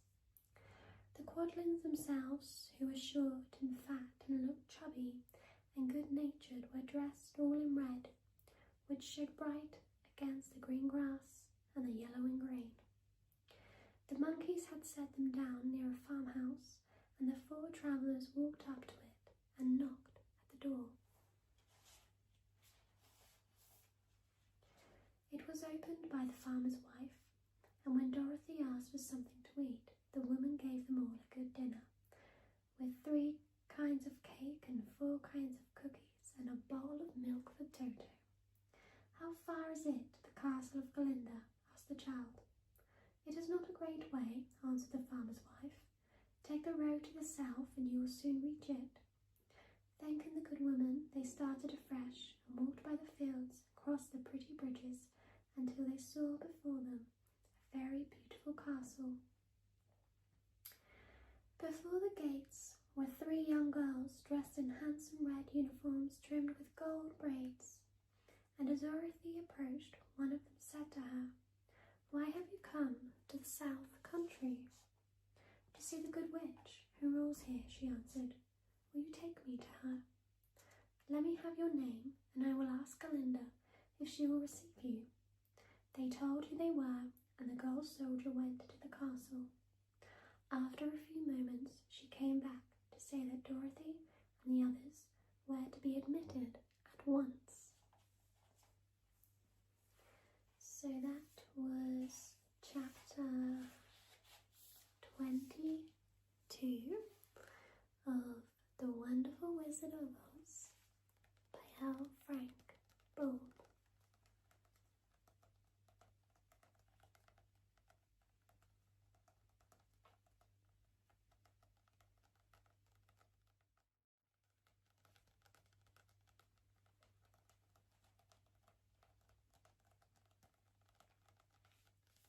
Hello everybody, I'm going to be reading The Wonderful Wizard of Oz by L. Frank Baum. This is chapter 23, and this one's called Glinda Grants Dorothy's Wish. Before they went to see Glinda, however, they were taken to a room of the castle where Dorothy washed her face and combed her hair, and the lion shook the dust out of his mane, and the Scarecrow patted himself into his best shape, and the Woodman polished his tin and oiled his joints. When they were all quite presentable, they followed the soldier girl to a big room where the witch Glinda sat upon a throne of rubies. She was both beautiful and young to their eyes. Her hair was a rich red in colour and fell in flowering ringlets over her shoulders. Her dress was pure white, but her eyes were blue, and they looked kindly upon the little girl. "What can I do for you, my child?" she asked. Dorothy told the witch all her story, how Cyclone had brought her to the land of Oz, how she had found her companions, and of the wonderful adventures they had met with.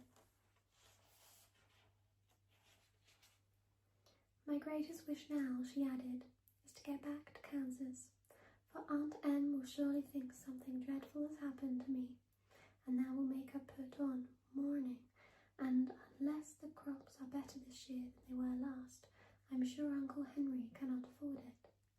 Glinda leaned forward and kissed the sweet, upturned face of the loving little girl. "Bless your dear heart," she said. "I am sure I can tell you of a way to get back to Kansas." Then she added, "But if I do, you must give me the golden cap." "Willingly," exclaimed Dorothy. "Indeed, it is of no use to me now, and when you have it, you can command the winged monkeys 3 times. And I think I shall need their service." "Just those 3 times," answered Glinda, smiling. Dorothy then gave her the golden cap, and the witch said to the scarecrows, "What will you do when Dorothy has left us?" "I will return to Emerald City," he replied, "for Oz has made me its ruler, and the people like me. The only thing that worries me is how to cross the hill of the Hammerheads. By means of the golden cap, I shall command the winged monkeys to carry you to the gates of the Emerald City," said Glinda, "for it would be a shame to deprive the people of so wonderful a ruler." "Am I really wonderful?" asked the Scarecrow. "You are unusual," replied Glinda. Turning to the Tin Woodman, she asked, "What will become of you when Dorothy leaves this country?" He leaned on his axe and thought a moment. Then he said, "The Winkies were very kind to me and wanted me to rule over them after the Wicked Witch died. I am fond of the Winkies, and if I could get back again to the country of the West, I should like nothing better than to rule over them forever." "My second command to the winged monkeys," said Glinda, "will be that they carry you safely to the land of the Winkies. Your brain may not be so large to look at those of the Scarecrow, but you are really brighter than he is. When you are all well polished, and I am sure you will rule the Winkies wisely and well." Then the witch looked at the big shaggy lion and asked, "When Dorothy has returned to her own home, what will become of you?" "Over the hill of the Hammerheads," he answered, "lies a grand old forest, and all the beasts that live there have made me their king. If I could only get back to this forest, I would pass my life very happily there." "My third command to the winged monkeys," said Glinda, "shall be to carry you to the forest. Then, having used up the powers of the golden cap, I shall give it to the king of the monkeys, that he and his band may thereafter be free forevermore." The Scarecrow and the Tin Woodman and the Lion now thanked the good witch earnestly for her kindness, and Dorothy exclaimed, "You are certainly as good as you are beautiful, but you have not yet told me how to get back to Kansas." "Your silver shoes will carry you over the desert," replied Glinda. "If you had known their power, you could have gone back to your Aunt Em the very first day you came to this country." "But then I should have not had my wonderful brains," cried the Scarecrow. "I might have passed my whole life in the farmer's cornfield." "And I should have not had my lovely heart," said the Tin Woodman. "I might have stood and rusted in the forest till the end of the world." "And I should have lived a coward forever," declared the Lion, "and no beast in all the forest would have had a good word to say to me." "This is all true," said Dorothy, "and I am glad I was of use to these good friends. But now that each of them has had what he most desired, and each is happy in having a kingdom to rule besides, I think I should like to go back to Kansas." "The silver shoes," said the good witch, "have wonderful powers, and one of the most curious things about them is that they can carry you to any place in the world in 3 steps, and each step will be made in the wink of an eye. All you have to do is knock the heels together 3 times and command the shoes to carry you wherever you wish to go." "If that is so," said the child joyfully, "I will ask them to carry me back to Kansas at once." She threw her arms around the lion's neck and kissed him, patting his big head tenderly. Then she kissed the Tin Woodman, who was weeping in a way most dangerous to his joints, but she hugged the soft, stuffed body of the Scarecrow in her arms instead of kissing his painted face, and found she was crying herself at this sorrowful parting from her loving comrades. Glinda the Good stepped down from her ruby throne to give the little girl a goodbye kiss, and Dorothy thanked her for all the kindness she had shown to her friends and herself. Dorothy knelt took Toto up solemnly in her arms, and having said one last goodbye, she clapped the heels of her shoes together 3 times, saying, "Take me home to Aunt Em." Instantly she was whirling through the air so swiftly that all she could see or feel was the wind whistling past her ears. The silver shoes took but 3 steps, and then she stopped so suddenly that she rolled over upon the grass several times before she knew where she was. At length, however, she sat up and looked about her. "Good gracious," she cried, for she was sitting on the broad Kansas prairie, and just before her was the new farmhouse Uncle Henry built after the cyclone had carried away the old one. Uncle Henry was milking the cows in the barnyard, and Toto had jumped out of her arms and was running towards the barn, barking furiously. Dorothy stood up and found she was in her stocking feet, for the silver shoes had fallen off in her flight through the air and were lost forever in the desert. That was chapter 23 of The Wonderful Wizard of Oz by our Frank Baum.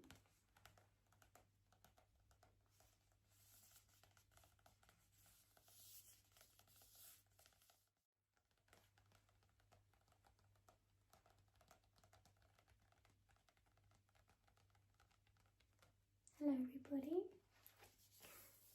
this is The Wonderful Wizard of Oz by our Frank Baum.